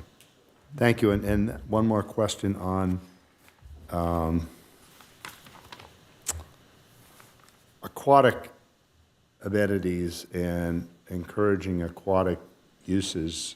Aside from actually building a pool, it was coming up with agreements from other pools, but aren't pools that are public pools, they're required to offer it to everyone in the public, right? So what are we doing by creating agreements when we have public pools in other cities that the public is able to use? I don't know if I've asked that correctly or what. I can't agree with you more on that statement. Unfortunately, it is a negotiation. It always comes down to that, and that happens more times than not. And a lot of school facilities is we always recommend joint use agreements, public-private partnerships first before you start breaking ground and developing a large area. But when you look at it, different school policies, different joint use agreements, time of use does come into play where, yes, it is a public facility. Public schools are public facilities, and they are supposed to be remained unlocked during non-programmed hours. But what happens is schools program them. They program their sports leagues or they program their swim teams, and that's where you have to have those negotiations to say, okay, we would like to run a swim class. And so it's more of a collaborative agreement or discussion that we're not part of, but it does happen 99% of the time. That's the first pass you make at developing an aquatic facility, is looking at those joint uses, and as the aquatic programs grow, then you look for facilities. But it is always a negotiation at the beginning. I wholeheartedly agree with you, but it follows a different path. Thank you for clarifying that. That's a great explanation. Thank you. Okay. Thank you, Mr. Mayor. I don't have too many questions, at least about specific items. I noticed the swimming pool does come up an awful lot, but for instance, on this list of facility priorities, community center improvements is at the top there. It's not necessarily the most frequent one, but nonetheless came quite a bit. So essentially, this Parks Master Plan is a list of what everybody wants to have happen in Hermosa Beach. Is that correct? Yes, based on what we heard from the Essentially, community. Yes. this is, everybody wants one of these, and we like that. And it includes that whole list on the side, the left-hand side going all the way down. Yeah. So as you go forward, it is really a living document. This is what the entire community wants on a scalable element that they've provided to us through this process. You might pick 2 or 3 of them up in one project. Sure. That's why we list everything. But there isn't necessarily anything real specific about what, well, for instance, community center improvements doesn't necessarily say what those improvements are, like new seats inside, paint the outside of the building, let's provide more parking, whatever it is. There isn't a lot of detail as to what those improvements are. We just know that most of the people want community center improvements, like Mice pickleball courts. Restrooms, doesn't say, do we want new restrooms, remodel the ones we have? What about restrooms? But it's just people are interested in more restrooms, I suppose, in the parks. And the swimming pool. There isn't really any plan to where to put the pool and what it would cost and so on and so forth. It's just, we want a swimming pool. Is that basically what? Essentially, we don't tell you where we can fit a swimming pool. I will say, just looking at all the community facilities around here, you're very built out. There's not a lot of empty land where we can start to land a swimming pool Yeah. facility. I'm just going to talk really. about that Actually, one right there's there. not much room for a bathtub, much less a swimming pool. A bath, but- yeah, you know, little kiddie pool. Yeah. We'll start there. But I digress. When we go through the recommendations in the document, I know my presentation was, I tried to condense more than a year's worth of work into a short presentation. But we do, in each one of the strategies, such as community center improvement, we do reference some of the elements that we heard from the community, which included parking, a reader board. We heard elements such as community center improvements overall in general. Yeah. And so in some of them, they are general, restrooms, cleanliness, maintenance on them. Others do have a few specific community mentions in there that help guide those recommendations. But you can see in terms of the overall facility prioritization matrix, we've just identified the terms there. The specific narrative sometimes does go into a little bit more detail from what we heard. Okay. Also, on one of the slides, you mentioned 6,000 touch points, which is pretty impressive, actually. 4,689 of those was views on the website.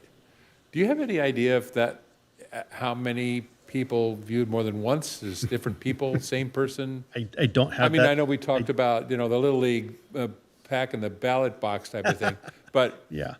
I mean, in general, is there any way to find out? There is. I don't have those numbers here. It actually comes in two metrics: one, original views, and returning views. Oh, so you can tell. We can tell. I don't have them here. When I look at this number, what I do is it's designed to say, am I getting out to the community? Because if people are coming to the website, they're seeing the data I'm putting out there. They're seeing workshop results. They're seeing all the information we've shared here. Much of it is actually on the website, including the videos of myself giving presentations. So I look at these on, are people coming back when data is reposted? Are we sharing that dialogue with the community? So having a high website view like we have here tells me that the community are paying attention. Oftentimes, members of the community will see this and they'll say, oh, it's moving along. I agree with it. There's my top 3 that are already in there. I'm good. Other times they'll say, wait a minute, I got to get in there too now. I got to have my voice heard. Yeah. So seeing that, some return visitors as well as some new visitors tells me that we're actually reaching out to the community. That's just as important as getting data in. I want to know that people are actually out there listening, and that's why we do a lot of our mapping analysis to see, are they coming in from the entire community?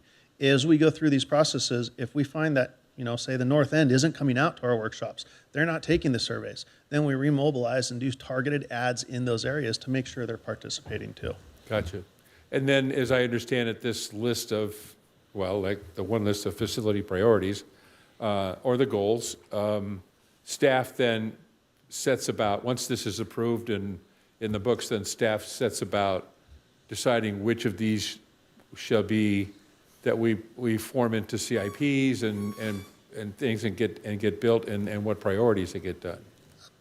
Simply put, yes, but it always comes down to money. I mean, sometimes funding is going to drive one up to the top or not. Yeah. Especially if you have organizations or 501c3s that you partner with, they can, you want to make sure you tackle as much as you can, as soon as you can. But yes, this sets the vision, the goals to move forward, but it is very much a living document. You are able to continuously assess and touch back with this document saying, are we meeting this? Are we still in line with the community and what they're asking for? Yeah. And a lot of times, multiple cities in my history has come back to me 2 and 3 times to say, Zach, we've had the population expand so much over the last 8 years. We just want you to do the phone survey again. Yeah. And we do that and we slide it in. This document is actually designed to do that, is to update segments of the document and still be relevant. So that living document really helps you move forward with this vision. So you have a prioritization, you have a direction, but you can keep coming back and touching base with your community, Right. or based on funding or based on council direction. And I suppose community groups can always get together and come to the Parks and Rec Commission meetings and say, we would really like to get started on the dog park or whatever, and suggest that, stir up some interest in it and move forward with that in particular, especially if they have some form of funding and a great idea about where to put it that makes everybody happy, which I'm sure that'll be easy to do. But at any rate, that's how these things get started, is that people can come and Having a vision, yes. and get emphasis on it. All right, great. Thank you so much. Thank you. Councilmember Jackson. Thank you, Mr. Mayor. Thank you, Zach. Thank you, Director Nichols, for all your hard work on this. A labor of love. I can tell you're very passionate about your parks, and we share that. Yesterday was just a perfect example of our parks creating community through people, parks, and programming. It was a fantastic veterans ceremony put on by you all, so be very proud. That was a fantastic event. They said it was probably the best in 30 years, so bravo to you and your crew. Question regarding pickleball. I understand pickleball is super popular, and this is probably a better question for you. I know we originally had 4 courts, reduced to 2 while we relooked. With the thought of reopening the other 2, were the 4 courts part of the stakeholder negotiations that took place between the pickleball community and the residents? And were the hours and number of courts that were agreed upon with that 4, or was it with the 2, or some?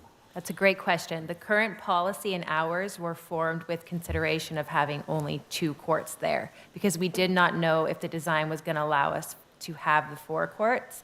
Now that we are nearing completion of the design, it is pretty close to 100% that we will be able to have 4 courts, and we would re-engage that stakeholder group that initially helped us form the current hours and policies to see if they have any recommendations on updates that we would take before the commission and city council on balancing the programming and open play a little bit better. Because right now, with the current amount of members that we have, which are residents that are able to reserve the courts, the 2 courts are pretty heavily reserved, and there's limited time for open play.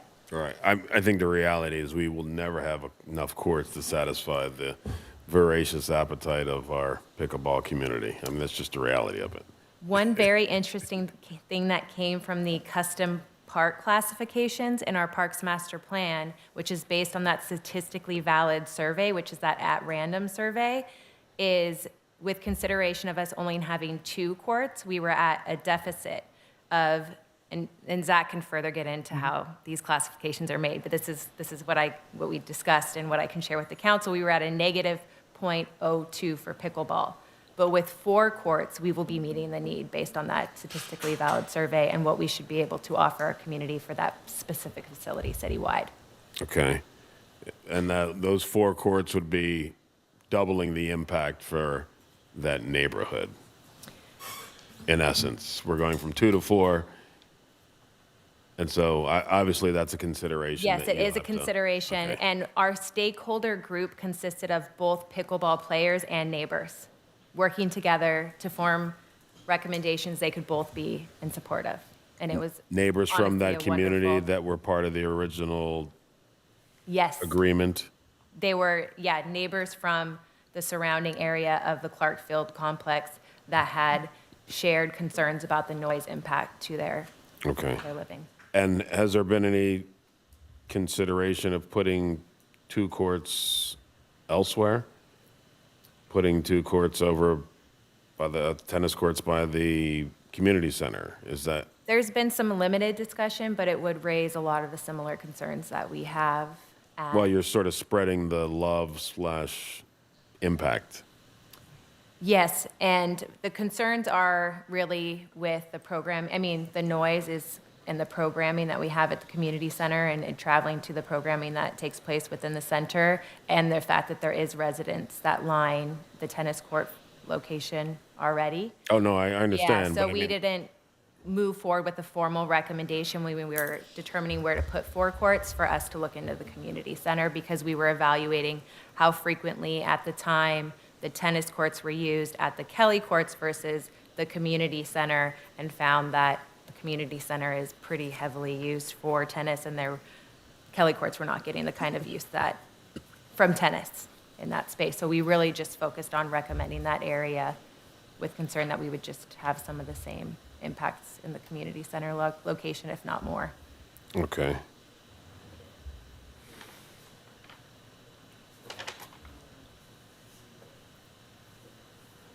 I think that was my only real question. We mentioned money, obviously, is the $64,000 question when it comes to everything. And I think you mentioned sunshades somewhere, or maybe it was in maintenance or something. I know we had talked about sunshades before. What is our ability to identify a need and to address that need? Like, we were talking about sunshades, I think, last summer. You know, something in my mind that is relatively easy that shouldn't require a CIP. You call 3 companies, get the best bid, they come out a week later. And how do we address those types of maintenance requirements? It really just depends on what the actual requirement is and the magnitude of it, but we have done some preliminary work on looking into sunshades, and I would like to invite our Public Works Director up to see if he has any update or more information to provide on that specific request. Thank you for that. To provide a little bit more information, so the addition of a sunshade is not a maintenance project. If we have an existing sunshade, it needs to be replaced. For example, we have one at South Park that's in process of being replaced because it's in poor condition. That's a maintenance replacement project in kind. If we add a new sunshade, it does have to have current, be able to resist current wind loading requirements, and so it has to be attached to something. Generally, we have to design and build foundations and posts that carry the sunshade, or it has to get integrated into a new playground structure, which would trigger the upgrade of that structure to current standards. So we cannot just we're not able to bring a contractor in to just install it. We would have to design and bid it. It's definitely going to exceed our current bidding thresholds, but this is several tens of thousands of dollars to install a sunshade, and a playground equipment can easily be $100,000 to $300,000 depending on the size. If it's very small, it might be less than that, but it can be a substantial cost. So it's something that we're working on trying to get cost estimating. I know it was a question that came up during the last budget cycle, but we are looking to get additional information on how much it would be, but there is a fairly substantial effort involved in putting them in. Okay, thank you. Yep, thank you. Thank you. Councilmember Jackson. Any other questions before we go to public comment? Honor, would you mind? Come on up. I've been dying to get into this conversation. My name's John Jones. I've been given the opportunity to be the project manager for this. I think I'm delighted with the presentation that RJM has presented. They've gone through a very thorough review of the city. And I just wanted to be able to just capture some of the thoughts very quickly. I know your time, it's been a long night for y'all. But I just wanted to let you know that, I've spent 45 years as a professional in the industry of parks and recreation. I ended up retired in 2020 from the city of Torrance as a director. And I've been given the privilege to be able to shepherd this park master plan through, starting July of 22, concluding this evening. It's been a couple of years that we've gone through this process, but I wanted to assure you that every one of your staff members, Suja all the way down to all the part-timers in the Community Resources Department and even in the Public Works world, have put in their heart to make this the best possible plan possible. I reviewed the 1990 plan, saw what it reached and what it was able to provide, and I'm very proud to say from that plan, you accomplished a majority of those things up until this time. This plan just reaches further. This is a living document. This needs to be adopted. It's a living document. That just means every 5 years, typically 3 to 5 years, you review it. You see where it sits. How is the community moving? How is it changing? Those are all important factors. So this is actually extremely important to have put in place by what the council said tonight. In terms of the recommendations you have in front of you, a JUA is a tremendously good idea for the city of Hermosa. You don't have the space to build a pool. It just isn't there. You could probably put just a pool, no lockers, no anything else, but it's just extremely tight. The best recommendation to move forward is working through a JUA with a local municipality, Manhattan Beach, Redondo Beach. I've had a lot of experience working with entities in the school districts and in other cities developing JUAs. and they take a lot of negotiation. And the benefits of the JOA is it actually gives priority to your citizens to be able to use that facility. So you actually can start to anchor in those swimming opportunities, because you live right next door to the ocean. The ocean's a water safety issue. You speak to any safety individual that knows you've got to teach your kids how to swim. You can't necessarily teach them in the ocean, and also recreational swims are important and during the year-round opportunity. So that's another area that I wanted to bring to your attention. I'm very proud to say that this PMP, Park Master Plan, has been brought forward on time and under budget. You actually didn't use all the money you had budgeted for this project. And that's because this team committed their time and energy to making sure it happens right. Every step that RGM went through, and I bird dogged them, that was my job. I'm working for Hermosa in this entire project to make sure that this firm is going to be held accountable for every scope they've called out, and they did. And I've checked it. I've kept them on track on occasion, but most of the time they were leading the agency, but I'm just the guy in the back sweeping it up, making sure everything's coming together. I'm very happy to say this project has been successful, and it will continue to serve the city of Hermosa. It's been my honor to work for the city of Hermosa. I really do appreciate the opportunity. And the professionals that Lisa and Joe both have brought to the table, working with RGM, their professional organization, and Kristen, and all the commissioners. I saw most of the commissioners are still here in the audience that dedicated so many hours of their time to help this plan be the best it can be for the city. I want to thank you for your confidence. You've allowed me to be part of this very important plan, and I do appreciate it. And if you have any questions of me, I'm happy to answer that. Thank you. Thank you very much. Okay. Hearing no other questions, we're probably ready to go to public comment. I do see there are several commissioners here in the audience. It would be great to hear from them, especially if there are things that we have left out of the discussion. Generally, the staff report mentioned Clark Field Aquatics and dog-friendly amenities as the three concerns, so it'd be great to hear from them. So without further ado, Madam City Clerk, do we have any speaker cards filled out for this evening? We do. Mark Member, your 3 minutes will begin once you begin speaking.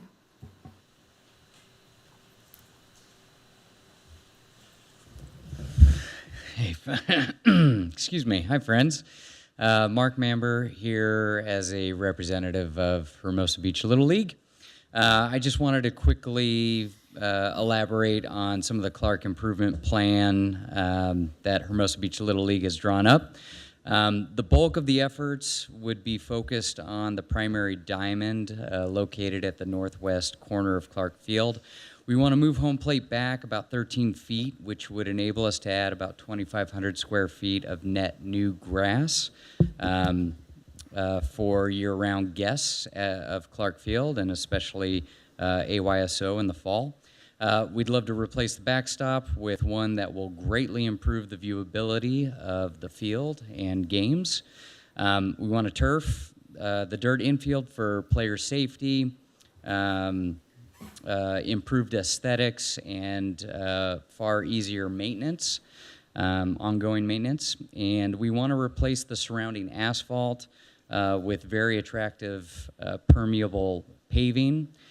This project will be expensive, but the league will raise and donate 100% of the funds required to cover the design, surveys, architectural plans, engineering planning, materials, construction, and installation. These relatively simply upgrades to Clark Field will dramatically improve the community experience, preserve the rich history and character of Clark Stadium, and reboot the use of the facility for all current and future generations of Hermosa sports fans. Public Works obviously has an awful lot of projects on their plate, and as you all discuss the prioritization of those projects, we at Hermosa Baseball respectfully request you strongly consider moving and or keeping this one toward the top of your list. Thank you very much. Thank you. Mayor, we did not receive any other speaker cards. Okay, we have no more speaker cards. Is there anyone in the audience that would like to come up and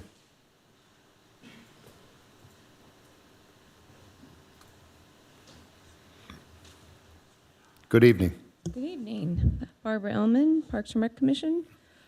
First of all, as everyone said, I would like to thank Lisa and her staff for doing such a great job and working so well. Lisa, what was the budget we had? 600. Initially, we estimated 650,000. And we came in at 300 and approximately 329,000, so approximately 50% under our initial estimated budget. I think that's really important that this is shared not just here but with the public, that we've taken a real beating this year by people saying we don't spend money correctly or ethically, and I truly, truly resent it. And it would have been nice if some of those people would have shown up tonight. Hopefully they'll call in because we took a beating, and I just think it's really sad. You can talk, but you can't walk. There are a lot of things that people want, and the dog park is one of them, and I'm happy to sit on that subcommittee to try and figure out where and if we can find a place. I think it's really important. It was a consistent worry, and we know that I personally don't go to the parks after 9 o'clock at night because I don't want to be that person, but people, we don't have yards. People do need a place, so I would like to push that. I also think that I will give more credit to Tom Maroney about coming up with a program with the pool with another city, trying to find a 6-week swim program, whatever we can do. We're scrappy here in Hermosa. We don't always get exactly what we want, but we're able to make it work. The partnerships with Little League and the dog park lovers and the pickleball people are important. They have a voice. They need to be heard. I do think that trying to find another place for pickleball courts in the city would be helpful, maybe at the schools. I do think that the area where we have the courts right now, I don't think we can handle much more. Happy to hear what the residents and the pickleball players say. Regarding the positives that we get from the residents about how the parks are kept up, I have to give full credit to the city for Go Hermosa. That was an amazing program, and it has allowed us to find and hear about problems way before staff has a chance. There's 33,000 people that live in Manhattan Beach and 19,000 here. Manhattan Beach has 24 full-time employees and over 100 part-time employees. Our staff does an amazing job. And I think this was a really important program that we started. I do think you need to approve it as it is. I don't think a draft would work. This is a document that we can go back every 5 years. We read the document, the old document, which I again will state it was hand typed. I think that was pretty impressive. But it was important to go back and see what people wanted and where we are. So I hope you'll give that serious consideration. Thank you. Thank you.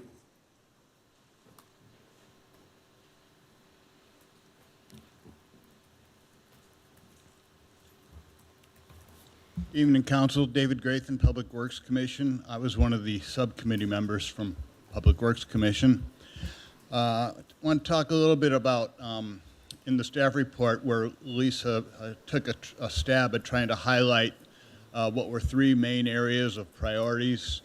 10 commissioners spoke at length for collectively well over an hour, and it would have been a pretty Herculean task to really accurately capture all that.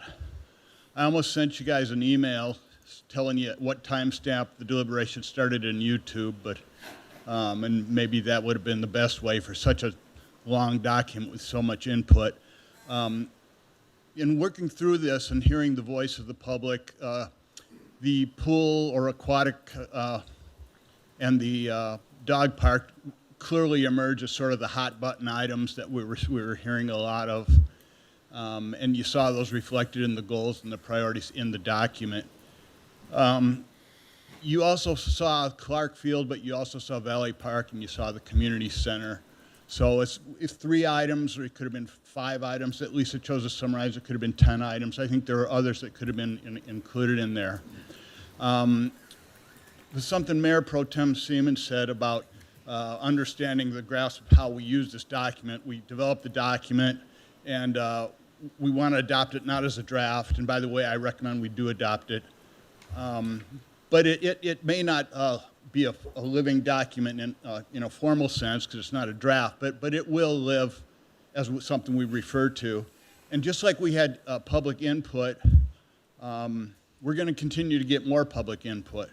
And Mayor Pro Tem made a comment about, people will come to the city and say, we want to do this and we want to do that. And that'll be factored in relative to the plan. So I feel like we need to kind of decouple the plan, the document, from this input. And what I'm hearing from Little League with their specific proposal is starting to get into that next phase where anybody's welcome to come and start making proposals at any time. So, with all due respect, I think the highlighting of the Little League proposal in the staff report relative to those top 3 priorities, I'm not sure that was quite appropriate. I think we need to think of that as we move into the phase of hearing more on specific things from the public. So we're going to hear more about that. But it's a lot to digest.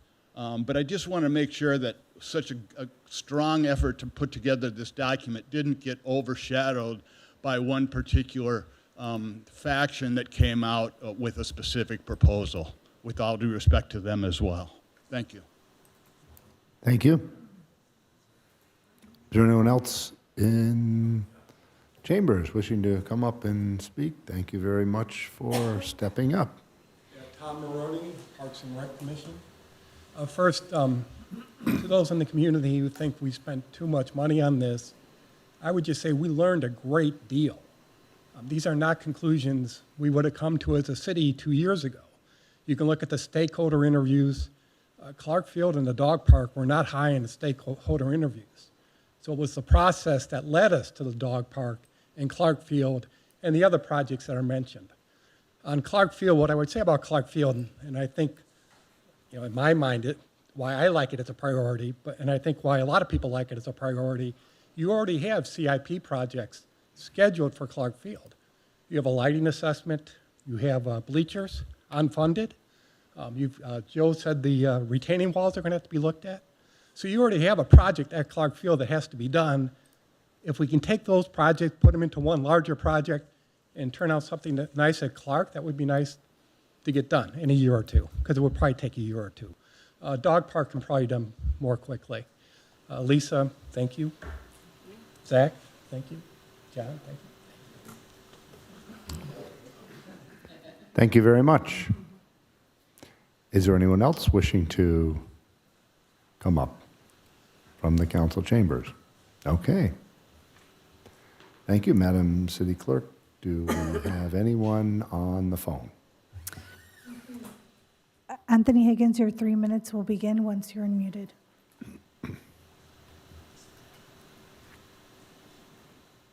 Yeah, hello. I don't know. Lisa said we spent $359,000 on this.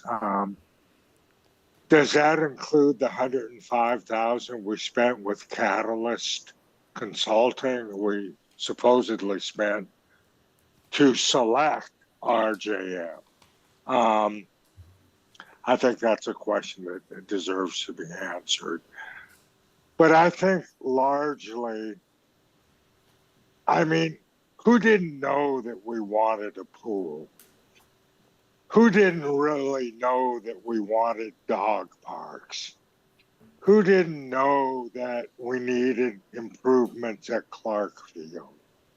It was over and over and over again, basically being told to do things that I think anybody that was even moderately informed knew were on the wish list. So now we got a huge wish list of things to do, but in terms of specific shovel-ready plans that are going to get us closer to a dog park or get us closer, you know, to the lawn bowling or solving where to put the pickleball courts, it basically isn't there. There's nothing there. It's just a wish list, and a fairly obvious wish list.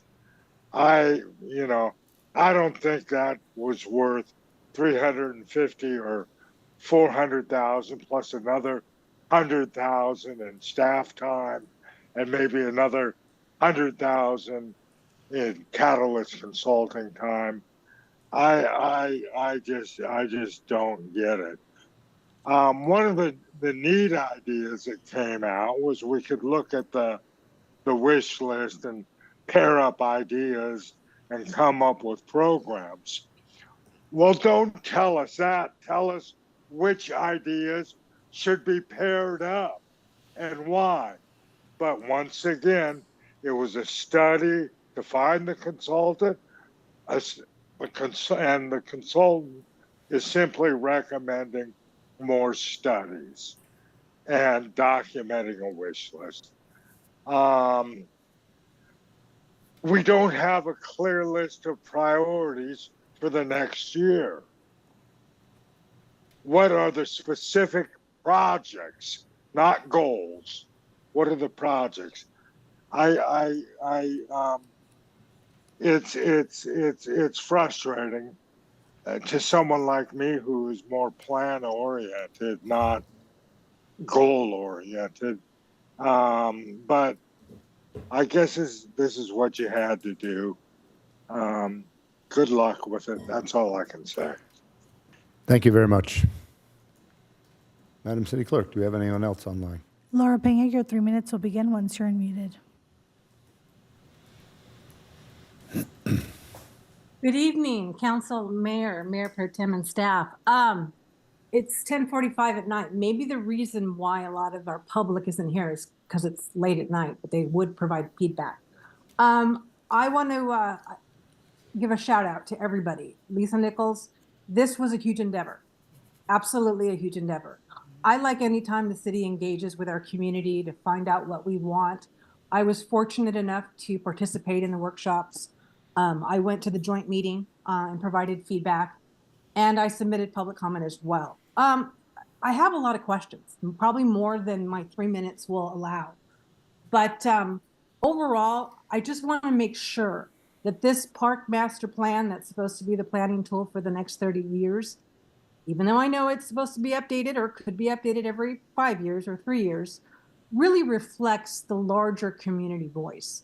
Because my concern is about the participant bias that I saw in the data. And why I think it matters is I don't believe that anybody's voice is more important than anybody else's. I would have liked to have seen these, quote, stakeholders been a cross mix from the community. And one of my questions that I think was asked, but it wasn't really clarified, is that there were 10 meetings last year on this project between the RGM project team and our city project team.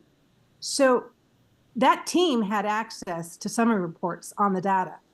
Was anybody on the city project team included in the workshops, the interviews? Were they filling out surveys? Because if you have access to the data, if you have access to some reports, and then you're allowed to participate, that's definitely skewing the data.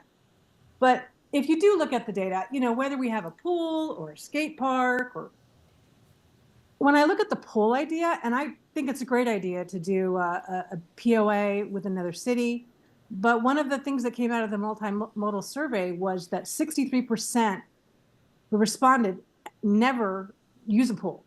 And 78% use a pool less than 6 times a year.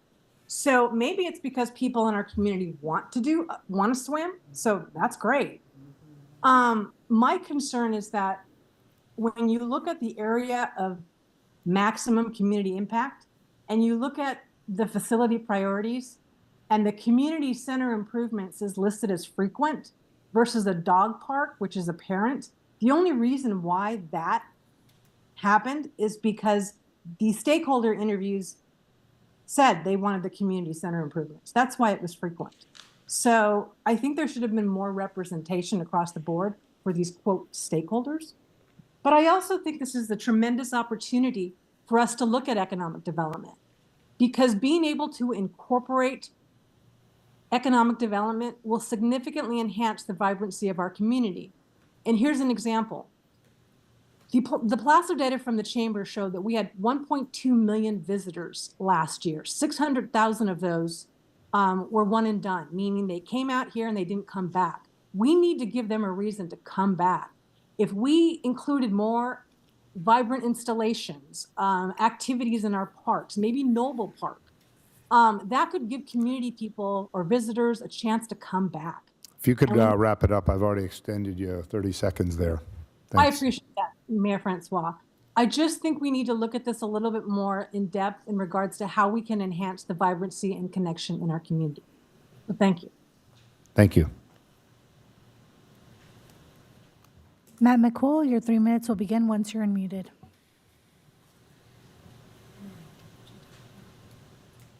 Thank you, Madam City Clerk. Hello, City Council staff. Matt McCool. Just want to tell you all, good luck. We're all counting on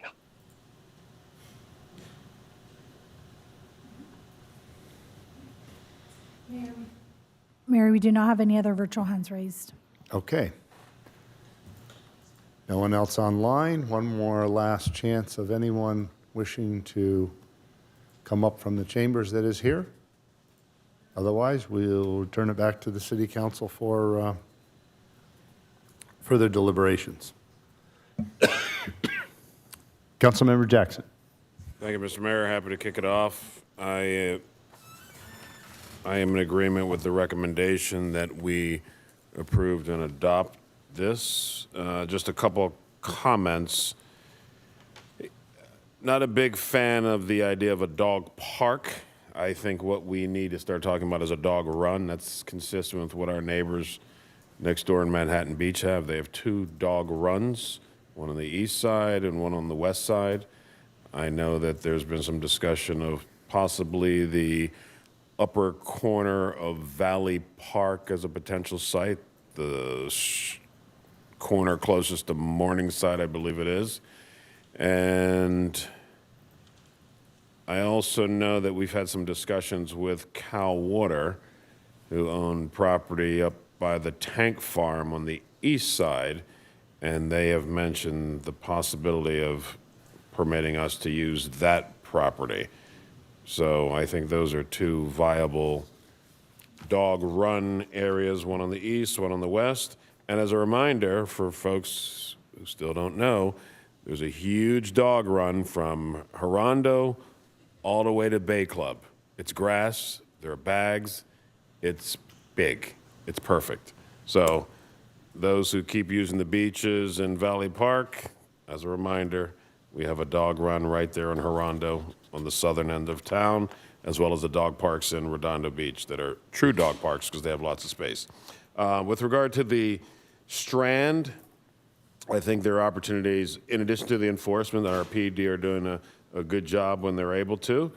I think there are opportunities to improve some of the signage that we have there, talk about sharing the road and slowing down.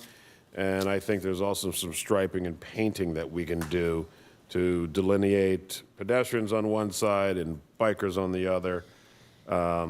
Bicycle infrastructure, obviously that's something that we're going to discuss and continue to discuss as we try to figure out how we can get some of those bikes and e-bikes off of the Strand and off the sidewalks and onto a more protected area on the streets.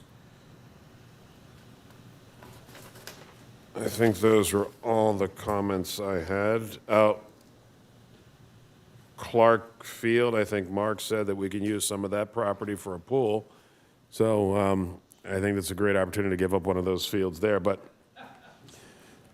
totally agree with Commissioner Tom and his comment. I mean, if we have an opportunity for, the Clark, Hermosa Beach Little League community to come together with plans and the finances and everything to support the beautification of Clark that does need a lot of love, and obviously we can combine it with some of the things that we're looking to do, I think that's something we should move to the top of our priority list. And just one question or comment, and you all addressed it perfectly at the combined Parks and Rec and Public Works meeting that you had. Because there are a lot of people, and we had a commenter the other day, well, you're stating the obvious. Tell me something I didn't know. I knew we wanted a dog park. I know people want a pool. If you can just explain to the radio audience here why we went through this process. Why is this important? And that why didn't we just sit around in a room and go, okay, I want a dog park. Well, I want a pool, and I want more pickleball. Why did we go through this? And I think we had a speaker who mentioned this planning process, because this is plan-oriented. So if one of you would mind discussing that similar to what you did at the other meeting, I think that'd be good for people to hear once again. So, thank you, Councilman.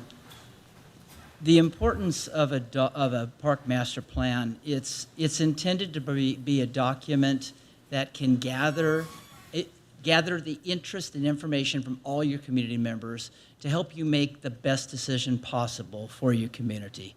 It's a visionary, it's aspirational. It's a document that will serve your community well.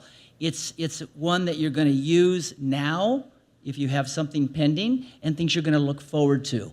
It allows the council to be an independent voice. This is a third-party consultant that came in, made an assessment of your community's needs and wants and desires, evaluated what your capacity is to provide you a document that you can lean on and give you a good substance for the future. I'll let you finish with that. If I can just add to that a little bit, it's easy to say I know. But what about the people who don't recreate in your parks, who live here? Why? Why don't they? What do they want? Going through this process is something municipalities do all over. I've done this all over Southern California, all the way up to the Sacramento area. This enables you to say, this is why. This is why people want this. This is why people are or are not going to our parks. And this is how we move forward into the future, not just for an individual element, but for the youth, for the seniors, for the entire community. It creates the vision that you guys started with. It creates the vision of having an excellent parks and recreation system. This is almost a business model. What do your clients want? And now you know, and you have a vision to march forward with. Perfect. Thank you, gentlemen. Thank you, Mr. Mayor.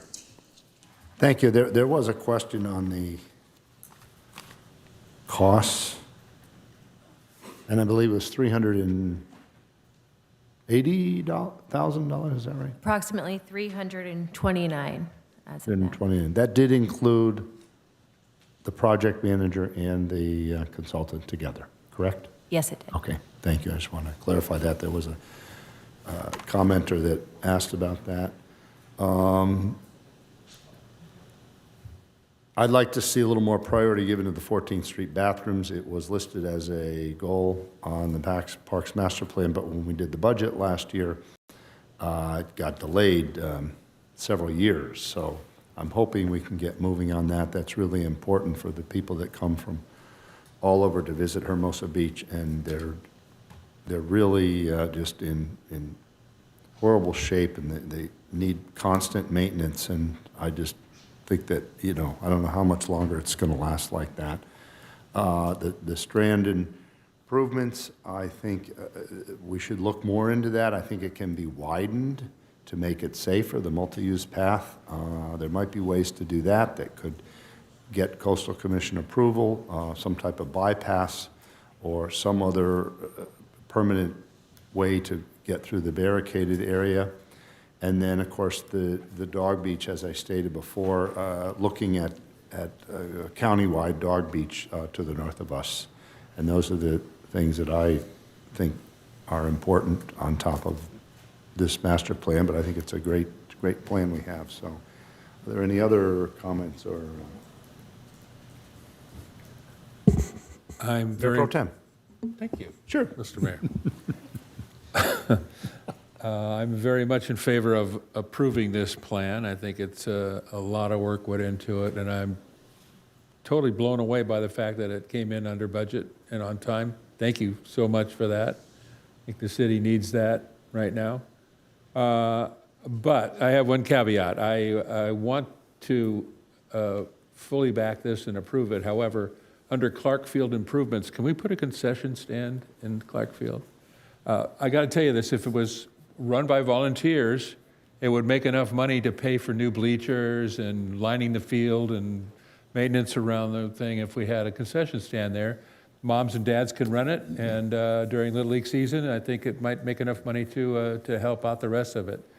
It's a great idea. I know I have some friends, parents, who did this at Miracosta. They did not have one, and a bunch of volunteers put together a little building with a little plywood door pops up, and they sold hot dogs, hamburgers, Coke, and 7-Up and stuff. And they made an awful lot of money, and which went toward the football team. So I think it's a great idea, and I'd like to have it on there. And then in that case, then I'd be happy to approve this. Thank you. Thank you, Mr. Councilmember Mayor. Detoy. Well, Mayor Pro Tem has not experienced Hector's Tacos then. Tacos would be good. It's there. Yeah. Great breakfast burritos, great tacos, great burgers. Clark Field is special. Thank you to staff. Thank you to our JM. Thank you to John. Thank you to the commissioners for having a great conversation during our joint meeting. This is a holistic look, not only at our physical facilities, but the service we offer. And if there's one thing that I know, just looking at the trips that the city runs, we need to get more of them. I mean, the three for the ones lining up are the Heritage Park Museum and Grand Central Market, the Newport or the Huntington Beach Harbor Cruise of Lights, full, Pantages Theater, full. And again, these are for all ages, so I guess it's under 100 years old, so maybe we should bump that up for the oldest residents so they can go. You know, that's all the way down to sport ball for the kids. You know, programming of the parks for AYSO, Little League. Parks are for all ages. They're amazing. I would love to, you know, prioritize funding moving forward for new play facilities, shade structures. Mayor Pro Tem and I had a meeting with Redondo, this is probably about a year ago now, about the joint facility for a pool. And the importance of it. Sure, I can go swim at El Segundo. I can't get my daughter to get swim lessons there. So I'm paying private 3x the cost of what El Segundo residents are paying. I tried at Manhattan Beach. My mom lives in Redondo. I try to use her address for Redondo Beach. I cannot get in. So we're paying more out of pocket for private swim lessons when the ocean's in our backyard. And that is vitally important to keep our kids safe, to get them into junior guards so they can have the water safety. I'm a swimmer, water polo guy, so like I'm very passionate about the pool, but we don't have the space in town. So how do we get there? How do we get the negotiations with our neighboring cities to develop a facility that we have priority for swim lessons for our youth? Very important. Clark is special, and how we can improve it. We got $300,000 to put towards the bleachers there, now that you guys saved us some money. So I think I agree with Councilmember Jackson that, you know, with how limited, and it even shows in the report, the acres per 100 or acres per 1,000 residents, we're already on the low side. I don't think we can eat up a ton of our green space for dog parks, but if there's spaces for dog runs, especially with the Cal Water, I mean, that's huge. We do have a lot of four-legged friends in this town, and how do we keep them safe and keep our community safe as they exercise is very important. So I just, again, immense gratitude for this overview. We always get asked for community input. We get asked for community surveys, and this delivered and, you know, has set this priority. And I think, I forget who mentioned it, but, you know, the pool and the dog park weren't even in our stakeholder interviews. And, you because of the community impact, because of the workshops that they came forward. And so supportive of the 3 priorities, how we get there, and then just the maintenance is amazing. And the Public Works team does a great job with our Go Hermosa and getting those repairs done. So kudos to the city staff. Excited about this project, and I think we do a great job with the programming. How we make sure that it works for all members of the community is very important. I think Clark Building getting redone is going to be a huge addition to our repertoire for classes and yoga classes and mat Pilates or whatever for all ages, especially with HVAC. They can go any time of the day, and it's going to be a great facility in addition to the community center. So thank you. Very happy to support the motion to approve this. Thank you. Councilmember Massey. Thank you, Mr. Mayor. I move that we approve and adopt the 2024 Parks Master Plan, and we have directed staff to advance the goals outlined in the 2024 Parks Master Plan as future funding and staff resources allow. Is there a second? Second, Mr. Mayor. Okay, we have a motion and a second. Any other deliberations on this? Okay, Madam City Clerk, could we have a vote?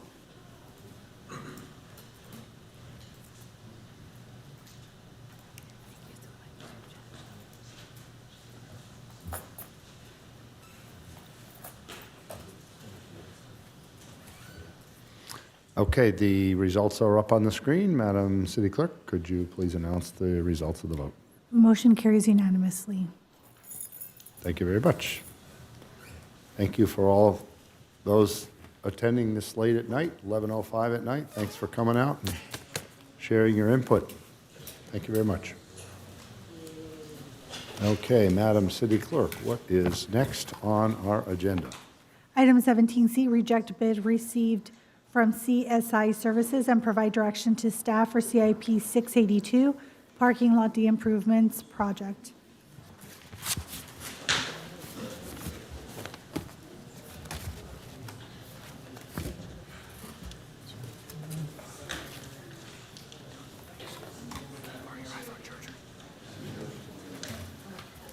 Okay.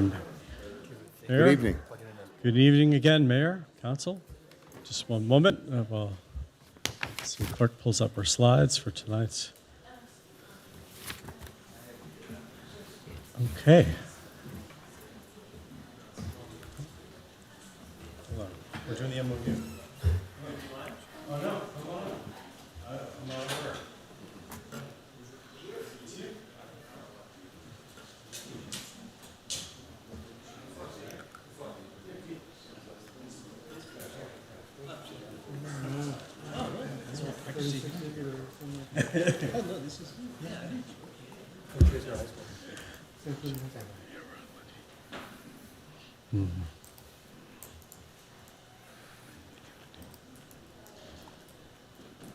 Thank you very much. Okay, we're here to talk about Lot D, CIP 682. This project is scoped to really reconstruct Lot D. This is a complete renovation of the lot. It would increase parking from 19 to 22 spaces. Some of the major elements that were envisioned in the grant funding for this were delivering stormwater infiltration. All the funding that is tied to this project is related to stormwater, as well as other sustainability features in the project. It includes a pay station. There's a solar canopy that would power the new lighting that would be installed. This is new parking lot lighting, as well as lighting along the accessible ramp.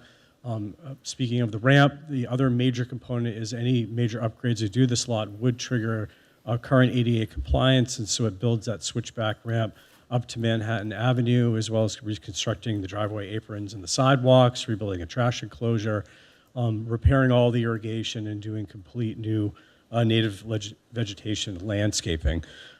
We had worked hard to advance the design of the project and complete it and get it out to bid. The current estimated project cost that we had in here for the construction was about $1.45 million, and that was through a very detailed engineering estimate. There was some additional funds set aside for construction period inspection and design. And meanwhile, on the bottom half of the table details the project funding that we have. There are 2 grants, one with the California Coastal Conservancy and the other with the Safe Clean Water. This is formerly Measure W. And then the other half of the funds are local funds, but storm drain and local Measure W, totaling about $1.8 million all in all for all phases of the project. We did advertise the project on October 8th. And the bids came in at the end of October, and we only did receive 1 bid from CSI Services. So we, in review and conducting a bid analysis, we did find that this was substantially higher than what we estimated, and we did not feel that it was a good bid. In review of many of the line items in the bid, there were a number of items that were significantly overpriced beyond what we're seeing in the public works construction industry for various items of similar scope and size. So we do feel that this is a high bid, and we are not recommending moving forward with it, and we are recommending rejection of the bid. Some additional background about the project. We are still waiting for a coastal development permit from the California Coastal Commission. We have submitted an application, but that process is still pending. We are still actively working with staff and providing additional information before they can bring it to final approval, which can still take several more months. Meanwhile, the 2 grants that we have, our Safe Clean Water grant currently has a spending deadline of June 2026. There's potential for an extension, but that's the current end date for that grant. Meanwhile, one of the challenges and why we expedited the advertisement of the project was the Coastal Conservancy grant that was set to lapse at the end of February in this upcoming year. On Friday the 8th, we received new information, and that led to the result of the supplemental memo that was issued today, that the Coastal Conservancy has now granted our request to extend the grant. We had spoken with Conservancy staff many times over the last year, and we were told very firmly that due to budget issues that we were not going to get any additional extensions. This was a final extension for February of 2025, but we are very pleased to say that we've now gotten we are processing a 4-year extension on the project, which provides us significantly more breathing room in order to obtain the coastal permit that is required to construct the project. So with that, with the supplemental memo that was released, we did revise the staff recommendations. And so tonight, we're asking council to one, consider rejecting the bids, given that they did come in excessively high, and then reauthorize staff to re-advertise the project. And what this would do is give staff additional time to first obtain the coastal development permit, then re-advertise the project, and make some adjustments to the package in hopes of getting some better pricing in line with the current funding amounts that we have. But this development with the extension of the grant does provide us that additional time and breathing room to do so. So that concludes my presentation, and I'm happy to answer questions. Thank you very much. Originally, your recommendation was to reject the bid and select one of 3 alternatives, but you now have recent information showing extension of the grant, so you've changed your recommendation to go ahead and rebid this and hopefully find someone that can come up with something acceptable. Is that correct? That is correct. We have revised the recommendation in light of the new information that we have. So what went wrong? Why were we not able to accurately predict what we thought the cost would be, or why did we just get one bidder that was too high? Right. Any reflection on that? So what I'm going to say is that we did our engineering team spent a significant amount of time coming up with a very detailed cost estimate. So I don't feel that it's a question of whether we're able to accurately predict the outcome. I don't feel that the single bid that we received is reflective of what the pricing should be for the project. So I think we would be overpaying if we were to proceed with it. The project should not cost as much as the sole bid that we received. When we advertise public works projects, there are a variety of factors that can affect how many bids we receive and what type of pricing we get. When we advertise the project on our online bidding platform, Planet Bids, one thing that it lets us do is figure out what the interest in the market is and who's obtaining the plans. And this is one of the main reasons for registration on our online platform, is that we can see the prime vendors that are downloading the plans and reviewing the plans, and it gives us information. And so in this case, we're able to call about 11 prime contractors and interview them after and ask why they didn't submit. And the primary concern that we heard is that many of them were very busy towards the end of the year, or they were recently awarded new projects, and so decided to forego bidding on this project. So sometimes it just comes down to market timing. There were a couple vendors that did outline that they were deterred from the project because they didn't have enough time to secure a solar subcontractor, but primarily most of them just indicated that they were busy and it was not a good time of year for them to submit a bid. So we can take this information, some other information that we glean from them, to potentially make some adjustment to the package. We can extend the advertising period and make other changes to the advertisement package to hopefully drive more interest. But it is something that we do. For example, when we advertised the police station evidence room project, we advertised that. We only received a couple bids. We recommended rejecting bids, and we went back out about a month later, and we got better pricing and a lot more interest in it by making some tweaks to the package. So it is something that we do through the process, and it can happen, but we don't recommend going forward with what we have. Okay, thank you very much. Any council members have any questions? No? Okay. Madam City Clerk, do we have any cards turned in for public comment this evening? We do not have any speaker cards for this item. Okay, any members of the public wishing to come up? Good evening. Thanks for hanging out tonight. Yeah, good evening again, and thank you for the reappointment of myself, Commissioner Hayes, and Commissioners Britton. We look forward to carrying on. When the staff report came out for this originally, we looked at some potential options that we might have to reduce the scope by perhaps removing the solar element. And as I was thinking about that, some general things occurred to me, and I shared them with Joe as well, and I just wanted to relate them to you as well, even though they probably aren't going to affect your decision tonight. And it has to do with when we choose to include solar in any given project. And something that's changed since these projects underwent inception was we were not customers of a community choice aggregation with the option to have the 100% green energy, which we do. And so presumably we were looking to maximize the solar content in our projects as a way to help us meet our Plan Hermosa goal for municipal carbon reduction emissions.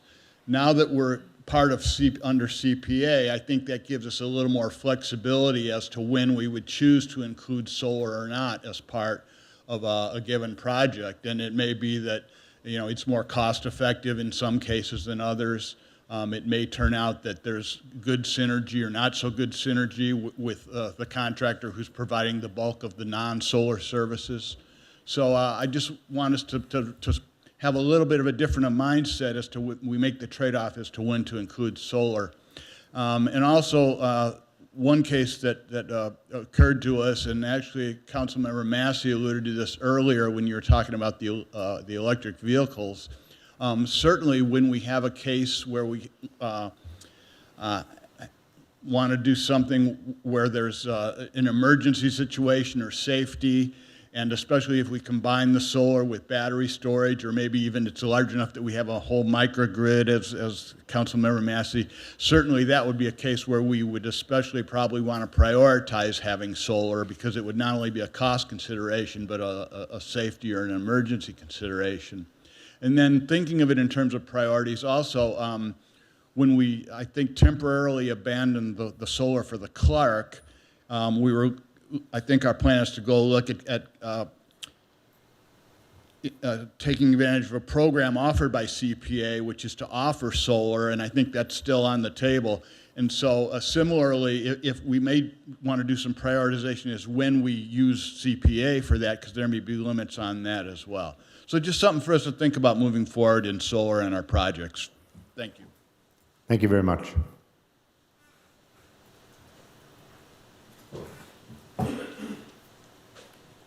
Good evening, everybody. I just want to quickly say I strongly support Joe's recommendation. Bidding construction projects is what I do for a living, and it's a weird thing. And sometimes you only get one bid. Sometimes you get bids that, the same guy bidding it 1 week versus another week. He's got a slot in his schedule. You'll get a much lower price.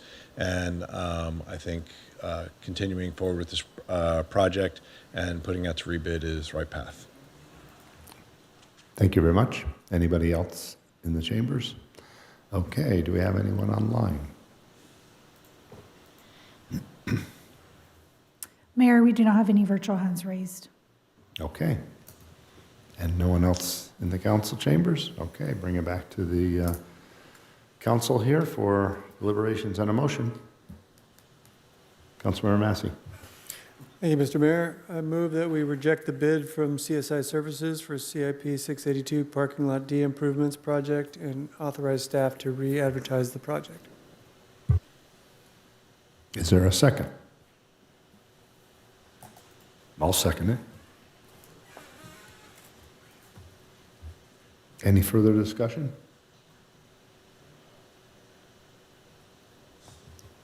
Okay. Oh, yeah. I suppose we'll wait until this motion goes by, but I'd like to make a competing motion. Did you want to make a Should I do substitute? that now? If you want to make a substitute motion. Substitute motion? Yes.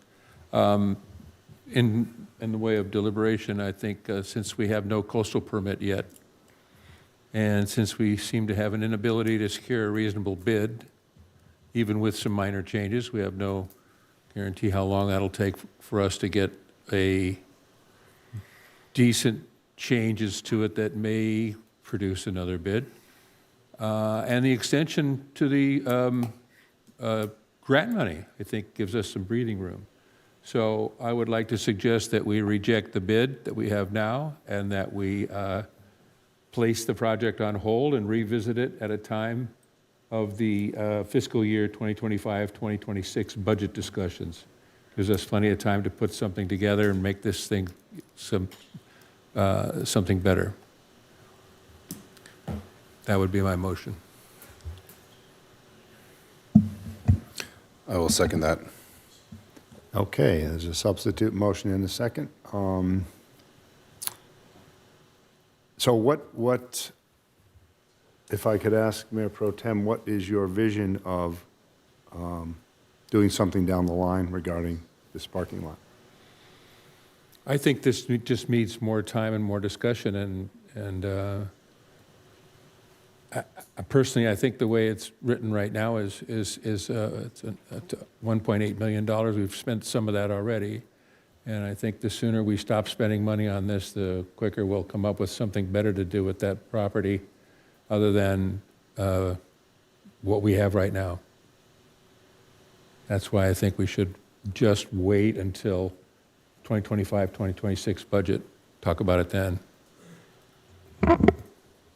I mean, I'd be amenable to talk about what we could do about it now and possibly change my mind on this, but, you know, the way the project looks right now today is about the way it looked last time we discussed this. We got extensions on the grants. We're talking about $424,000 in Measure W, $434,000 in conservation funds, which now have been extended, so they're available. That's basically $900,000 that's available, and city storm drain funds to take up the rest. And we have that allocated. If we wait until next year, then these funding mechanisms will be gone. No, they won't. One goes to 2028, and the other one was just extended at the end of next year. Measure W ends when? funds for Measure W ends? I think it was the end of 2028. I believe they end in 2026. June of 26. Unless we get an extension. I mean, so the action, the motion, if it passes, would assume that there's an extension, which we have not applied for. Go ahead.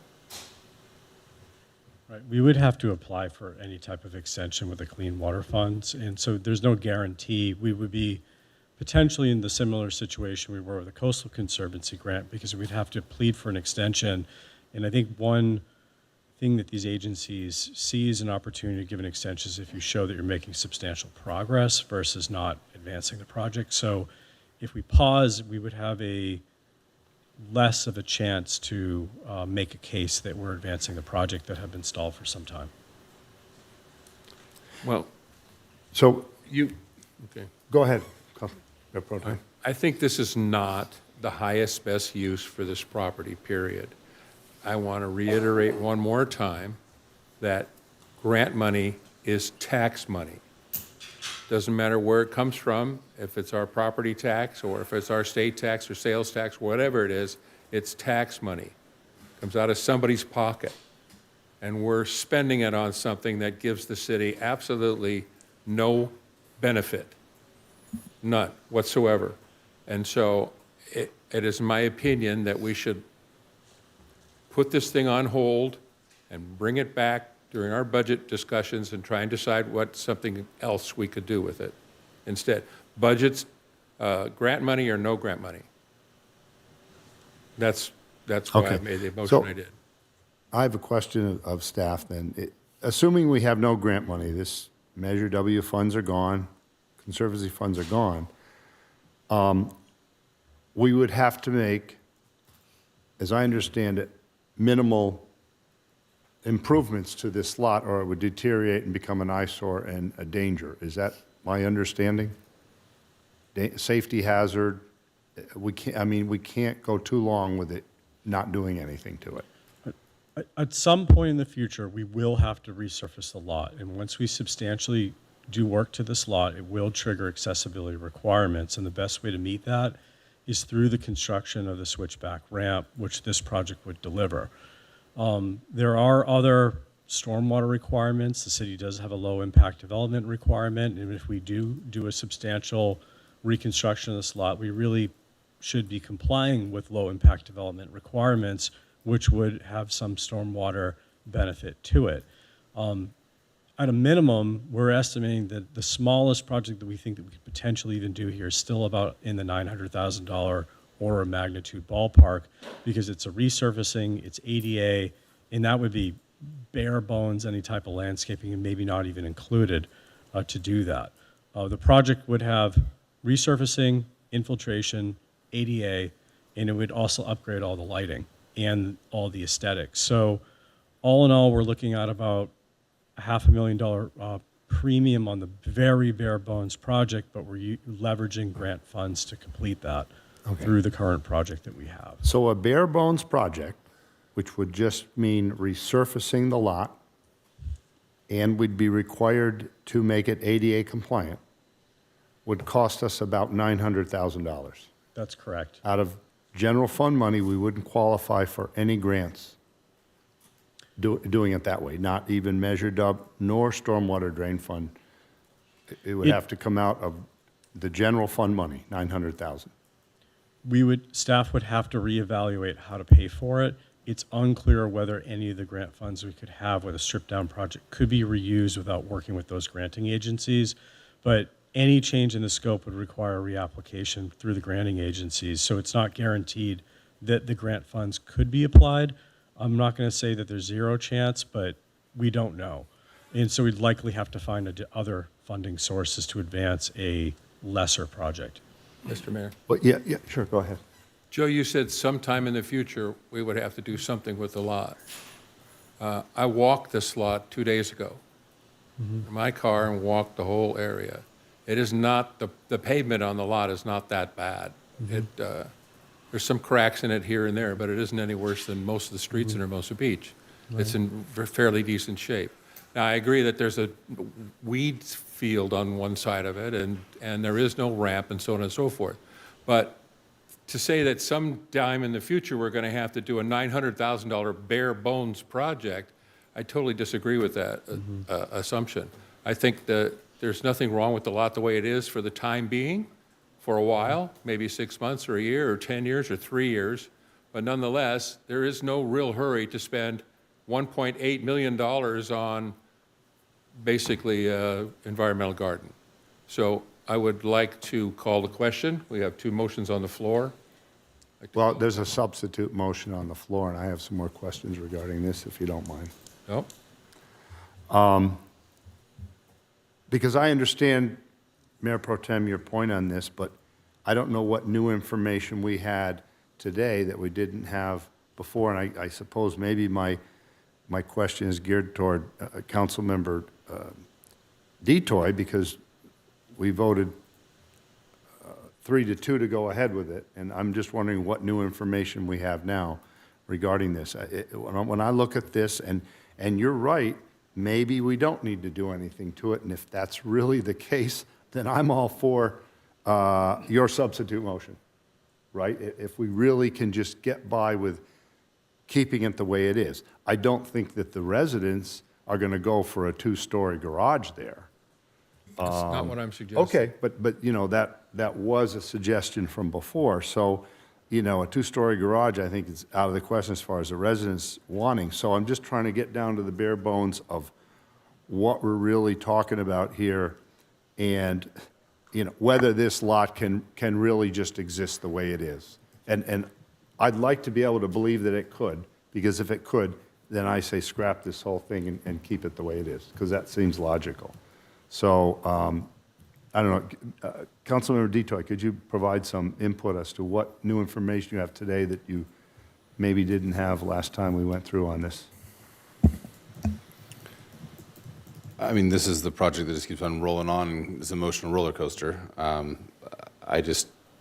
This has been a tough one all the way around. I mean, coming into the meeting as of yesterday, I mean, very clearly my mind was made up on what to do.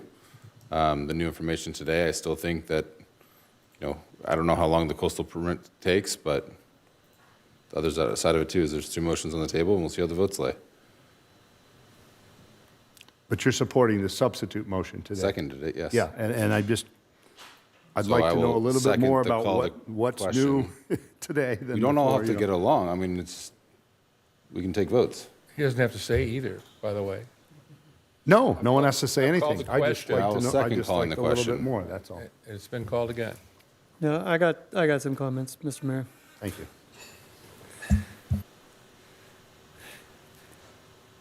If a majority of this council pulls the plug on this project at this point in time, this will be the poster child of council member micromanagement of projects and the negative consequences of that. The parking lot needs improvements. I'm not sure if anyone here remembers it, but we've had a couple trip and falls in that parking lot because the lighting is bad, because the grading is bad, because the pavement is bad. And if we want to continue to have people trip and fall and sue the city, we're probably going to spend 900 grand on that while you guys chase your tails and try to figure out what you want to do with it.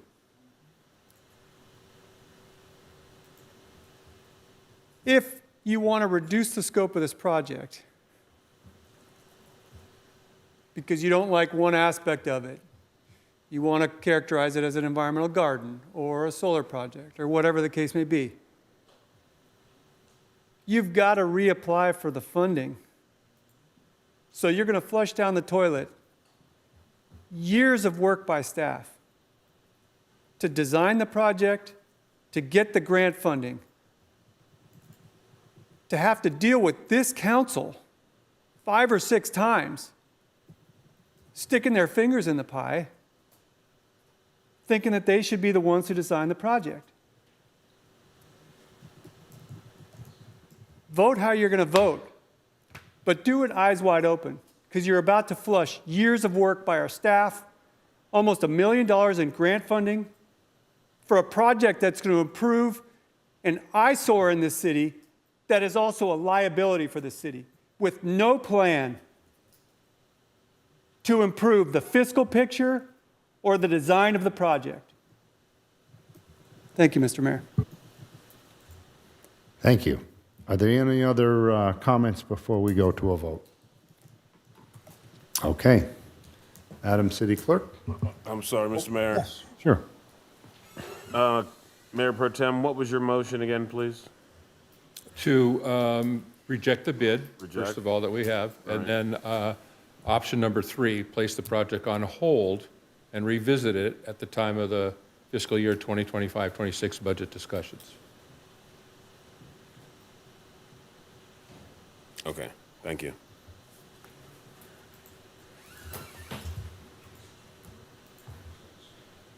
Okay, Madam City Clerk, could you begin voting?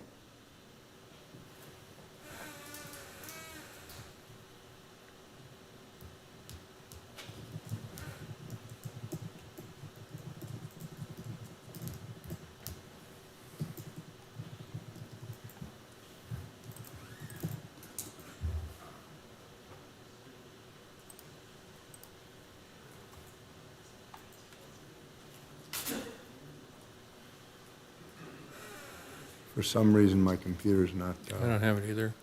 You don't have it either? I think the supplemental memo was.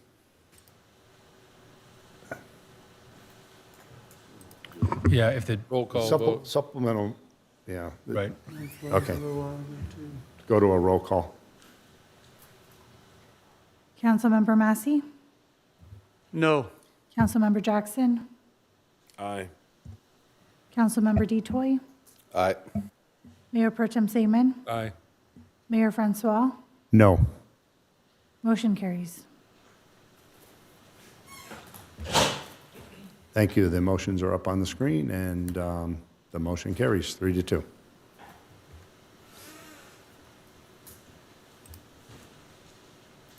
Okay, Madam City Clerk, what's next on our agenda?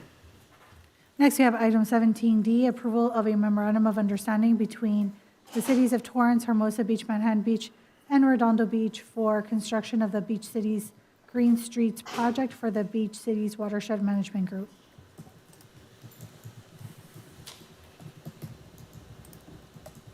All right. Good evening, Mayor and Council. So again, excuse me, we have a MOU with the Beach Cities Group to construct a Green Streets project. Oh, that's working. All right. So for some background, back in 2016, Hermosa Beach, Redondo Beach, Manhattan Beach, Torrance, and LA County Flood Control joined into a watershed management group as a way to comply with our regional water quality control board's stormwater pollution reduction requirements. In that plan was identified a number of capital projects throughout the member agencies to help capture and treat stormwater to the quantities required. The Hermosa Avenue Green Streets project was identified in that plan. A later revision to that plan also added the PCH dry well projects, which is separate from this, but worth mentioning. Shortly thereafter, the City of Torrance successfully applied for a $2 million grant from the Coastal Conservancy to fund design and engineering and some of the construction for the project. A subsequent grant application to the Safe Clean Water Regional Program earned us over $5 million to help fund that construction as well. The project will result in a number of Green Street projects different to each city, including various stormwater capture measures. Specific to Hermosa and the Hermosa Avenue Green Street project, the southwest corner of our city has about 47 acres that are currently not captured or treated by anything and go directly to the Redondo outfall. And this project seeks to address that by installing over 5,000 linear feet of permeable gutter. And then One of the requirements of the Coastal Conservancy grant is for the agencies to plant 200 trees, and so Hermosa's contribution to that will be 39 palm trees along the median on Hermosa Avenue from Hondo to 6th. If you're not familiar with pervious concrete and pervious concrete gutters, here is a little illustration of them. You have an engineered substrate and then this permeable concrete slab that goes on top of it. Here's an illustration of it. They are often installed as pre-cast chunks of concrete, and they're permeable, so the water runs through them as opposed to your typical concrete gutters. Project location, it's in the vicinity, like again, the southwest little section of the town, basically from here from Beach to Monterey and 6th to Hondo in various locations throughout that area. Here's an illustration of one of those at Hermosa Avenue and 2nd. The blue lines are the gutter that would be replaced, and then you see the trees in the median on Hermosa Avenue to replace the existing landscape, which is in various states of repair. Here's another, just an illustration of those tree planting locations. So pretty much every one of those tree boxes from 6th to Hondo would get a new tree. So what's on the table tonight is an MOU. City of Torrance has been lead on this project, and so they've drafted this MOU for all the agencies. The total construction cost is estimated to be almost $8 million, with almost $7 million of those covered by grant funds. Each city has a local match, and Hermosa's would be just under $200,000, as shown here. Should bids come back over the cost estimate, agencies, we've discussed this many times. Obviously, we're all very committed to finishing this project and finding those funds. But at the same time, every agency has the option to withdraw from the MOU without penalty before the contract is awarded. So the next steps are all the agencies seeking approval of these MOUs, signatures, get them back to Torrance, which would then go out to bid in January, seeking some qualified bids. Agencies would refer on those final results and those costs. As identified in the watershed management plan, Hermosa Beach is required to complete this project. So one way or another, we should get it done. So the recommended action tonight is to adopt a resolution approving the MOU, authorize the mayor to execute it, and then adopt a resolution approving the design and creating a project payment account. And with that, I'm here for any questions. Thank you. Dry water flow is all the flow that enters a storm drain that enters from just general water, not when it rains. Exactly. And currently, all dry water flow is diverted in this storm drain, is that right? It goes to the storm drains, yes. No. No. All dry weather flow that goes into the Hondo storm drain is currently diverted to the sewage treatment plant. Is that correct? Except for this little section of town, and that's what this project is addressing. The low flow diversion is a little bit further up Hondo, and it doesn't capture this quadrant of town, or it's not a quadrant, but this area of the town. So in other words, the dry weather flow from the Hondo storm drain, I was under the impression it collects underneath that parking lot in Redondo Beach where the bike path ends. Right. And that gets diverted to the sewage treatment plant. But you're saying that these diversions are after that intake? Exactly. Yeah, this little section does not get diverted through there, so that's what. So it bypasses that parking lot and Yes. flows directly to the storm drain for dry weather? Correct, yeah. Right. So now when it rains and it's wet water flow, that Hondo storm drain flows tremendously because there is wet water flow coming from Torrance, Redondo, everywhere, storming into that drain, and that flows when it rains heavy. Right. Correct. And these diversion projects here on the street are not that effective, as I understand it, when it's wet water flow and it rains heavily because the filters can't take it and it'll just run down the street and go into the storm drain. Correct. Yeah, the permeable pavement does not capture full stormwater flow, but it does some of it, but not completely. Okay. Okay, thank you very much. Any other questions from any other council members? Okay. Oh, yes, Councilmember Jackson. Thank you, Mr. Mayor. Thank you, Doug. So when can we, assuming this is approved and goes forward and the three cities are working collectively to stem the flow, what is the time frame? When could we expect that Horondo outfill to stop spewing the filth into the Pacific? What is our general time frame, or what are the three cities thinking? Right. Well, I mean, we have essentially we're waiting on confirmation, but we have a 5-year deadline to complete the projects that are identified in that 5 plan years from now. Oh, now it's 5 Yeah. years. Dear God. So, and even then, it won't be 100%, but it'll be much more significant. You know, there's at least 3 or 4 projects in that watershed. So this puts us 5 years in the queue. yes. Wow. Dios mío. Okay, thank you. Yeah. But just to follow up on that, we're still going to see massive amounts of outflow on that Horondo storm drain when it rains. Oh, yeah. I mean, we're not going to capture all of it, but all these projects divert and infiltrate. And so overall, we'll slowly reduce that overall flow, even during a storm event.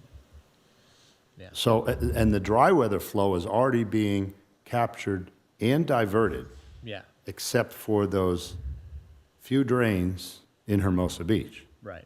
So it's not like this is going to be some grandiose thing that suddenly we're not going to see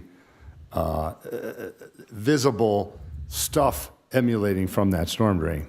Because when it rains and it comes out. Right. But in combination with these other projects that are lined up, you know, there will be a significant Slight yeah. an improvement, and Yeah. every little bit is good, but yeah, okay.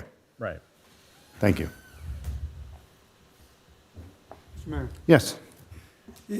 you've got to read the Enhanced Watershed Management Plan because it has a whole series of projects, all of which are designed to reduce the outflow to meet the standards. Yep. The Greenbelt Infiltration Project was the single biggest project in the entire Enhanced Watershed Management Plan. We canceled it because Redondo Beach, and together with Torrance, Redondo Beach is over 50% contributor to the stormwater that comes out of the Horondo storm drain. Torrance is another 30+%. So together they were almost 85, 90% of the flow. So we canceled the project based on community concern and asked Redondo to take over as lead agency of the project. They have, and Torrance has basically taken its contribution to the Greenbelt Infiltration Project and done what they should do, which is basically build catchments in Torrance. So they are reducing or eliminating their contribution to the Horondo storm drain. Redondo has the project that used to be the Greenbelt Infiltration Project, which is the dry wells project, which is most of the dry wells are in Redondo, as they should be, because it's more than 50% the contributor of stormwater to that drain. The dry wells in Hermosa Beach will capture our contribution, and then together with some of the smaller projects that feed into the Horondo storm drain, like this Green Streets project, ultimately will reduce the stormwater flow in wet weather coming out of Horondo storm drain to meet the standards in our MS4 permit. I mean, that's ultimately what it is. So you can't take this project in isolation. This is a relatively small project when compared to what Torrance is doing and what the dry well project will do in both Redondo and Hermosa Beach. It's just one piece of the puzzle. Yeah. Thank you. Okay. Any members of the public turn in any comment cards regarding this? We did not receive any speaker cards for this item. Okay, anyone in council chambers wishing to speak on this? Okay, seeing none, do we have any people online wanting to speak on this? We do not have any virtual hands raised. Okay, bringing it back to the council for deliberations. Mr. Mayor, Yes. I move that we adopt a resolution approving the MOU between the City of Torrance, City of Hermosa Beach, City of Manhattan Beach, and the City of Redondo Beach for implementing the Beach Cities Green Street Project. The Beach Cities Watershed Management Group authorize the mayor to execute the agreement and adopt a resolution approving the construction of Hermosa Avenue Green Streets project pursuant to Government Code Section 830.6 and establishing a project payment account. I'll second that. Okay, there's a motion and a second. Any further deliberations? Madam City Clerk, you may begin the vote.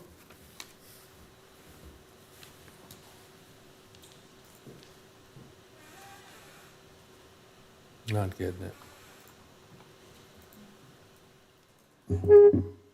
Councilmember Massey?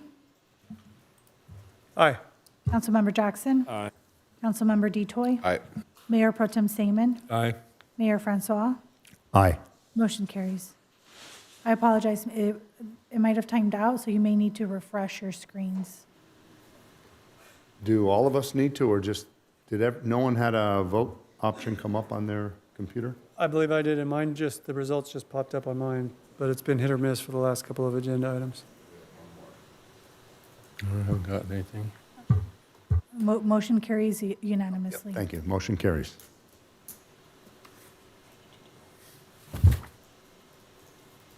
Okay, what's next on our agenda? Next, we have item 17E, City Manager Contract Amendment. Thank you very much, Madam City Clerk and Mr. Mayor. This one is mine tonight. I do apologize, I don't have a PowerPoint, but I think this is going to be pretty straightforward. So the item before the City Council tonight is a resolution approving a contract amendment between the city and Madam City Manager Suja Lowenthal, as well as approving a one-time performance bonus, which is contemplated and permitted by Madam City Manager's current employment agreement. By way of brief background, Madam City Manager has served in her role as a city manager since the summer of 2018. Each year, the city manager is given a performance review by the City Council, and then the terms of her employment agreement are considered. This year is no different. The City Council conducted its performance review in the preceding month or so, and now a formal consideration for the contract amendment and performance bonus are before the City Council. Madam City Manager's current employment agreement, which ran from August 28th, 2023 through August 27th, 2024, paid her a salary of $273,180 for, once again, that 2023-2024 year of service, and provided for a potential 10% performance bonus at the sole discretion of the City Council. Consistent with the Brown Act and pertinent government code provisions, I must verbally announce the proposed salary for her 2024-25 year of service, as well as the one-time bonus as reflected in the attached resolution. That proposed salary is $281,376 for the time period of August 28th, 2024 through August 27th, 2025, which represents a 3% increase, and then a one-time performance bonus in the amount of $19,122.65 for the prior year of service, which represents a 7%. I did want to briefly touch on the reason for the effective date of August 28th, 2024, for the aforementioned salary change. This is typical of not only Madam City Managers, I believe previous 3 or 4 amendments, but it is also pretty typical for city managers across the state. This, of course, is due to the desire for the city manager's contract to be considered and addressed last after any applicable bargaining units or other labor negotiations during the year. So this process of a contract amendment occurring after the anniversary of the previous amendment is not atypical and is something that may occur in the future. So to reiterate before you all tonight is a resolution doing 2 things. It approves the 5th Amendment for Madam City Manager's employment agreement at the previously stated salary and authorizes a one-time performance bonus in the amount articulated. This concludes my report, Mr. Mayor, and I'm available for any questions. Thank you. Thank you. Any council members have any questions? I just have a quick question to the Madam City Manager. I was just wondering if you could outline the challenges you anticipate facing in the coming year and any strategies to address them.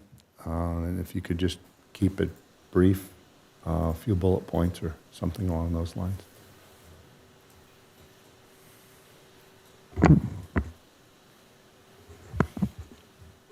In addition to what we had discussed during my evaluation in closed session, I can reiterate for you the challenges and strategies. So the challenges going forward for this city will certainly be how to accomplish the council's vision and the community's vision for the city with the finite staffing resources that we have. This is a very ambitious city, has always been ambitious and tried to keep up with its neighbors, but with far less resources to do so. And so I think the challenges will be for council to come together and prioritize our projects, the abundance of projects that we have, not only in the CIP program, but also just across all departments, and acknowledge and accept that all of those things cannot be done and all of those things cannot be priority number one. The other challenge will be staff retention. We have done an extremely great job in recruiting talent from across the region and some from beyond, and retaining them in an environment of scarcity and limitations is difficult. And so ensuring that staff is supported in the work that they do is going to be very important. Without the staff talent that you have here, the vision that the council has for the community would be difficult to achieve. They are not dispensable or disposable individuals. I do think that that's a challenge in this environment.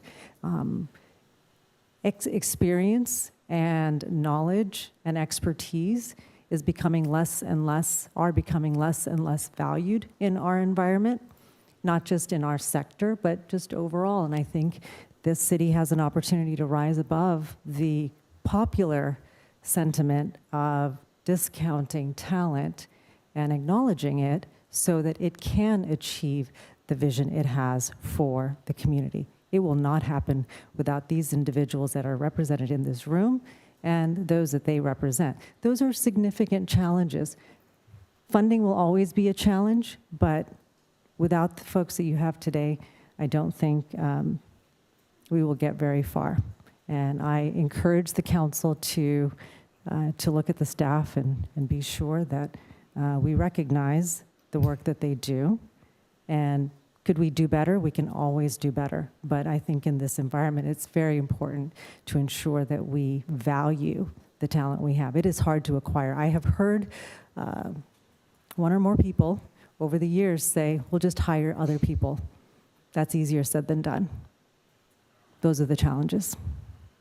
It's human capital. Okay. Thank you very much. Thank you. It's been a pleasure working with you as city manager, and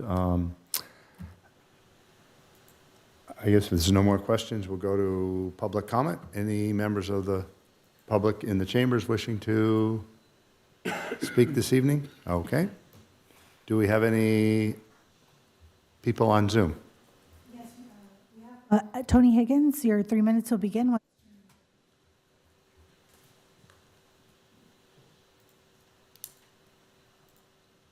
Yeah, hello. Look, the transition, change in staff, change in the council is unavoidable. And what you just heard from Suja, human capital is important, but change is unavoidable. Look, we just had a sales tax ballot, and it went from 54% approving, disapproving, to 58% disapproving. And I'm going to tie this right back to Suja's review. A good number of people will vote no on any sales tax. But there's a significant number of people in this city that resented being told that sales promotional mailers and videos were educational. They were being lied to. They were being gaslit. Manhattan voted for their sales tax. Redondo voted for their sales tax. But the margin of defeat, I believe, was directly attributable to the city manager attempting to gaslight us, telling us promotional material was educational. She lost the trust of the city. And if you ever want that sales tax to be passed, honestly, the 800-pound gorilla in the room is that you're probably going to have to get rid of Suja. Because as long as she is there, gaslighting the public in that manner, telling us on one hand we need to go back to basics and not spend money on grandiose consulting projects, but take care of backlogs. And on the other hand, funding grandiose consulting projects and gaslighting the public on educational material and stuff like that, well, she's lost the trust. So my recommendation is to give her her bonus, give her her pay raise, and after the 90-day period when the new council comes in, terminate her contract without prejudice. She did a lot of good, but she's lost the trust of the community. Thank you. Thank you very much. Madam McCoy, your 3 minutes will begin once you're unmuted.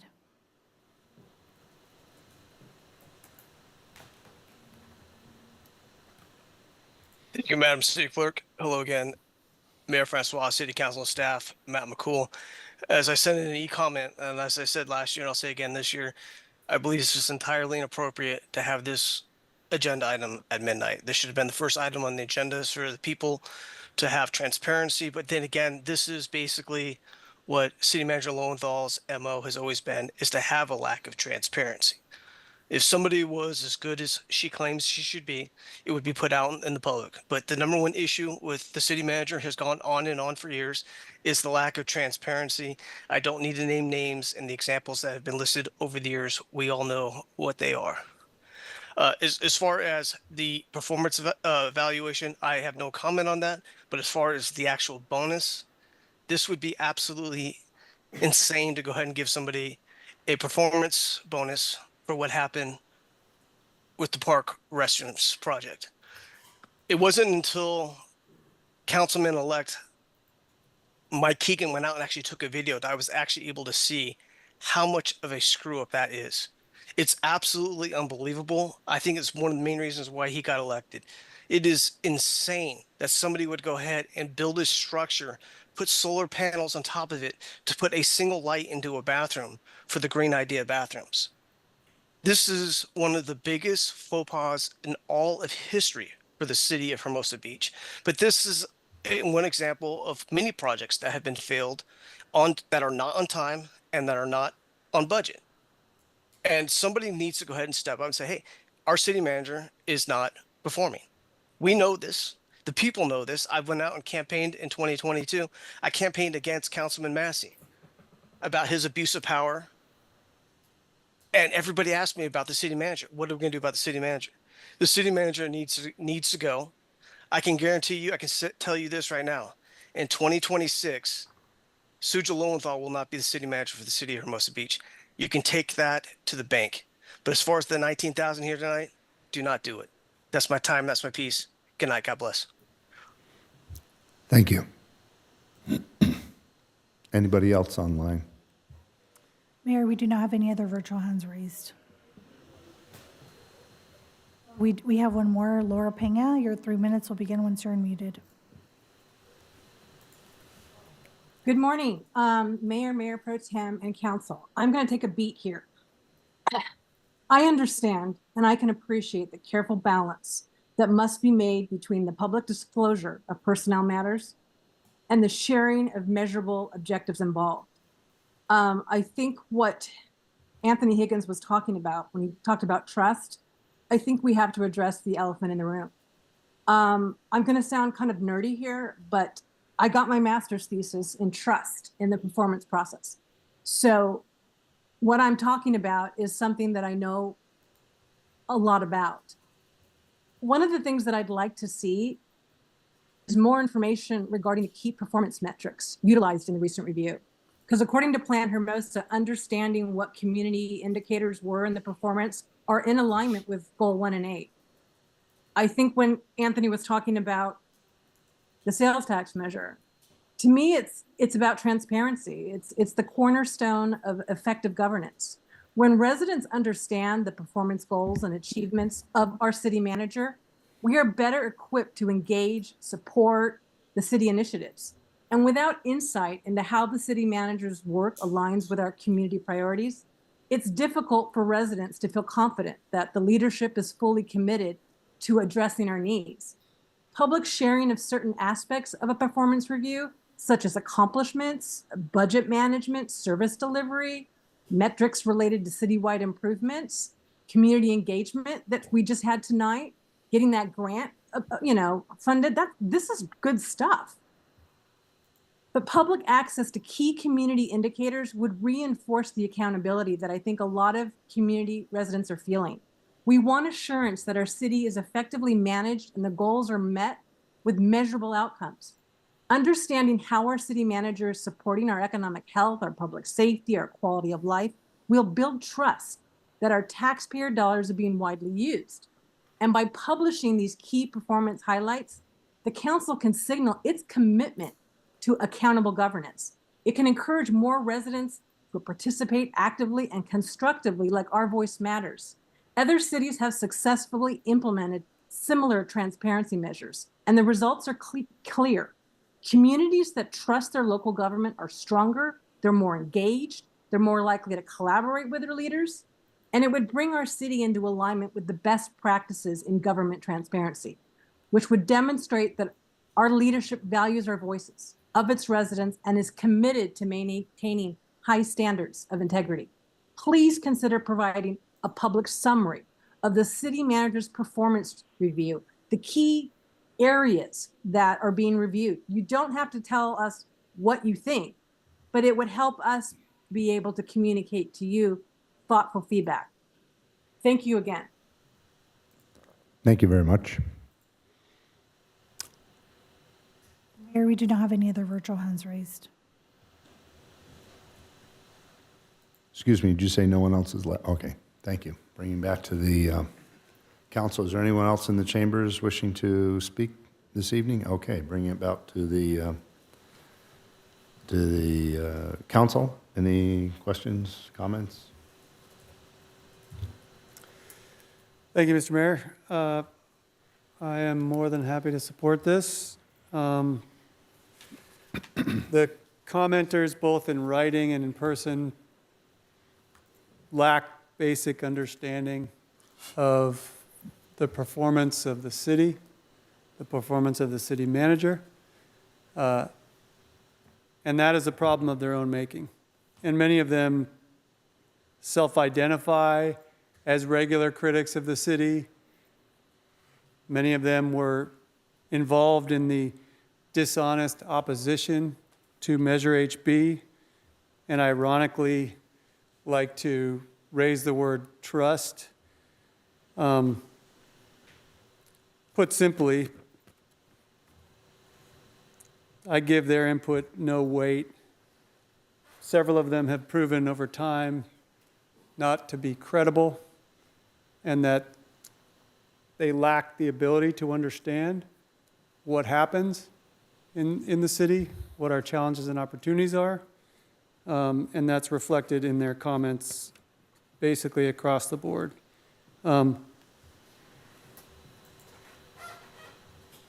We just came out of an election season where lots of folks, as they often do in elections, come out of the woodwork, never having taken the time to attend the 3 budget meetings we have a year, never taken the time to look over the CIP, never taken the time to come down and participate and engage, and somehow have this expectation that the city has the resources, or any city has the resources, to go out and knock on every individual's door and say, hey, here's what's on our agenda.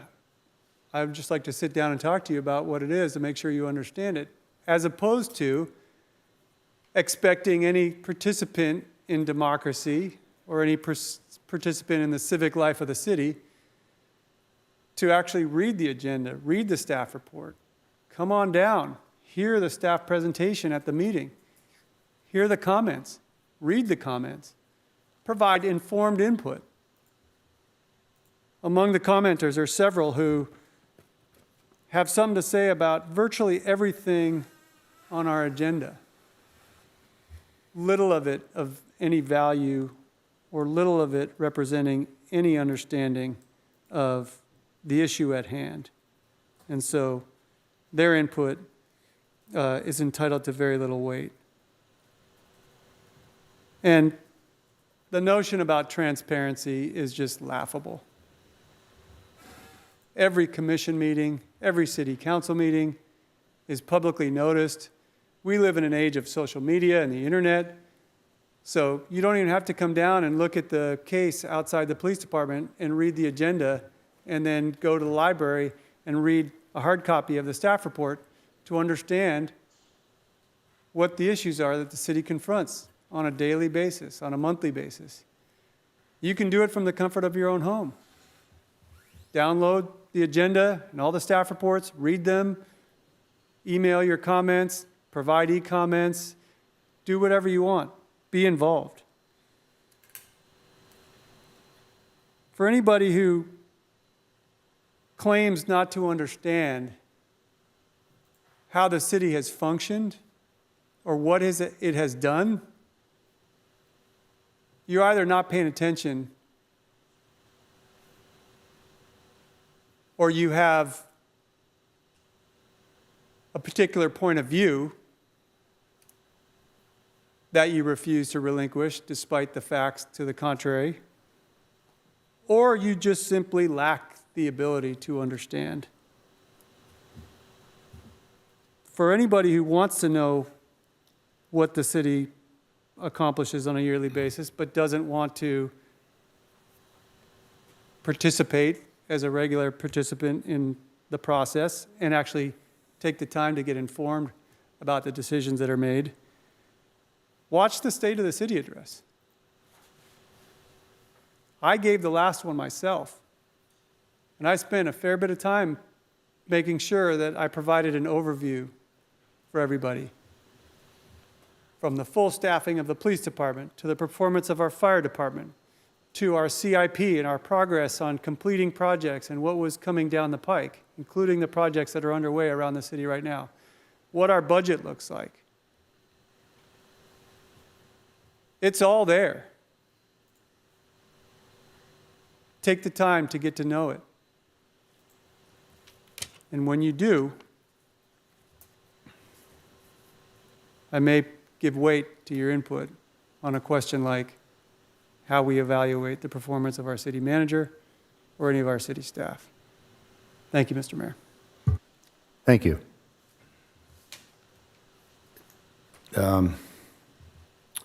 You know, this is a hard decision,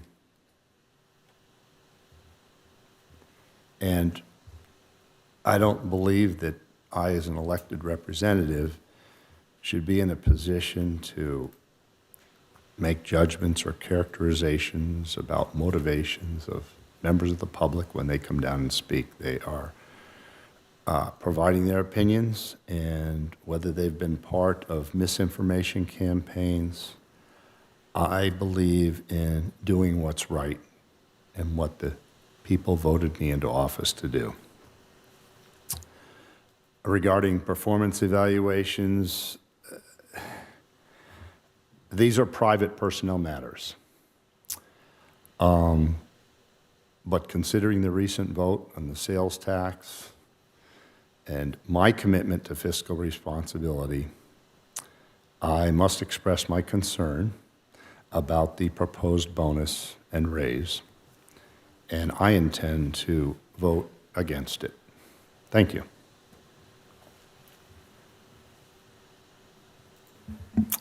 Any other comments? Mr. Mayor? Yes. I just want to thank Madam City Manager for her hard work and all the directors. The fact we were fully staffed, I know it is not just a reflection of the chief or HR, it's all hands on deck, as we've talked about in the hiring process, and that is a unicorn of an accomplishment in California for a law enforcement agency. And Chief highlighted that tonight, that we haven't had any police department personnel leave in the last 4 or 5 years, whatever the chief mentioned, is an insane statistic. And it's a compliment to the quality of the environment, the work environment here, and a reflection of the leadership. So thank you. And thank you to all the directors and all the staff here. I'm proud to be a resident here. I'm proud to represent the city here because of all the great work you do. And again, it comes from the top. So with that, I'm happy to make a motion to approve the resolution in attachment 1, approving the 5th Amendment to the city manager's employment agreement, increasing her compensation for the 7th year of employment and awarding her a one-time bonus pursuant to the terms of her employment agreement. Okay, there's a motion. Is there a second? I'll second, but I also have a comment, Mr. Mayor. Sure. You know, you mentioned you were elected to listen to the people. You were also elected to do what's in the best interest of the city and not cower to what a vocal minority continue to push. You know, we keep hearing that T word, transparency. Oh, we're not transparent, which is such a load of crap. I mean, everything we do is open. Everything. The countless budget meetings, the study sessions, and everything we do, when we deliberate and when we vote. Some people choose to abstain and then talk to the media the next day. But the majority of us look you in the eye and tell you why we voted and why we didn't vote for a certain thing. Our deliberations are open. Our discussions are open. You know, so the transparency word is being used as some sort of pretext to continue to amplify these talking points. Out of control spending, load of crap. Projects not being finished and over budget. Well, not everything's perfect. If anyone, you know, I budgeted for a kitchen a year ago. That same kitchen is 3 times what it would cost, what it was going to cost 3 years ago. Running a city is expensive. We don't get the dedicated employees that we have who really give a crap about this city by not taking care of them. And it's not just the financial aspect of it. Of course, that's important. But you don't get at an event like you had yesterday on a day off. That doesn't happen automatically. We don't get awards, nationally recognized awards, magically. You know, we got a caller with an asinine comment about firing our city manager. That guy constantly calls and says, there's technology for the sound machine so we can pick up the modified exhaust, and we have technology for this. That costs money. That costs money. Everything costs money. And we are doing the best we can with the limited finite resources we have to make sure we're the safest, cleanest, best little beach city. And I think we're doing a heck of a job. It's not perfect. There are bumps along the way. Yeah, the bathroom project didn't go as well as we hoped it had gone, but we recovered. We have great facilities. We got our money back from the contractor that, took advantage of us. And we're going to go back and do an autopsy to figure out how we can improve. So we're not sitting idly by. We're not this out-of-control spending that was the big narrative and the plans to do this and the plans to do that. It's the lies and the misinformation that fuels so many of these comments that we hear on a regular basis.